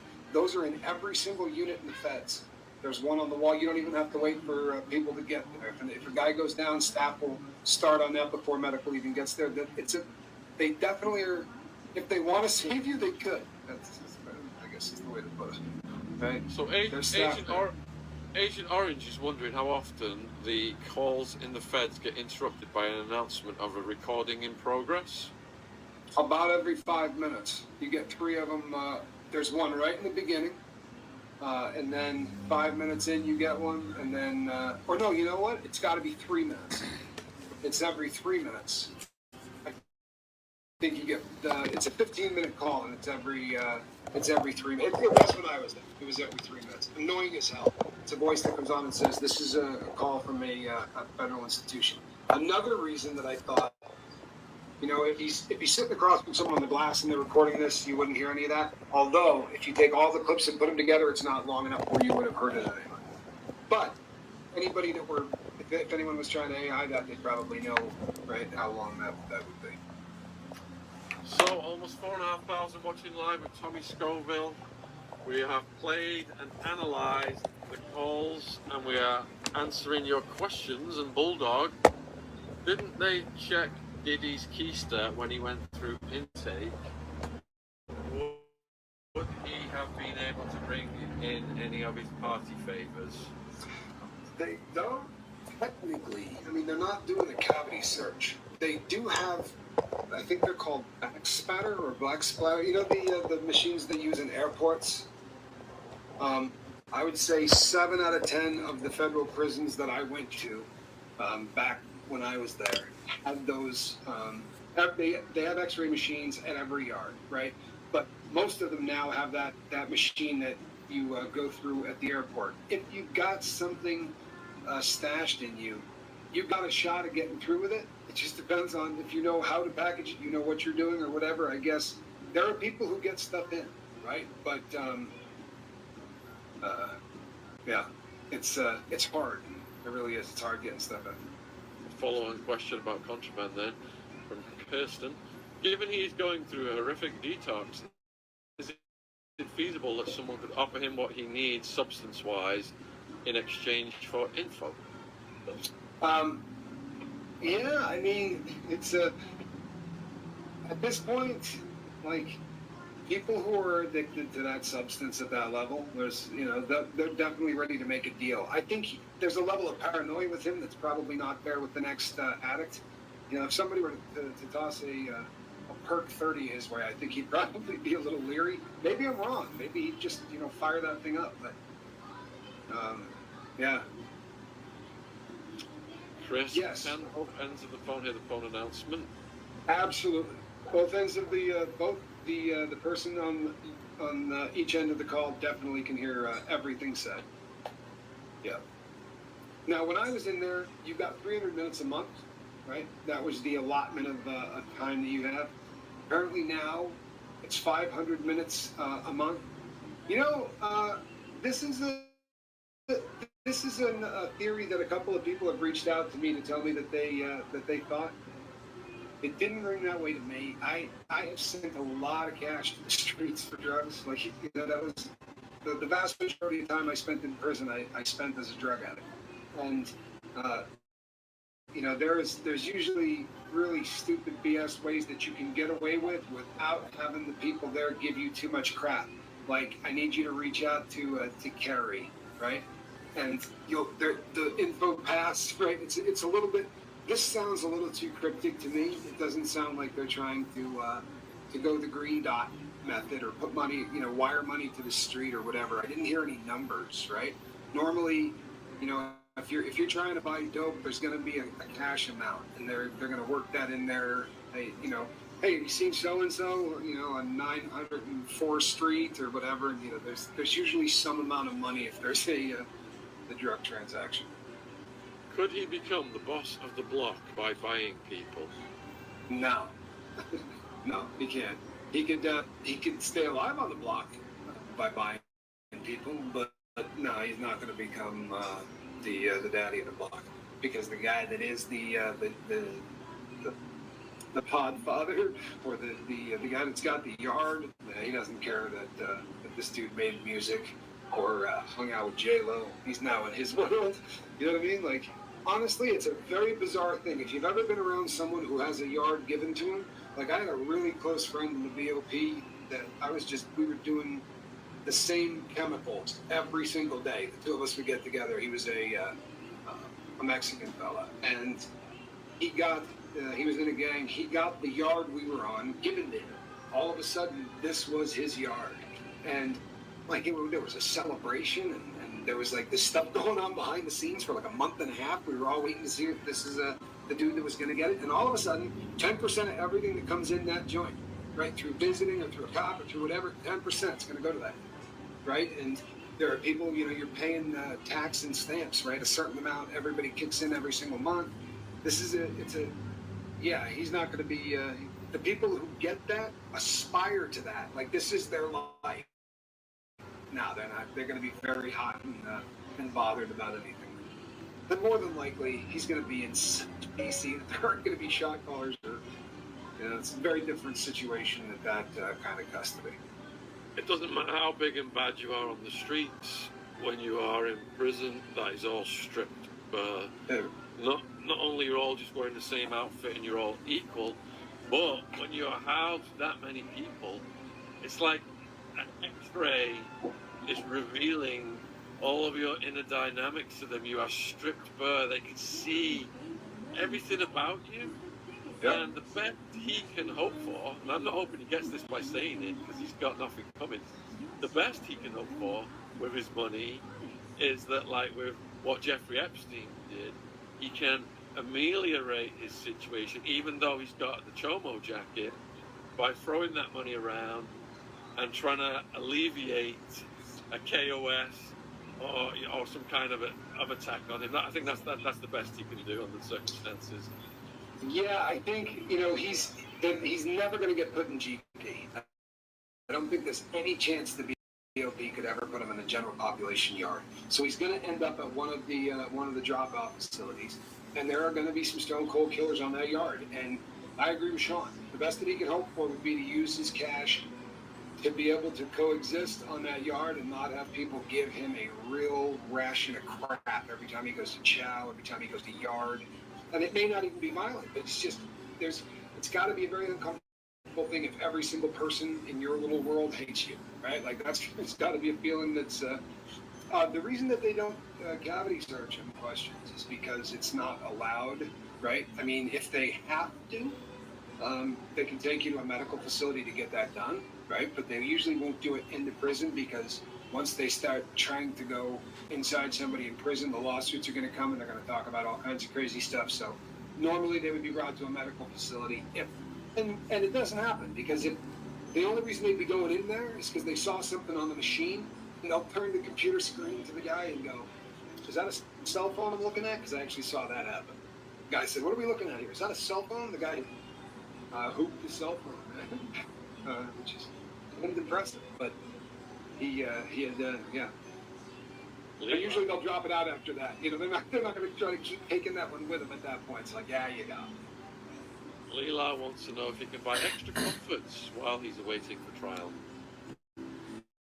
I'm going to pause that. I did a deep delve into what Diddy may have been referencing when he said, get rid of all of the pizza boxes. So first thing that came up was like little simple things like, how do you get rid of an absurd amount of pizza boxes? Not like entertaining the idea that it could be something criminal until I scrolled down. And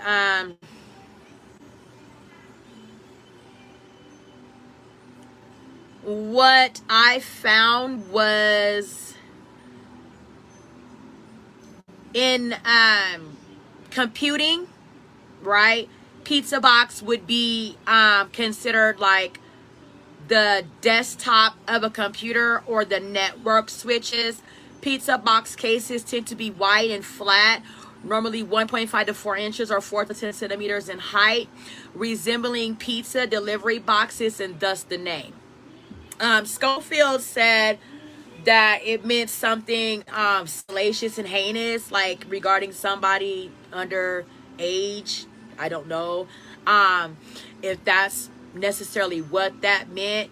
Schofield saying that maybe Diddy was referencing pizza boxes as in get rid of the younger kids that you know, may have something to come out with me about, right? My simple just Googling it says that what is a pizza box in networking is what came up. I literally just asked the question, what does it mean when someone says get rid of pizza boxes? And so that came up, like referencing the pizza box to be like the case style of a desktop computer or the network switches. I'm gonna type in the criminal world, okay, and see what pops up.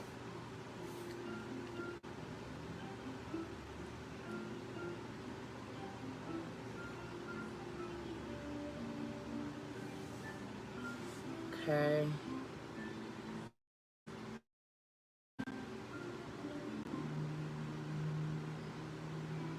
Okay. So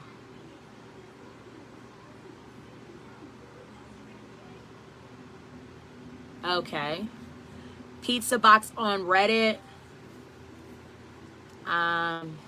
That people use it in crime to say like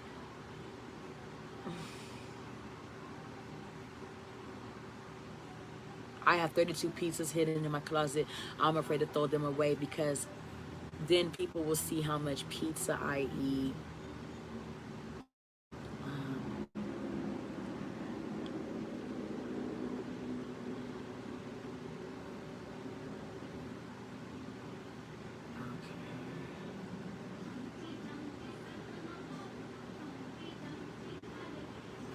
Maybe it is something in similar relation to what Schofield is referencing, because after I,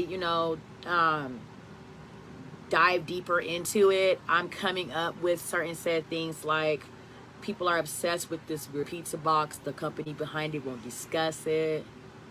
I guess Andrew Tate pizza box tip for the Romanians. Avoid violating HOA policy. Don't recycle pizza boxes.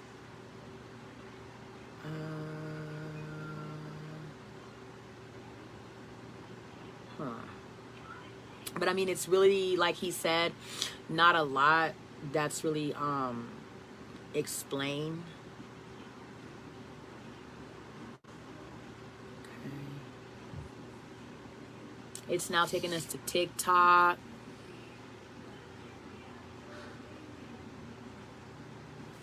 Because I'm trying to get my ancient iPad to work. Okay, but I'm so very thankful that I have this one. I have two of them. But I'm using this one as of now. This one is the older generation one, like one of the first ones, second one, third one, I don't know. But it still works, so I'm using it. I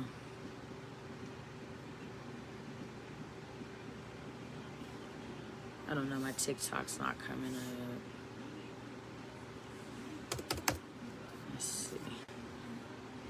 Let's see what more they're talking about on here. We still have a little bit more to go for the conversation. Hold on, it just clicked completely out. Okay, y'all, anywho, those were the Diddy leaked audios. Let me know what y'all think. I'm still doing, some Diddy talk about, what's current and up to date. Let's see who all else is talking.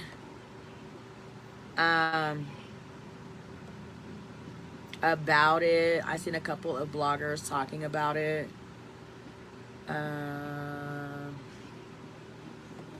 Diddy breaking news. Let's see.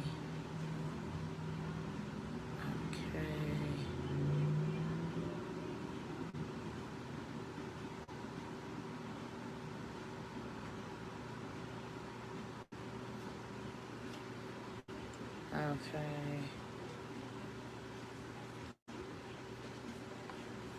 Let's go ahead and type in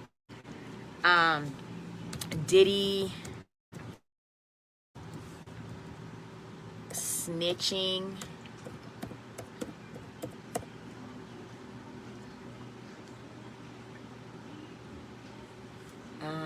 Let's see. Because I did hear that Diddy was supposed to be snitching on the CEO of Abercrombie. Thank you, Boo-Boo.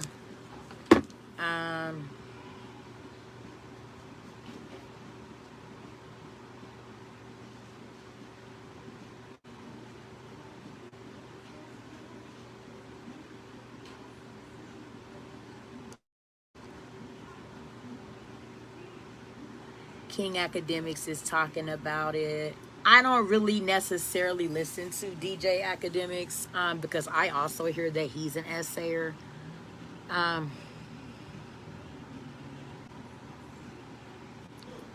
The Academy is talking about it.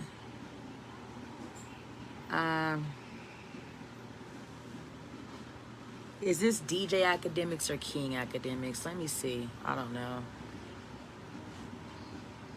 Cannabis. It's not just legal in 38 states. It's a $36 billion global industry, and it's growing. What's your driving force? Do you feel like you've done it all? Yeah, this is DJ Academics. Do you feel like now it's all for the plots? Is the plot you? It's further self-discovery the plot? Is it domination? Okay, I don't necessarily listen to DJ Academics, y'all, because I hear that DJ Academics has done some very similar such things as to what Diddy has been accused of doing. So, let me see. Diddy snitching on other CEOs. Let's see who's talking about it.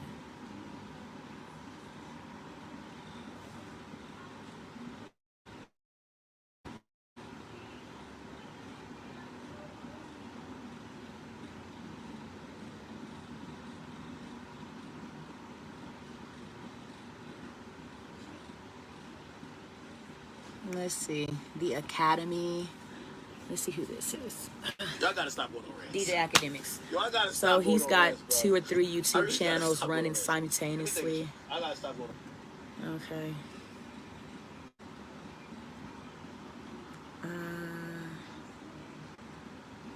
Okay. Diddy newest lawsuits reveal 2 celebrities involved in crimes. Okay, we talked about that one earlier. It was a young guy that was talking about it, but you watch YouTube, you got 1,000 subscriptions, okay?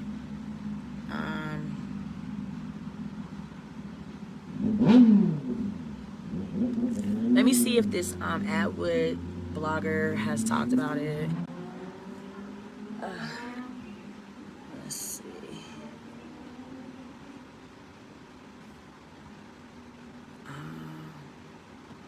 Okay. Diddy's Dark Legacy. Explosive Revelation. Okay. I'm just gonna type it in. Snitching on other CEOs. Abercrombie. Let's see.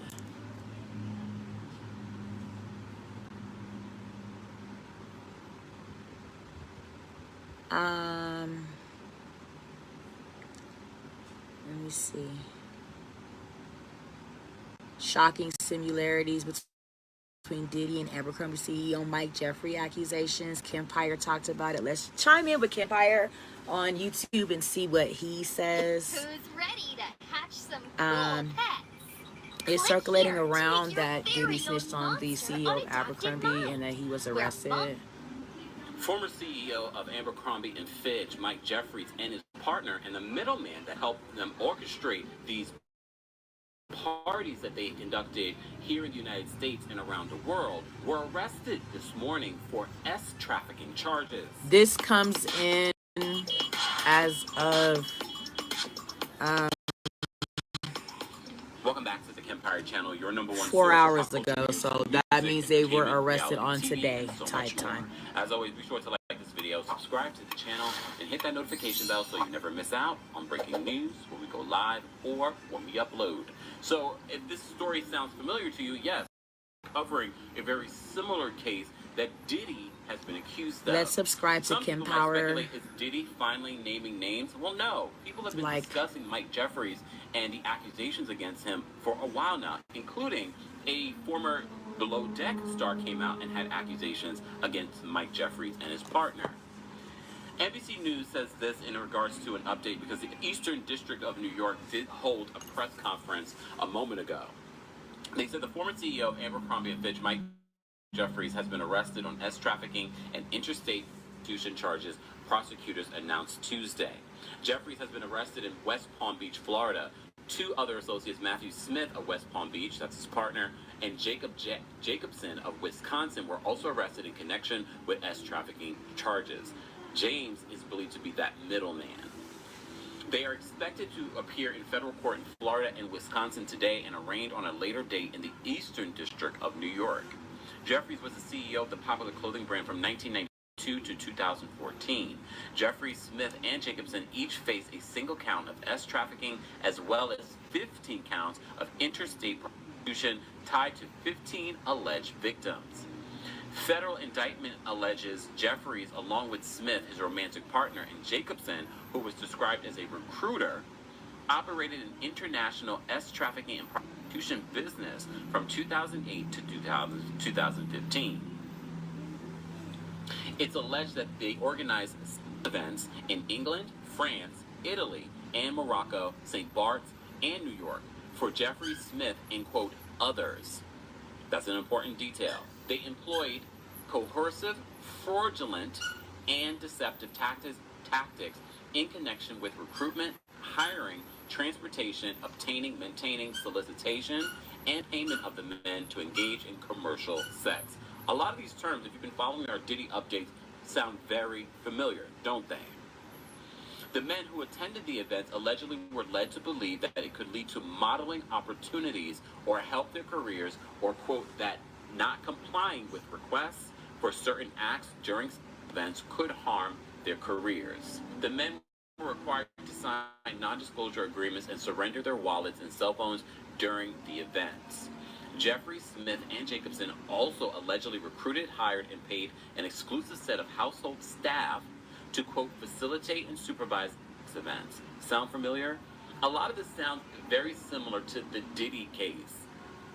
The staff provided Jeffrey, Smith, and the men who attended alcohol, muscle relaxants, again, sound familiar, known as, quote, poppers, lubricant, Viagra, and condoms, among other items. Either Jacobson or the staff paid the men for attending the events, the indictment said.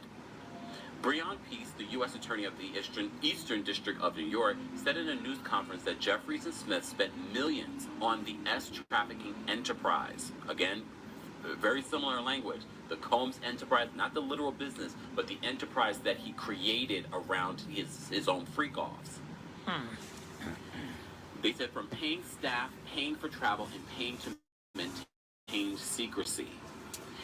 Peace said that the operation used a referral system and interview process during which the men were allegedly preyed upon were not informed about the details of the events before attending.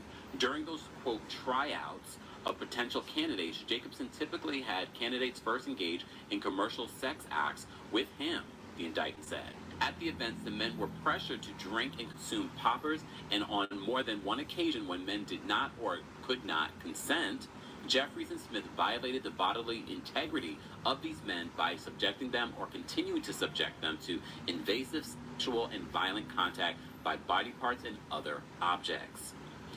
First of all, shout out to the victims, because I think a lot of people don't discuss when men are SA'd, and it takes another level of bravery to even come forward and admit this. In a quote, they said, powerful individuals for too long have trafficked and abused for their own sexual pleasure young people with few resources and a dream of securing a successful career in fashion or entertainment. Sound familiar? Hey, check this out. So I stopped buying random lotto tickets and started doing this instead.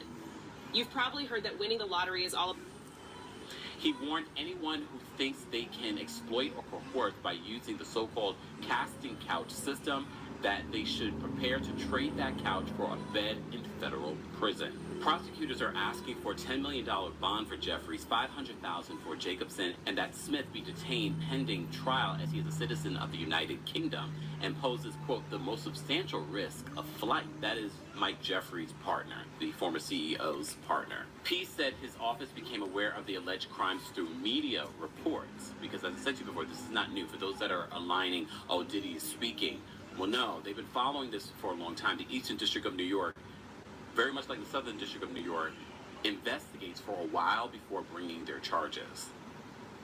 The news of Jeffries comes 1 year after BBC News published an explosive report that said Jeffries exploited men at parties he hosted. The report said that 12 men described attending or organizing events that included sex acts for Jeffries and his partner, Matthew Smith, and those events took place from 2009 to 2015. Some of the men who spoke to the BBC said that they were exploited or didn't participate willingly. Jeffries' attorney, Brian Bieber, told NBC News at the time that Jeffries would not comment on reports about his personal life. Abercrombie & Fitch said the company was appalled and disgusted by the allegations in the BBC report. Bieber told NBC News on Tuesday, in a response to the arrest, "We will respond in detail to the allegations after the indictment's unsealed and when appropriate, but plan to do so in the courthouse, not the media." Shortly after that report, Abercrombie & Fitch and Jeffries were sued for allegedly turning a blind eye to Jeffries' alleged misconduct. That civil suit alleged he abused numerous men after luring them with the promise of a coveted modeling contract, CNBC reported. Today's arrests are monumental for the aspiring male models who were victimized by these individuals. Attorney Brittany Henderson, who's representing victims from the class action lawsuit, said in a statement Tuesday. Their fight for justice does not end here, the statement said. We look forward to holding Abercrombie & Fitch liable for facilitating this terrible conduct and ensuring that this cannot happen again. And when asked if the alleged S-trafficking enterprise possibly continued after 2015, Pease said the investigation is ongoing. Again, very similar to Diddy's case. And encourage any victims or any witnesses to come forward. Cat Williams said at the top of 2024, all of these big deviants is all catching hell in 2024. It's up for all of them. It don't matter if you Diddy or whoever you is. TGJ, any of them, all lies will be exposed. That's all. Guys, as always, I want to know your reaction to this news that former CEO of Abercrombie & Fitch, his partner, and their middleman have been arrested on S-trafficking charges. Let's continue the conversation in the comment section. Don't forget to like this video, subscribe to the channel, and hit that notification bell so you never miss out on breaking news when we go live or we upload. Thanks for watching. That was Campire over on YouTube. Okay, like I said, I stay the hottest in the TikTok game. Okay, I am always getting the hottest of the TikTok from the hottest vloggers that vlog babies. Okay, bless besties. Abercrombie's CEOs, Abercrombie and Fitch, Mike Jeffries, accusation have come to fruition, have come to light. They have been arrested as of today with a lot of similar findings in their criminal arrests like Diddy's, right? Abercrombie and Fitch are a clothing brand. Sean John was a clothing brand. Abercrombie and Fitch would bring models, right, to model Abercrombie and Fitch line, right? Sean John would bring, people, kids as well, to model said Sean John designs line, right? Clothing, right? Okay, so Diddy, I've already, said that obviously he was going down. He's gonna take a lot of motherfuckers down with him as well. And it just not, gonna be, like my Meek Mills or, you know what I'm saying? Somebody that, may have been in the things with Diddy doing said criminal activities, but he was also not going to be the only one to fall from grace as far as like falling off his throne, right?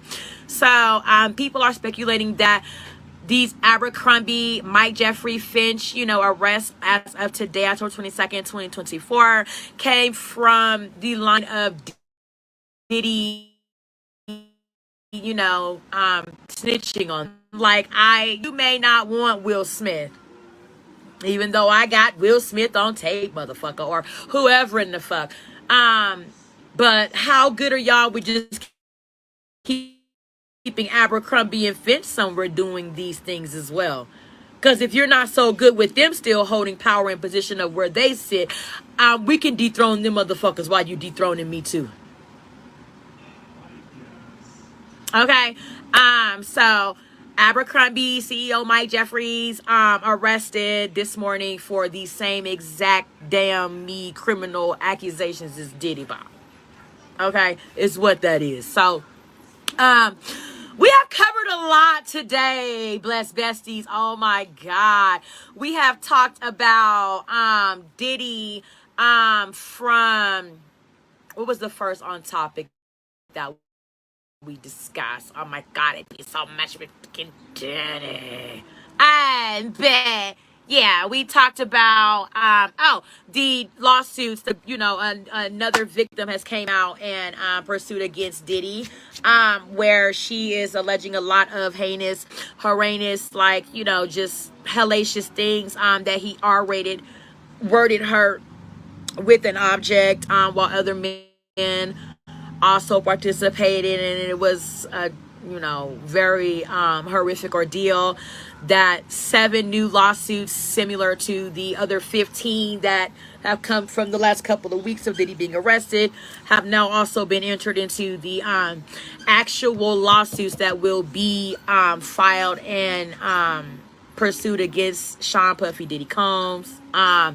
Then we happened to just be doing our research, right? And we came up on some actual leaked audio of Diddy from jail calls. Okay, we got a hater on the line. We're gonna need Diddy to stop trying to drop dime, because in that phone call, right, he's like, where's Jay at, man? As Jay reached out, and one of his sons he was talking to was like, no. And Diddy was like, oh, that motherfucker, he tweaking because I'm in here, man. And la da da da da. And he was, saying Jay. And I don't think there's any speculation of who he's talking about. He ain't talking about his neighbor. He ain't, or, like that he borrowed a pot from. You know what I'm saying? Trying to see if the homeboy Jay from around the way. He talking about the homeboy Jay from around the way that's married to Beyonce. Has he reached the fuck out and asked about how Diddy is doing and la da dee dee da. So we talked about that, how we felt about that. His son talking about, the other son, I think King, or is it Justin? The light-skinned one that everybody doesn't believe is Diddy's actual born son, is inquiring about his car. Like I said, we covered that on the Storm Monroe show, where he brought up, because it's been in the vlogs about his son, not paying his $3,000 a month Bentley car note. And so, however have you, he's not G'ing for the son that everybody believes is not actually his real biological son. Caring about a fucking Bentley car note. Diddy's like, motherfucker, I got bigger fish to fry. Like, my ass is literally in a sling right now, and they're finna fling it God knows where for God knows how long. And you talk about a fucking Bentley car. You better take your ass down to a club and do a club show, right? So we covered that. Because of course people will want to know like how the Cone kids are doing. So, and Diddy was like, you motherfucker, you 30 years old, like, do something with your life, motherfucker. You ain't getting no money or nothing. Like, he was going in on the son. He was going in on the son, like, okay, nigga, you need to get up, get out, and get something, okay? Because you see my ass is in here grass, okay? Finna get mowed, so not for nothing. We covered that. Actual leaked exclusive audio from Diddy from jail. They are leaking Diddy's audios from jail. They are selling them. across, you know, the syndicate market. You know,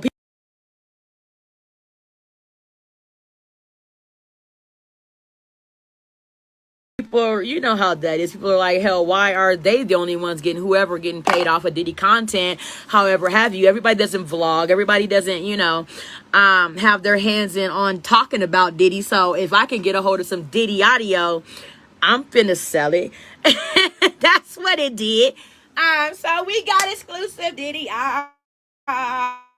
audio, okay, of motherfucking Diddy talking from jail, ho, to his son, bitch. And that's what the blessed besties get, okay? We get the exclusive hot content to talk about, okay? So we talked about that. Then we covered the Abercrombie, Mike Jeffries, Fitch arrest on today, right? And how they are so similar charges as far as like them wooing them in with the, you know, idea of becoming a model, and then giving them drugs to, you know, essentially get them out of their mind and sexually assault them.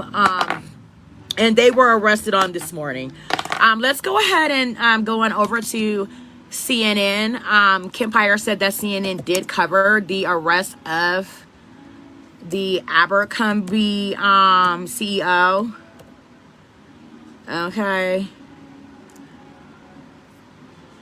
And let's listen in and see what they're talking about. So, former Abercrombie indicted on sex trafficking charges. Hi, my name's Mark.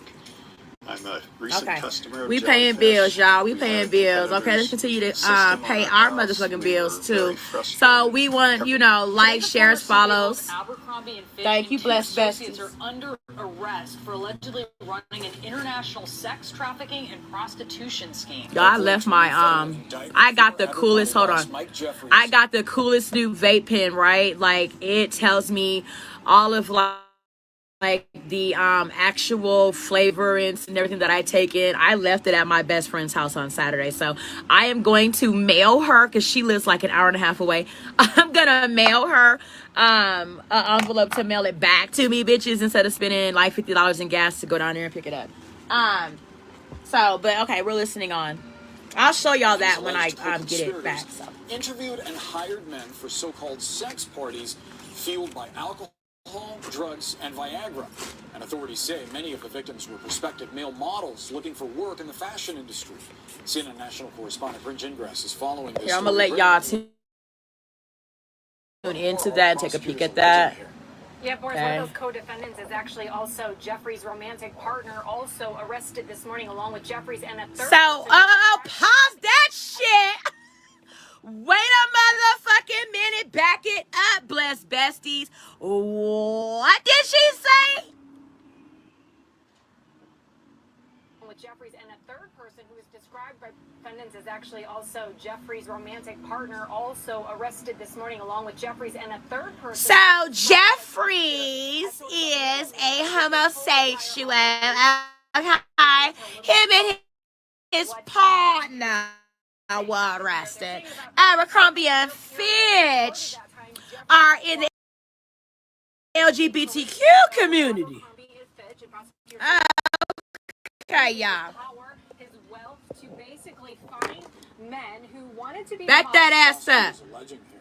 Yeah, Boris, one of those co-defendants is actually also Jeffrey's romantic partner, also arrested this morning along with Jeffrey's and a third person who is described by prosecutors as sort of a middleman with this whole entire operation. Let me detail. Oh, girl, yes, we gonna need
subscribe.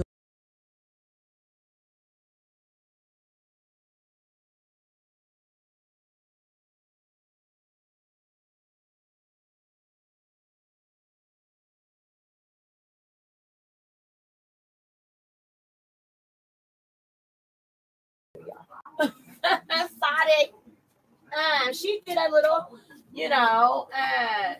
spiel on the Sean Carter, whatever his name is, Sean Atwood show over in the UK about, how she was trafficked by Diddy, right? She was trafficked by Diddy and whatever. And so, yeah. I'm about to get tangled up here. Yeah, so she did a show that she was 10 years old. She was trafficked. Blah, blah, blah, blah, blah. What, grandbaby? Sorry. She said, Grandma, you sat on my foot. Sorry. You can lay back there. And so, yeah. We watched that with Let's Set the Hood Prophet. Now we're going to listen to her recant her accusation, right? About what was ever the real deal.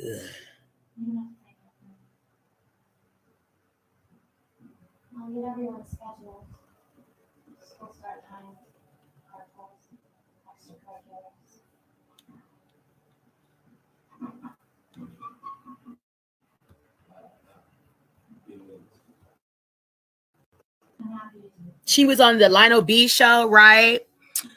At first, he was supposed to be peddling her down through, the internet as her manager for interviews about Diddy, and whatever have you. So now she's going back up on here, Lionel B, claiming to be the woman in the DNG shirt and the woman at the Diddy parties. Let's see what this is, because she was just over on Lionel's show.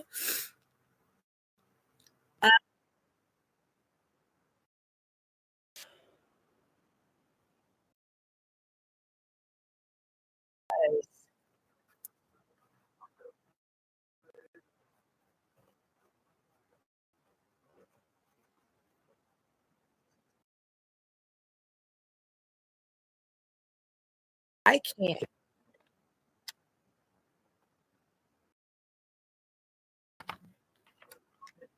I think he has it censored or however, so that you can't play it or listen to it, which is fucking fine because he's not the only person that is peddling this around. So let's see. Mr. Let Go talked about it.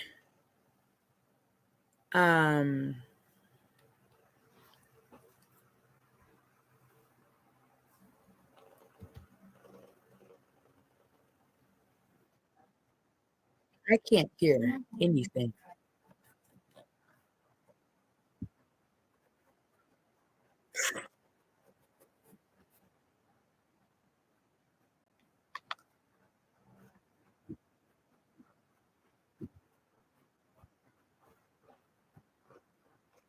Hold on.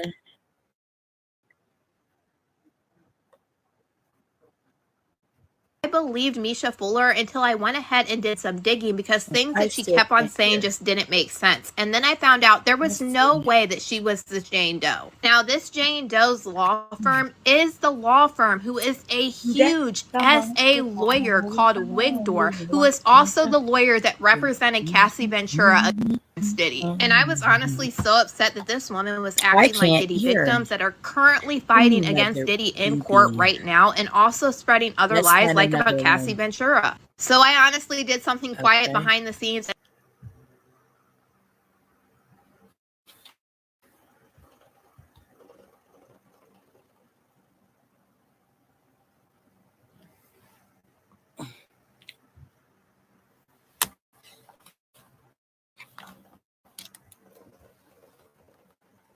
The average person sees around 10,000 online ads daily.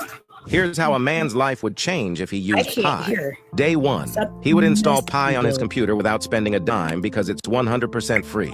Day 2, he realizes how clean and clutter-free his browsing experience has been since he got Pi. He doesn't have to deal with annoying cookie pop-ups or targeted ads. Day 3, he can finally binge YouTube and Twitch without interruption because Pi works on every website you visit on Chrome. Day 4, he discovers that when he does see ads, he can get paid to see them. Day 5, his life. A couple days ago, I told you guys that this young lady was telling a story of all story on YouTube, right? So today, a little earlier today, the truth has finally come to light, and all the YouTubers who have interviewed her are now backpedaling. Take a look at this. Now remember, she was saying that she's this woman in the picture. She's the one sitting on Diddy's lap who filed the lawsuit, alleging that there was some sort of SA that happened to her. Well, guess what? This is the real young lady. Her name is Anna K. She has come forward and she has discussed her lawyers have that they've been hearing that are coming out. So now that's the real Diddy victim and Kane. Because everybody hit the like button. Everybody hit the like button. Everybody hit the like button. Everybody hit the like button right now and drop popcorn emojis in the chat because this is going to be a very interesting conversation we're going to have because new revelations just happened, I would say 30 minutes ago. So if you've seen other people's video, there's new things that just happened. So make sure to share this video, hit the like button, drop popcorn emojis in the chat, and drop your city in the chat and let me know where you at because it's a lot. So look at her eye movement and look at her mannerisms. You can tell she about to start lying right here. She's cookie dough and not Jane Doe. About the D&G shirt, there's someone else's case. So I knew that I could not say that. That's why I didn't want Adria to go live and say anything about the D&G shirt. But everything that I experienced with P. Diddy is real. Everything that I went through is real. I just want to apologize to the misled information. I was on the table. You were the girl on the actual table. I want to apologize to the Jane Doe victim. I never said her story was my story. I've been through things she has been through, but I never said her story was my story, and I just want to apologize if I missed. So she's still lying. That is not her on the table. Everybody drop cookie dough in the chat. She is not Jane Doe. She is cookie dough. This is the alleged cookie dough, not Jane Doe. No, everybody say cookie dough in the chat. Let anyone. Me being Jane Doe in the lawsuit. Cookie dough. Get it right. I'm Jane Doe. Look. As far as when I did file, they told me to put. Did she just have a stroke or is she lying? Like, what's up with what is she doing? You just had a stroke or something? What are you doing? Me being Jane Doe in the lawsuit. Did you just have a stroke or is she lying? What is that? What was that? You swallow your tongue? I'm Jane Doe. As far as when I did file, they told me to put Jane Doe down, but that you didn't file for nothing. Ain't nobody told you to put nothing down because where is the damn police record if you put some down, stupid? It's her lawsuit. It's not mine. So that's the misled information right there. I don't know if I explained it right. Police record. Yeah, we understand. Now, were you coerced by anybody? Like, yeah, you. She was coerced by your ass. Yeah, we understand. Aren't you her manager, sir? Yeah. Misha's Uber come made a out, big mistake, to allegedly not doing thorough enough pussy pop backwards. driver. And now, certain Uber and Lyft riders may qualify for large settlements. If you've faced sexual harassment in a rideshare since 2019, don't ignore this.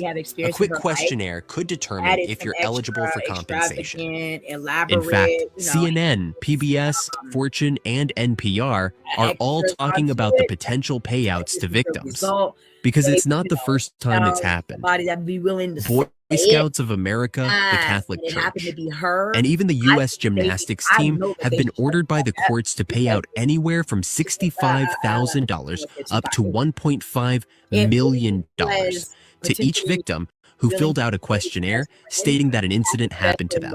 And now it's happening again with Uber, and you can find out if you're eligible for compensation. I know it may sound too good to be true that you could actually... Keep listening. How can your manager say, were you coerced by anybody? Yes. Your ass. What the hell are you talking about? You're her manager, sir. Hey, let me be your manager, and we can run around and make all kinds of money, and I get a percentage of everything that you talk about. That's her lawsuit. It's not mine. So that's the misled information right there. I don't know if I explained it right.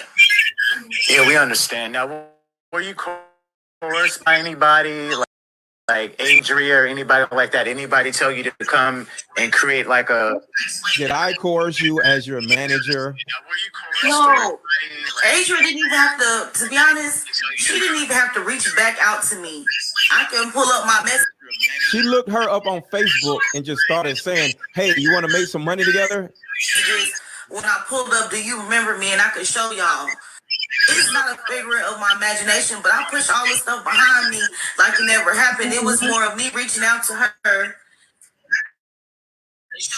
You pushed them 200 men behind you, right? Okay. To see if she remembered me because... Wait, what is all these convulsions she having? Why she pause like that? Because her ass is lying. When I pulled up, do you remember me? And I could show y'all. It's not a figure of my imagination, but a figure of my imagination. The woman is an idiot. So it only takes... Lionel B has to be an idiot to believe this idiot. What is a figurate of my imagination? She can't even talk right. Push all this stuff behind me like it never happened. It was more of me reaching out to her. Look. What happened? Hello? Who that win outside? You there? What happened? What happened? She's trying to think of some more shit to say. To see if she remembered me, because I'm not crazy. I'm not. Anybody who says I'm not crazy is crazy. Have y'all ever in your life heard a person say, I'm not crazy?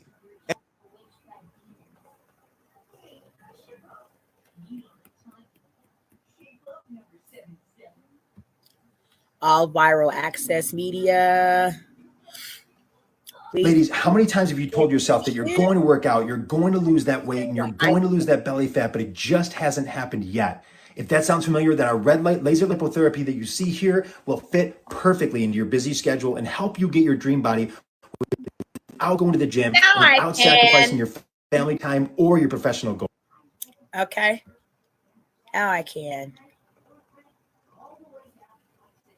Yeah, man. It's really good, everybody. I ain't gonna... my bad. I could have went through all the pictures to see my daughters and all that. I'm not doing that. For some motherfuckers to hit up. She would have been a kid, like way younger than what these hits. The like, hello? Are we just not? Because I want to get to the timestamp of her talking about. There's always an exception to the rule. There's always a percentage of what if they did let her get away. But Ali Carter says she was so good in made it seem like she was so with it and abiding by it, loving what she's doing, that they let her go. But I have to question. She has the paperwork. Yeah, there's a website that she has to reach her. I reached out. I left messages. This is like over a month ago. I've been reached out to her. I've been reached out to her. Let's go to Sun real quick because he kind of breaks some things down too. Yeah, a whole bunch of videos on this girl Misha and Mesha. I don't want to sit up here and repeat and regurgitate the same shit that's floating around. You know what I mean? I open the floor for y'all in a little bit if y'all want to get on.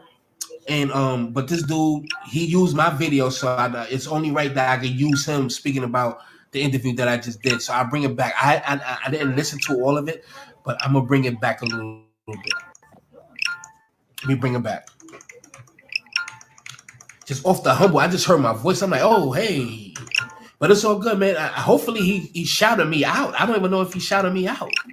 You know what I mean? Like when I use other people's videos, I shout them out, but like, yo, make sure you go subscribe. You know what I mean? You know, I'm not saying he did or he didn't do it, but hopefully he did. You know what I mean? Like, yo, man, you know what I'm saying? Because it's enough views for everybody, man. I don't know, but it is what it is. I kind of believe it because they always doing these things to each other. You don't remember when Diddy had that interview with Justin Bieber and he's like, the things that we're gonna do, we can't even discuss. Were you there? The things that we're gonna do, we can't even discuss. Were you there? Like, girl.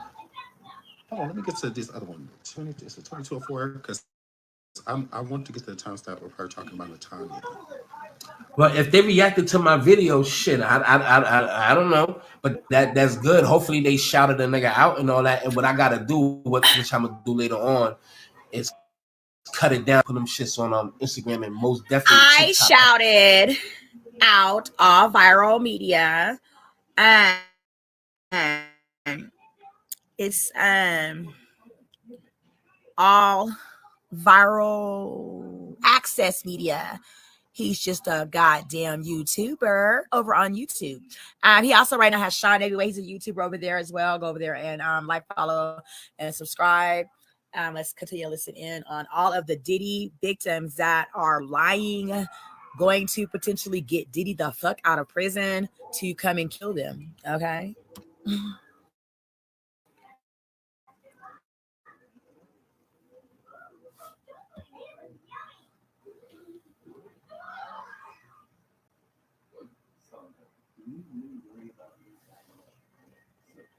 Forgot to do. I was just too tired last night. 22. And everybody, please make sure y'all share. Make sure y'all share the interview I did last night. We are going to go share. over Help me there. Get that shit up, son. Help me run them numbers up. And take a listen. No. Okay, let me pull him. And when he pointed him in direction, the reason why Latanya was so close because she was part of the crew. She wasn't just a club goer. She was in the mix. She don't want nobody to know that. She wasn't just a square. Not Latanya when she got pop out by the face by Diddy. Now she was with them, all of that, and not only that, she was what? It's a club. 3, 4 in the morning. She right there. And I was right there. I saw who shot me. You know why she saw it? Because she was right there. It was one of the handlers, according to Misha. Nah, Latanya was one of the head. I'm gonna let them finish breaking that down. But here's my thing. Respect to Adria. I fucks with you. You batshit crazy. But Cody, that's my little man. But all this time. Wow, all access media is over there paying some. I've been talking. Oh no, okay. 2.5 months. I never heard her speak about Latanya, the girl that got shot in the face at Club. I never heard of her even meeting her. Anything until last night. Catnip. handlers that night, but got powder in the face, boss. Catnip.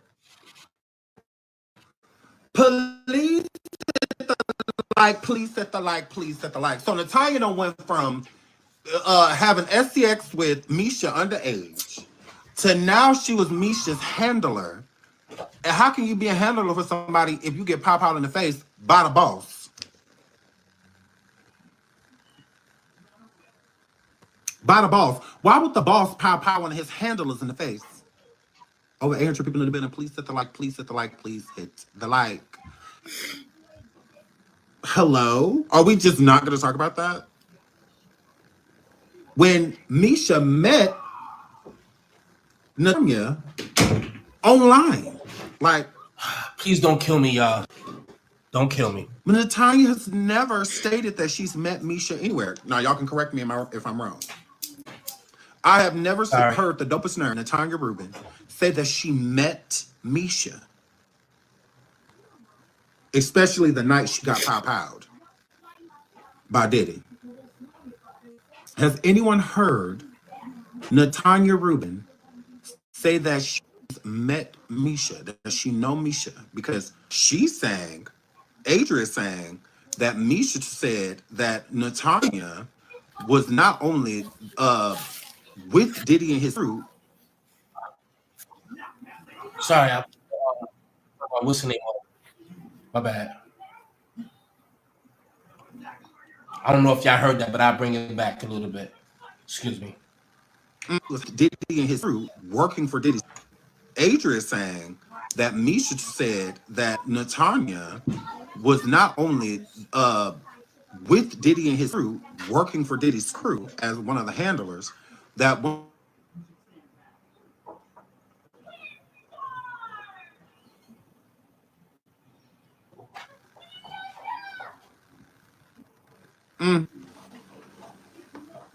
correct, Sheila. They are all over Sean. Sean has even if Misha was born, and bringing out all facts, she would have been like that on matters. Like, so they way younger than what. Bear with us because we got to get these things heard, understood. Because that the pop out happened what 99 and so forth like that. Okay. Misha was born in 1990, I believe. Right. 1990. You heard that. These so she was born in 1990. She would have been 9 years old. And a lot of it is not added up. And this she's talking about when she was on the table, she says that she was like 14. Well, she says she was 14. Like all of this is not adding up. And this is why I'm talking about the mental stability. Thank you. It's like take your. I said this a long time ago. Serious. The internet is the safe haven for crazy people. And when you know you could get a bag out of this girl got a bag. Misha got a bag out of that. That's crazy.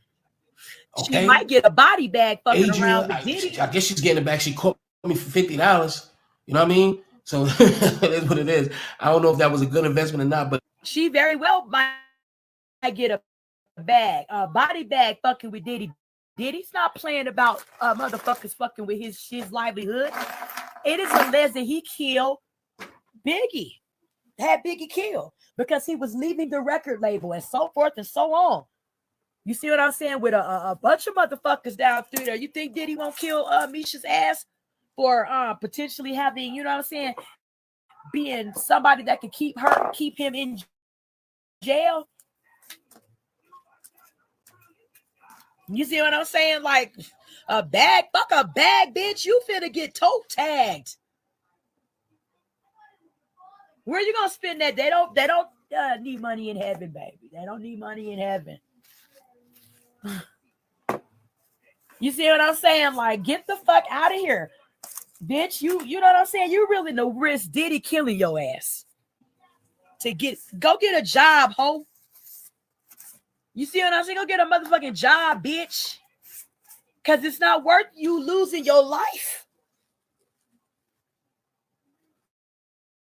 to be up here. Don't nobody care. You want to talk about Diddy? Make you a channel and talk about Diddy just like all of us did. You see what I'm saying? This is not the answer.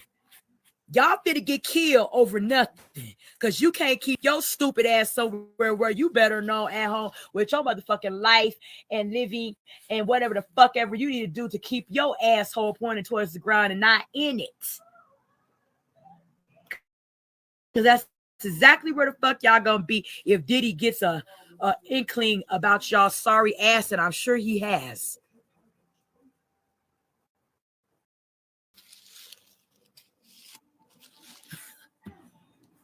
That's it, Tanisha Soxy. Thank you for. But it was a good interview. I fucks with it though. You know what I mean? So it's like we will be. They just making up shit as they go. After this. Now look, it's already public knowledge, so I'm gonna say it. Adria got into. They taking $50. March. What's their number?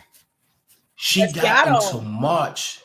I don't peddle people's pussies down to the internet with no bullshit. You're not finna, Diddy ain't finna be like everybody that, you know, read with that narrative and was like, yeah, that's what that nigga get. Tell us this juicy ass tea. And it's not nothing true, and it could potentially keep Diddy in prison for the rest of his life. Bitch, it won't be TT. It will not be me.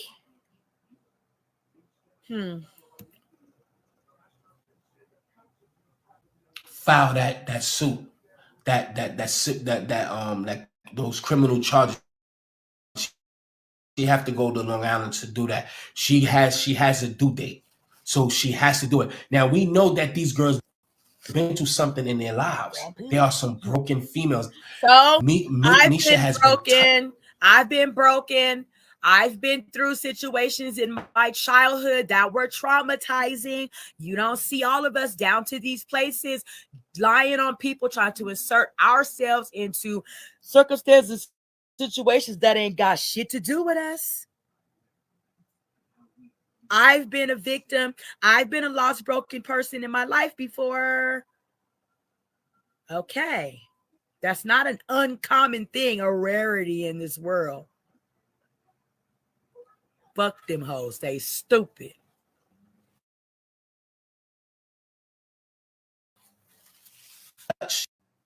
She has been raped and molested. Excuse me, let me just say molested or whatever.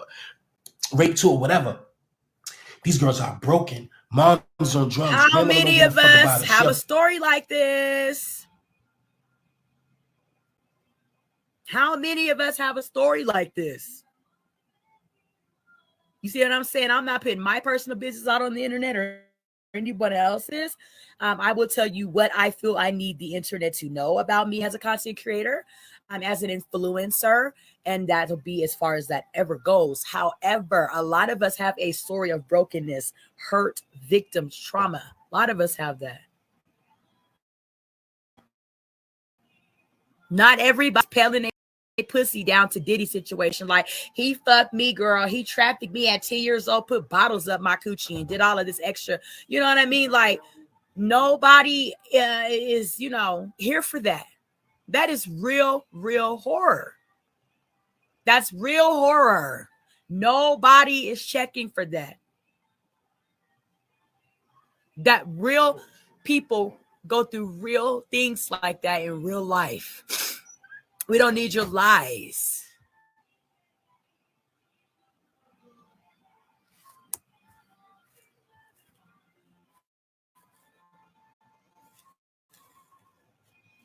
They're running the streets. And sometimes you could come from a good home, but you want to be promiscuous. You want to be promiscuous and be hot in the ass and want to run around. Some of you girls, y'all know what it is. Y'all know what it is. That's why you have to always understand what the hell you be doing around your goddamn kids. Look, and all of this stuff that's happening with them coming out with this story is going to help Diddy get out of jail. Thank you, hoes. What part of y'all of this are y'all not understanding? That's the narrative bitch, to run with. Diddy's gonna use this and be like, y'all know y'all got me fucked completely off. Where are the real victims? Where is the real evidence of me doing these motherfucking things? Because if you don't have them, I'm going to get out of jail and sue y'all. And in his mind, I'm going to kill the bitches that tried to keep me here.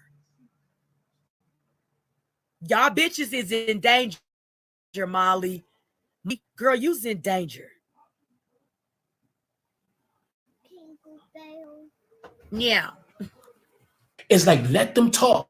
The more you talk, the more people hang themselves. The more you talk, the more lies will come out. But and the internet saves everything. Here, so. In the internet, content creators, even just the people who don't do content, but just look at content, will dissect everything and put everything together and let you hang yourself. So a lot of what they are doing is literally helping Diddy's case. I know I'm not. I'm gonna play a little bit more. She would have been a 9-year-old.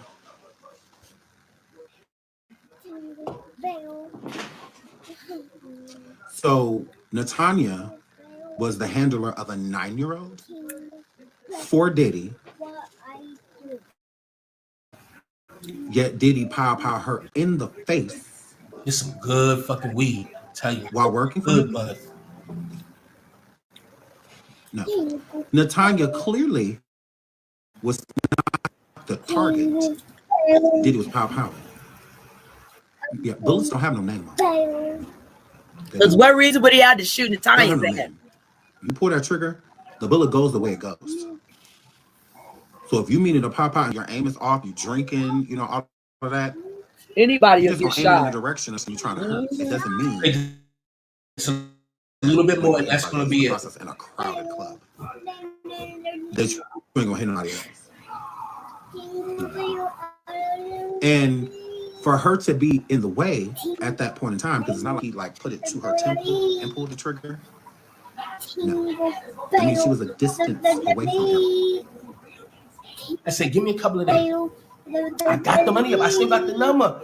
Call her, she never picked up. I'm gonna name the general. And when she made Thanksgiving, you know what I mean, due to, you know, the high cholesterol, it wasn't no salt or anything in the food like that or whatever. Now I'm understanding that that you have to lay off the salt. I ate most of my food. Like it's almost gone. Cause I seasoned that shit. Who's here? She's here. Who? Oh, if I were having. Hold on. Who's in here? You got somebody in here? Oh, somebody in? I don't know. Whoever in here, she can get on. Whoever it is, I'm trying to look at New Jersey in the house. You already know. Oh, I'm trying to see who said somebody who was in here. Oh, I don't know. But anyway, I just wanted to say that. Look, how long I've been on here? Look, it ain't no waste of money, nah. Now I'm gonna call her now. Let me find her number. Fuck that. But it's probably not the It rings though. Y'all gonna like that. Y'all gonna like it. Y'all gonna like trust me when I tell you. This is why I want y'all to get those run those numbers up. It's a real good. I think it's her best interview to me. So if whoever want to jump on real quick, y'all. I know my neighbor right there. He's probably tight.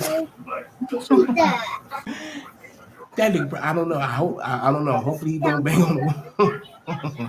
We're gonna go to the We're gonna subscribe to all of our access, and we're gonna go over to. Oh, she cut that shit. His page and find the interview. Let's listen.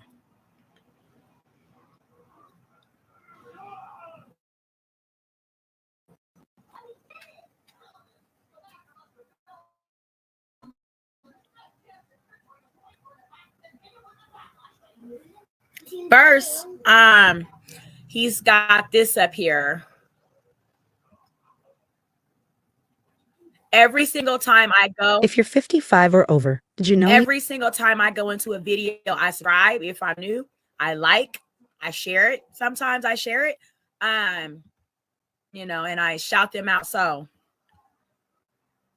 this is Andrea English goes off. She's another alleged accused victim of Diddy's. Accusing victim of Diddy's on Misha Fuller and exposes her. Lionel B set her up. A must watch. Let's watch.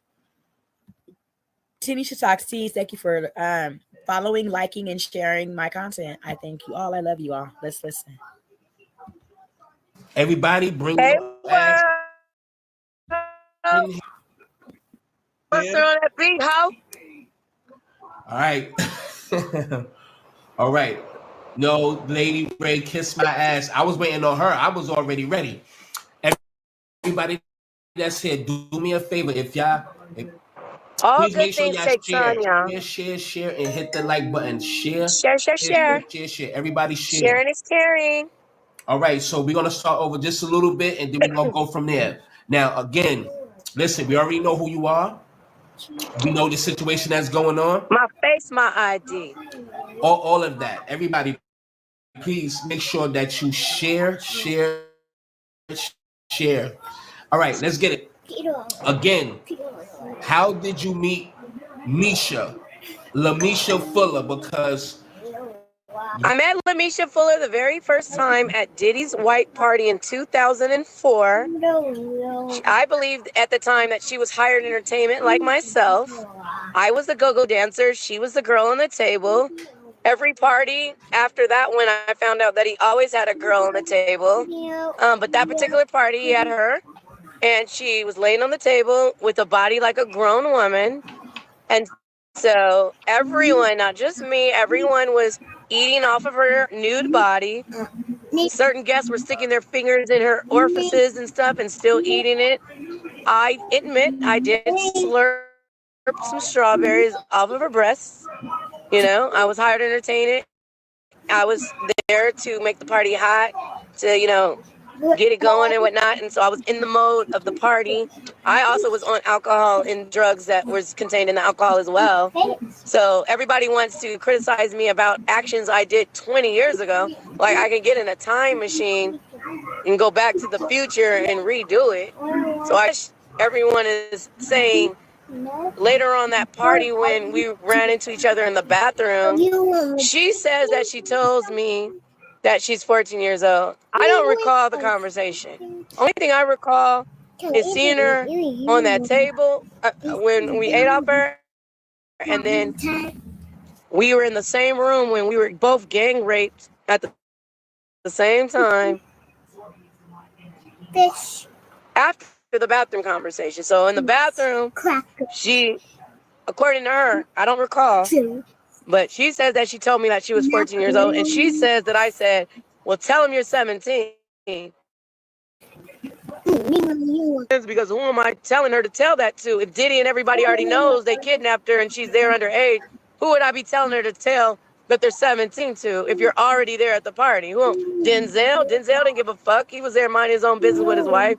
So when she says that I said, well, tell him you're 17, I don't understand who I'd be telling that they're 17 to if Diddy has you there at 14. You know what I mean? Obviously, Diddy and whoever else put you on a jet and had you there them years, they know you're underage. So I don't understand why is it turning into my moral responsibility on my own to have been the one to have saved her back then. I don't understand it. I needed saving my damn self.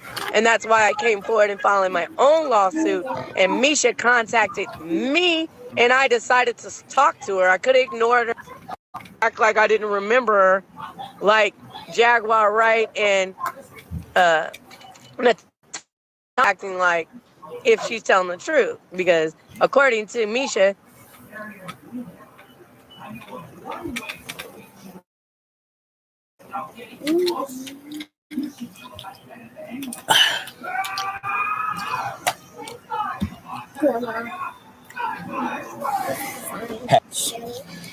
wow, Lionel or not Lionel.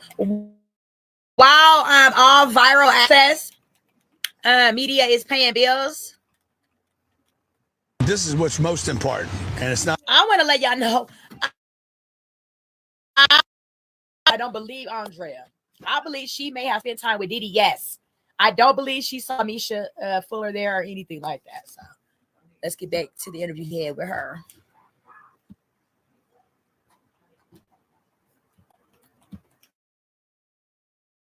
According to Misha, she's had past dealings with Jaguar White and Natanya. I never have. They all know me for some reason. Everybody did their research and knew who I was. I didn't know who nobody was. Shout out to Jaggy. Hi, Jaguar. I love you, Jaggy. I like you, Natanya, too, even though you turned on me, girl. It's all good. God's here. So we gonna get you know what I mean? I'm an actual Christian for real. I'm a practice humility, and I'm turning the other cheek so I don't have to slap it. And God bless. And we're gonna get into that with the Lionel B thing and all that. So we're gonna get into that. I just want to say this. So for the Lionel B lying. hold on, wait. Nope, we ain't Lion B. Wait, hold on. That's why I fired him. Lord, we gonna get into that. I got the fuck up out of there. That nigga fucked up millions of dollars. Wait, Adria, please. Hold on for 1 second, please. Excuse me. I had to. That's fine, but we got to do this one right, sweetie. I got you. Trust me, I got you. I'm just saying. So for the people who acts like that, you didn't know she was 10 years old and things of that nature. What would you say? I didn't meet her at that time. No, the reason why I say that because if a girl, 14, I didn't know her at 10 and 11. Okay, all right. So go ahead, finish because I was gonna say something. But go ahead. Yeah, don't put me in a 10-year-old mix. They kidnapped her out of Dallas, Texas at 10 years old. They put her on a private jet and brought her to New York. I didn't meet her until she was almost 14, after she had already had a baby with Diddy. So why everybody saying I should have saved her? The niggas should have never stuck their dick in her. Wait a minute. By the time I met her, the bitch had already been ran through a gang of time, and then Diddy groomed her to go on to me and had her working at the club underage watching me. I'm just finding this out because I didn't even know. She had a baby? She had Diddy baby? She had 2 babies for Diddy. And the second baby, Nelly and Diddy nutted in her. She had a threesome with Nelly, Ashanti's husband. Shout out to Ashanti. I love you, Ashanti. And she don't know whose sperm made it in her, Nelly or Diddy, but he said, I'm gonna give this baby a chance. That's why the girl's name is Chance. He said, I'm gonna give this one a chance because he kept beating babies out of her and he let this baby live and he said, I'm gonna give it a chance. That's why her name is Chance. Wait a minute. Wait, no. Wait. My heart skipped 8 beats. Just shh. Diddy said, I'm gonna give this one a chance. He didn't beat that one out of her. He let it go full term, and he been raising it. It's probably Nelly's sperm in her egg, and Diddy been raising it. Chance, agree to the DNA test. Chance, we need you to agree to do the DNA test, Chance. Hey, now listen. Either Misha's lying, or she's telling the truth, and that's drama. Okay, now there's a call from Danielle Robinson where she actually called Misa's mother and told her that she is doing, and the mother didn't seem concerned, and she did not make it seem like her daughter had mental issues or these things actually happened to her. That's the reason why they were able to get away with it. The grandmother never called the police because the grandmother was getting a check from Misha and the other kids that she was watching through the family because Misha's mama was on drugs and her daddy was on the streets. And so her mama didn't want to mess up that county check that she was getting for all the kids. That her grandmother never reported her missing.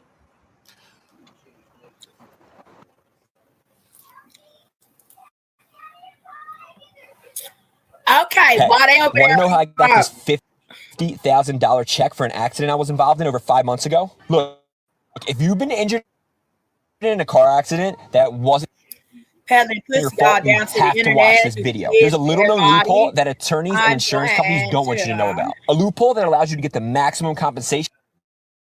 Get back to the motherfucking show. And that's why when she got away and came back home, her grandmother went back to treating her like a kid. And when she was telling her what happened with her with Diddy, her grandmother didn't believe her and started mistreating her. So she literally left and went back to Diddy because she thought it was going to be better. But at the age of 11, how is that? I'm not saying it's not possible. If this was like 1933, 1940, 1950, maybe, because a lot of crazy stuff was happening and kids had to leave and all put on trains and sent by themselves. And if this is 1920, yeah, I don't know what kind of life because me at 11 years old, my 11-year-old self wouldn't know what to do. That's what so I'm the saying. fact I don't even know how she knew how to leave, go out the front door and go hitchhike and find the right people connected to Diddy and then get back to Diddy and then start fucking on him some more and then killing people. She done killed like 35 people in all these countries. They started taking her out she was his little hitman, his little goon. Now, hold on, because, okay. I ain't killed nobody ever other than the abortion that Anthony Gallo made me have. And I'm coming for your ass, Anthony, about that and some more shit cheating on me with Rihanna. Now, I got you. You gonna cheat on me with Rihanna but make me have an abortion, nigga? All right, now check it out. So the interview, well, when you was on the Lionel B show, and Misha and the Lion B, the liar B. I call him the Liar B show. Yes, go ahead. So what transpired there? Look, and if this come across him, I don't do channel game banging or anything. This is just no, because I was totally shocked. I don't do that funny. He has a weirdo girlfriend who thinks, I guess she's pimping him or she's really the money behind him because she really felt that she can jump on the live. And then he really felt that he can put his sister, who claims to be a lawyer, maybe she really is a lawyer, and maybe she's representing Misha now, but they all conspired out of nowhere to turn on me and make it my fault that I didn't save Misha back then 20 years. Not Diddy fault, not Nelly fault, not Pierre Harvey fault, not Clyde Davis fault, not the nigga that flew the jet fault, not all the princesses she was fucking on in Dubai and everybody fault, but me, my fault, that I supposedly, when she told me hearsay that I was supposed to grab her up and say, let's go, let's flee to the police station right now, in my drug-induced 20-something-year-old self. I wish I had a time machine to go back and do it all right for you people. You judgmental people that's probably living wrong right now, scamming people, married, sleeping around, molesting. You guys know what you out there doing. You don't judge my 20-year-old self ago. Now, you weirdos, you should be ashamed of yourself. Now, hold on. Now, just relax. All right. I am relaxed. You sure? All right. Hold on now. We'll go right back to that. All I know is much on that beat, house. Before you said it, already been done. She don't fail tomorrow, watch, because she's too high strong. Probably gonna pop a couple. She didn't want to throw my phone in first. Miss Chadwell, I really. See how she knows because of the truth. Look at her. She's probably gonna start talking in tongues or weird ass lingo. What the fuck is that? Let her rock. Let her rock. Hold up. See? Look. No, that's not cool. I'm speaking in my native language. You have to hold on. Listen, because at the end of the day I understand, but you're gonna have to relax because at the end of the day, I am relaxed. No. But these are Diddy victims. Everything's funny. Everything's a joke. Okay. I'm being real with you. This is only gonna make you. I'm being real with you too. I am relaxed. I'm trying. I'm saying, who does that in an interview? Right, but who starts it off and you introducing yourself into the world and you just, nobody save me. You're not listening. I'm trying. Who does that? Somebody needs some help more than me. Listen, let me say this. When you do, I was never a minor. I didn't have no babies for Diddy. They didn't cut no babies out of me. So I understand her pain. But she redirected it towards the wrong person. I helped her. The fuck up. She is not named in my lawsuit. If she want to name me in hers, that's fine. Wait a minute. I'm suing Diddy, Jacob the Jeweler, and Vibe Magazine, who's owned by Penske, and that's it. Not Misha, not Jaguar Wright, not Natanya, not Mike Lowry, not the Little Mermaid, nobody except for the people named, and then I will come for the others after. Now, shut up. So you shut up. You called me to get on here. You want me to shut up? I'll shut all the way up and hang up the phone. That'll be the organic That'll be the shut up for your ass. You talk to me right with respect, or I'll get the fuck off of here. How about that? I'm telling you. Relax. You I am relaxed. But be quiet. Just one. But now you said be quiet. I can do that, but shutting up is what I won't do. Just relax, man. I'm trying to present you in the right light. I'm not worried about me because it's not me. I'm trying to help you. So just relax. I don't need no help. This ain't helping my lawsuit at all. Look, just listen. This is just gossip for clicks and views. This has nothing. Let me repeat, people. I'm here to take down a child pedophile who has bodies around the world, who's a global threat. Diddy is my target. Not Misha, not Jaggy, not Natanya. Diddy is my target. I'm focused on saving kids, not the gossip. Listen, Come on, you trying to help me? This ain't helping me. It's helping you. I can hang up right now and still have my lawsuit. How about that? You're not listening. You're not listening. I'm talking. This is if you stop talking, you will understand what I'm trying to tell you. Far as helping. Okay. I'm not talking about your case. I'm talking about character. Relax. I am relaxed. All right, but just let me get my thoughts out. You're over talking. You're just going ham. Just. Well, I thought that was the point of an interview. You want the person to talk, right? I'm gonna be mute. How about this? We do an interview and I don't say nothing. You see what I'm saying? This shit, wow. Listen, you want to skip this ad? I would too. But what if I? So that's Andrea English. She alleges that she went into Diddy, from stripping, however have you. She went, and started becoming entertainment for Diddy before, and she feels like she didn't get paid enough to do all the fucking and sucking that she did. Basically, okay, she wants $50 billion from Diddy because she doesn't feel justified, vindicated, monetarily because they didn't pay her enough for all the fucking sucking she did. She says at one time she slept with 100 men in one day and was undercompensated for the ordeal. That's Andrea English. Come on now. With other people, it seems like you're doing good. With me, you just because they don't tell me to shut up. They let me talk. I'm saying hold on, and you're still talking. You make it seem like you're being rational here. Just relax, chill. Go ahead, Mike. You got it. Go ahead, Mike. Go ahead, Mike. Lord. Damn, now they just best to listen. Right. And none of that. Just listen. But you're right. What I really don't want to do is make more lives because it's not helping. I'm thinking I can release and talk about it, but it's not helping. But people in the world be aware of the things that's going on. This is not healthy. This is not therapy. See how she bending down? She wants y'all to see her hair, y'all. She told me that she flat ironed and made sure her edges was right. She doing all that bend down so y'all can see her hair. But it happened to me, and I've been hearing them all my life. It's laid, girl. You did your thing, girl. I see your edges is laid down, girl.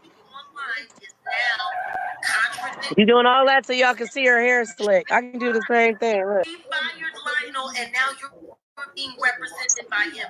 There are conflicts of interest in this thing out the wazoo. Please stop this now. So if Jaguar is coming out and letting her know that she doesn't believe her and the story doesn't match up, you fired Lionel B and she's still being represented by him. is it safe to say if she don't believe? All right, do Jaguar believe the story of you seeing her at the age of 14 and y'all eating fruits off of her? It don't matter if you believe it. It's documented. Okay, so that particular those incidents are documented. Like a lot of people want to know about that. Yes, it was at the white parties. It wasn't at the dungeon parties. It wasn't at the secret parties under the tunnels and nothing. It was at the white party Labor Day with a lot of media coverage. Denzel saw her take a shit on stage and ran out of there. So I don't care if the Jaguar believes if she was there or not, because Denzel Washington saw her take a shit on stage, as did I. So I don't care if anybody who weren't there, who's a 95% of the population. I'm talking to the 5%ers here, the people that run the world, people that were invited like me, not y'all. Y'all weren't invited, never will be. But Diddy win, he ain't gonna holler at y'all. The fuck? I'm actually very fine that I was never invited to a Diddy party. I'm very, very fine with that. If you're fine with not being invited to a Diddy party, say, hell yeah, I'm fine with that. Okay? And keep on keeping on. So when she was talking about, when she said that you said that she was doing drugs at some trap house. I've never seen her do it. I know we were forced to do it at the parties, but in her personal life to now in present day, all I can go off is just casually talking to her and her saying, "Ooh, girl, so I didn't answer your call. I had to recover because we popped some fizzles or whatever, and my man be tripping because he has 3 murders or something he done got off of, and he be tripping and and she brought up Yellow Beezy and all that, maybe on her high. How would I know? I don't live in Dallas, Texas. So, oh shit, I forgot I'm making my tea. So at the end of the day, people was gonna. Well, you already answered. How many viewers we got right now, Mike? It's about to be 400 people. It's 387. Okay. Right? Hi, everybody that's tuning in. See, because I want to play a little bit more. So let me play some of this, please. Adria has said things that she's witnessed about drug use regarding you. I don't know what I don't have it. Because I don't. What drug she saw me do? I ain't seen her do none other than the alcohol back 20 years ago. I ain't seen her do none current. I never said. I just went off what she told me, just like I went off what she told me when she told me that she slept with Diddy and his mom. I was going off what she told me. Kill me. That's what I said. I didn't tell her get on live and repeat that. They ain't got nothing to do with me. I don't know nothing about Yellow Beezy house. She know about it. Tell her where the spot's at. Since she knows so much. I don't know nothing about that. You just said. Yeah, she keep bending her head down. So y'all give her credit on her hair. I said. That bitch told me everything. She told me all that shit. She said she mad that I said it because they tripping on her and it's right around the corner from her house. What she mean by that? That you was telling people to kill her, some shit like that. What was that? No, she's suicidal. And I told her, if you're suicidal, you need to talk to somebody. And keeping all this in, you're supposed to be helping the kids. Why are you keeping a secret? If you know that Yellow Beezy and him is doing that, I said, I'm going to put that out there. And she was like, no, don't do it. I said, well, you trying to, take some people down and save some people? Like, what we doing here? I said, I'm here for the kids. You don't tell me none of mine. If you would have said the trap house, I give a fuck. I got dope boys as homies. But when you say kids is in there, that's when you got my attention, ho. You know you said that shit, bitch. And if I'm lying, Misha, I brought you out, and I'll take you out at the same goddamn time, because you ain't in my lawsuit, bitch. So she the one that came to you, so she could tell her story. So for her to come out, how did all 3 of y'all? How did you, Jaguar, Misha, and how all y'all? Lionel B. They all called to talk to me. Right. When I filed my lawsuit, Misha reached out to me. Mm-hmm. And she thought, she even said out her own mouth, I thought she was gonna act like she didn't remember me, act like she didn't know me. No, I did not do that. I did recall her. And everything I did recall, I admitted and acknowledged as far as sucking them strawberries off of her breast. I acknowledged that. A pedophile will run from it. I acknowledge that. All of a sudden, Lionel B is saying, Natanya wants to speak to you. I'm like, who is Natanya? The lady that, got shot. I'm like, oh, the lady got shot in her face.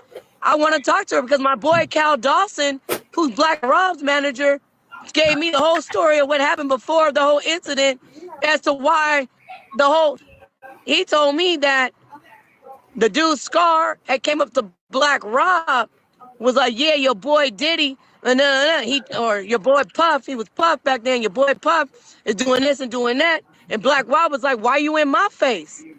He right over there. I guess Scar didn't know that Diddy was in the club. And he was like, you in my face with us, why don't you go tell it to him? Is that how you feel? And he pointed Scar into Diddy's direction, and that's why Diddy ended up blackballing Black Rob, because he pointed him in a direction. And when he pointed him in direction, the reason why Natanya was so close, because she was part of the crew. She wasn't just a club goer. She was in the mix. She don't want nobody to know that. She wasn't just a square. It's a club. 3, 4 in the morning, she right there. That's why she said, I was right there. I saw who shot me. You know why she saw it? Because she was right there. Because she was one of the handlers, according to Misha. And then J-Lo handed him the burner, and he burned with it. That's not Sean's story, because Black Rob was there in the club as well. He was there when that happened. Black Rob was there. Right. I'm telling you what Cal Dawson told me what the conversation was. Again, I wasn't there for that. I can put you on the phone with Cal Dawson, who was there until Black Rob's death, who the one who got his last words in the hospital bed and all that. He'll tell you what was going on right before Diddy had to get the gun past him by J-Lo. So I'm just telling you his first-hand account. Someone who was there. One of the things students love about y'all access viral video are paying bills, bitch. We are listening to Andrea English, who is an alleged Diddy victim. Okay. But these hoes be lying.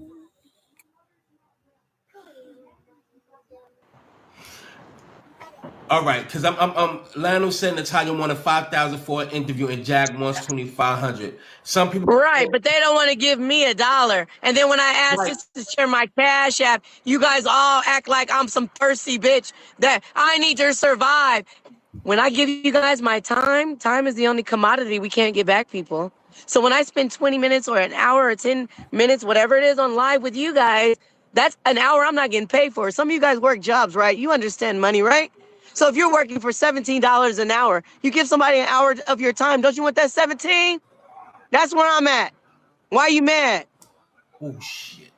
I want my 17 from everybody tuning in.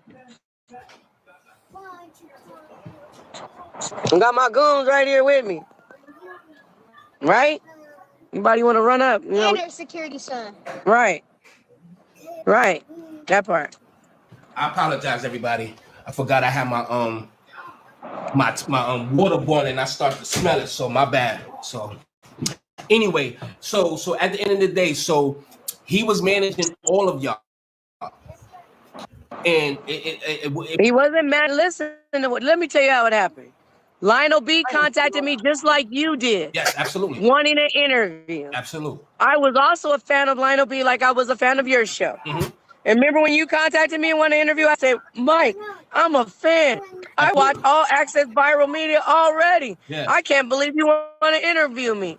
Mm-hmm. Same thing with Lionel B. I said, wow, I watch you, Lionel B. I can't believe you want me to interview. You do? For sure. We did the one interview. The numbers went crazy. Because Lionel B gave me money up front and rev share. I'm not doing anything for free. He gave me my back end deal. Mm-hmm. And so I said, well, after the numbers went up, I'm like, shit. Then he was like, let's do part 2. That's when I was like, I'm going to put on a white dress and let him know. Let him see she Diddy and his motherfucker. Mm-hmm. Then after that went good, I was like, you know what? We doing good together. Why don't you just manage me? All these calls I'm getting, I'm too busy to answer. I'll be driving. I'm over here taking care of a son, dogs, this and that, trying to stay cute.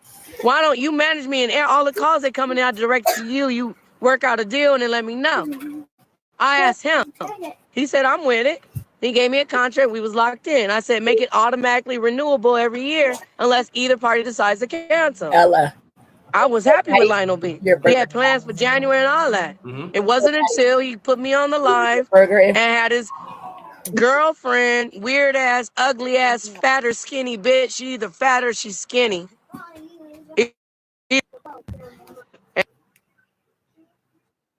And his weird ass sister get on there and think that they're going to drop their cash apps in the middle of a live that has something to do with me, Misha, Jaguar, and Tanya. These bitches are irrelevant to the whole scenario, so I understand it. And then he kept muting me. So I said, once he did that, you are not my manager. You're not working for me because you're working against me. You're working for the ops. And I really feel like he took a Diddy payout, really. So fuck a liar B. Well, I mean, that's so management is still up for grabs. Anybody got some good contacts? Because I manage myself. I know everybody, but if you can think you can manage me, I'm down. You get 20%. All right, now, so listen, how long have we been here? 26. We're gonna give it a few more. I'll say this. Oh, what about the I work with the ancestors, but she was coming out talking about Jaguar right. What's your thoughts? Well, the thing about me, I'm very spiritual, and I'm not. Even though my mom's from New Orleans, and I know that a lot of people that are into like voodoo and witchcraft and things like that. I practice in the spirit of God or the higher power. You call him Jah, Yeshua, the Most High. I call him, her. Really, I call her the Most High, and I say her because only a woman can have this much compassion for all this evil. Not a man. Y'all impatient. Y'all ain't got patience for this shit. Y'all couldn't have a baby. Only a woman could bear a child and deal with that pain. So. In my world, God is a woman. God is everybody combined. Like, if you imagine every race, every person that's ever been created, all, how they did that black and white video, Michael J. is black, his wife, and they was meshing everybody's face together. I believe that God is everyone's face that's ever been created in the past, has already died, the people that's living, the people that's all in one, but it's a female. That's who I believe God is. And she would not have all this be happening if she wasn't going to show who she is. And she's about to show all y'all, and I'm on her side. Okay. Mustard on that beat, how? Now, it's said where Jaguar right. Did she convince you to stay away from Lamisha because y'all speak all the time? It ain't about no convincing. I can do what I want to do. I'm a grown-ass woman. But what I won't do is entertain anyone that's trying to paint a narrative that I was supposed to be their only savior when I was drugged and I was an employee my damn self. I wasn't there as a handler for Diddy. I wasn't there to, in that moment 20 years ago, look for minors that might be in the room because Donald Trump had his own kids in there. Diana Ross had her kids there. Everybody had their kids there, so Christian was there underage. It wasn't abnormal for kids to be there. What was abnormal was the fact that she was on that table, nude. And I'm not trying to be rude. Oh, that's Cody. What's up, man? Say what's up, Cody. What's up, man? All right, what's good, son? How you doing, man? You good? Yep. All right. So, listen, I just look. So you already mentioned Donald Trump. Now you said it out your mouth. So are you saying that he was? That's all I'm speaking on that. He was at the parties before he was president, taking part in activities that weren't presidential. Okay? That's it. That's all. Pink. Y'all ain't trying to get me killed out here. Y'all ain't got the target on your back. Doing that pink cocaine or all types of stuff, right? Man, I wish Diddy gave me the $2 million a month Young Miami deal. Why I couldn't get that? That's why I don't understand.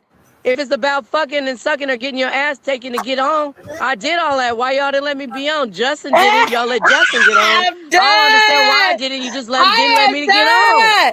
She If you said want I did all of that. to just say, yeah, you did it because you wanted to do it. I told y'all, okay? She said I did all of that. I'm done. I love her honesty for that moment. Okay, I love her honesty for that moment. But apparently, though, this one Diddy because she didn't get the life, she didn't get the entertainment package from doing all of that, and she's mad and she wants her mother to get money. All right, well, you never let me on. Let's say that then. The bitch was thirsty. She fucked and sucked. But the thing is, he didn't keep his end of the bargain. He didn't let me get on. Justin gave up his butt. He got on. I gave up my butt. Why I ain't get on? What you mean Justin gave up his butt? What you saying? Niggas done took his peanut butter? That's what you saying? Yeah, Usher took him over there. I kind of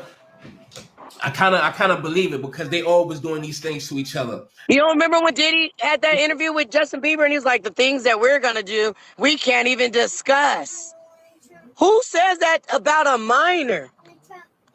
And why did the adults around Justin not tell? Let's get on that. Why nobody say Justin? Now, worried about Misha. Why y'all didn't say Justin? Usher, what did Diddy promise you to take him over there? And did you get it? Usher, did you get it? And what was it? Your roller skating ring around Vegas? Is that what he promised you gonna have? And now you got it? What did you get for Justin Bieber's booty, Usher? Because you said you wouldn't even take your own kid on Howard Stern. You said you would not take your own kids over there, but you took Justin. Why? Scooter Braun, your ass is guilty too. I'm not even gonna lie to you, man. I was gonna conduct more of an interview, but I really don't. You know, I'm being honest, man. I don't want a bad light. We here at Media Bar Academy train every day. All Access Viral Media is paying bills, biatch. We're listening to him talk to Andrea English, okay? She is mad at motherfucking Diddy and them, y'all. Like she said, she gave up her booty. She gave up her booty cat, and she did not get the full meal deal package, okay? She's supposed to get the lettuce, the onions, the lettuce, the onions, the tomatoes, and pickles, mayonnaise, mustard, bitch, and the Big Mac motherfucking sauce. She didn't get all that whole. She said she did not get all of her motherfucking things, and she's coming to collect them from Diddy. Make sure that you like, follow, and share. And on you, I know that you suing Diddy and the things of that nature, and I know a lot of people would do stuff just for views and stuff like that. But you know what I'm saying? I want people to look at you in a better light. You know Thank you, Mike. I appreciate that, Mike. I love you, Mike. I was always a fan before we was, in business. And you'll always be a friend, even without YouTube. YouTube gets shut down and you be my boy. I'll fly in and hang out with you or whatnot. You cute and all that. Yeah, I said it. He cute, y'all. What y'all gonna say? Now she wanna suck Mike dick. Look, man, I'm not. Look, Mike's like, hey, Mike's like, if I have to take it there, if we have to take it there, people, just for proof of concept, we will. Look. Yeah, trip. Is there any questions y'all wanna ask? Please, Judy, you don't have to tell me. But if there's any questions y'all wanna ask, press the number 1 and write your questions next to it, and I will ask your questions. So please hurry up and do that. So now, this more I could have went into, but I'll say this. Overall, with this whole situation, I'm gonna be honest. I don't believe Misha. I don't either now. Because for her to like now be coming at me, the person that tried to help you, even back then, she said that she asked for me and looked for me because she knew I wasn't like them. She knew I was filled for God. She's not even remembering that. Now she's trying to.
This is Tanisha Talks to Tease. Remember, show me love on the subscribe, like, and share button. And always stay sipping.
Thanks for watching. Remember to show your support by liking, subscribing, and sharing.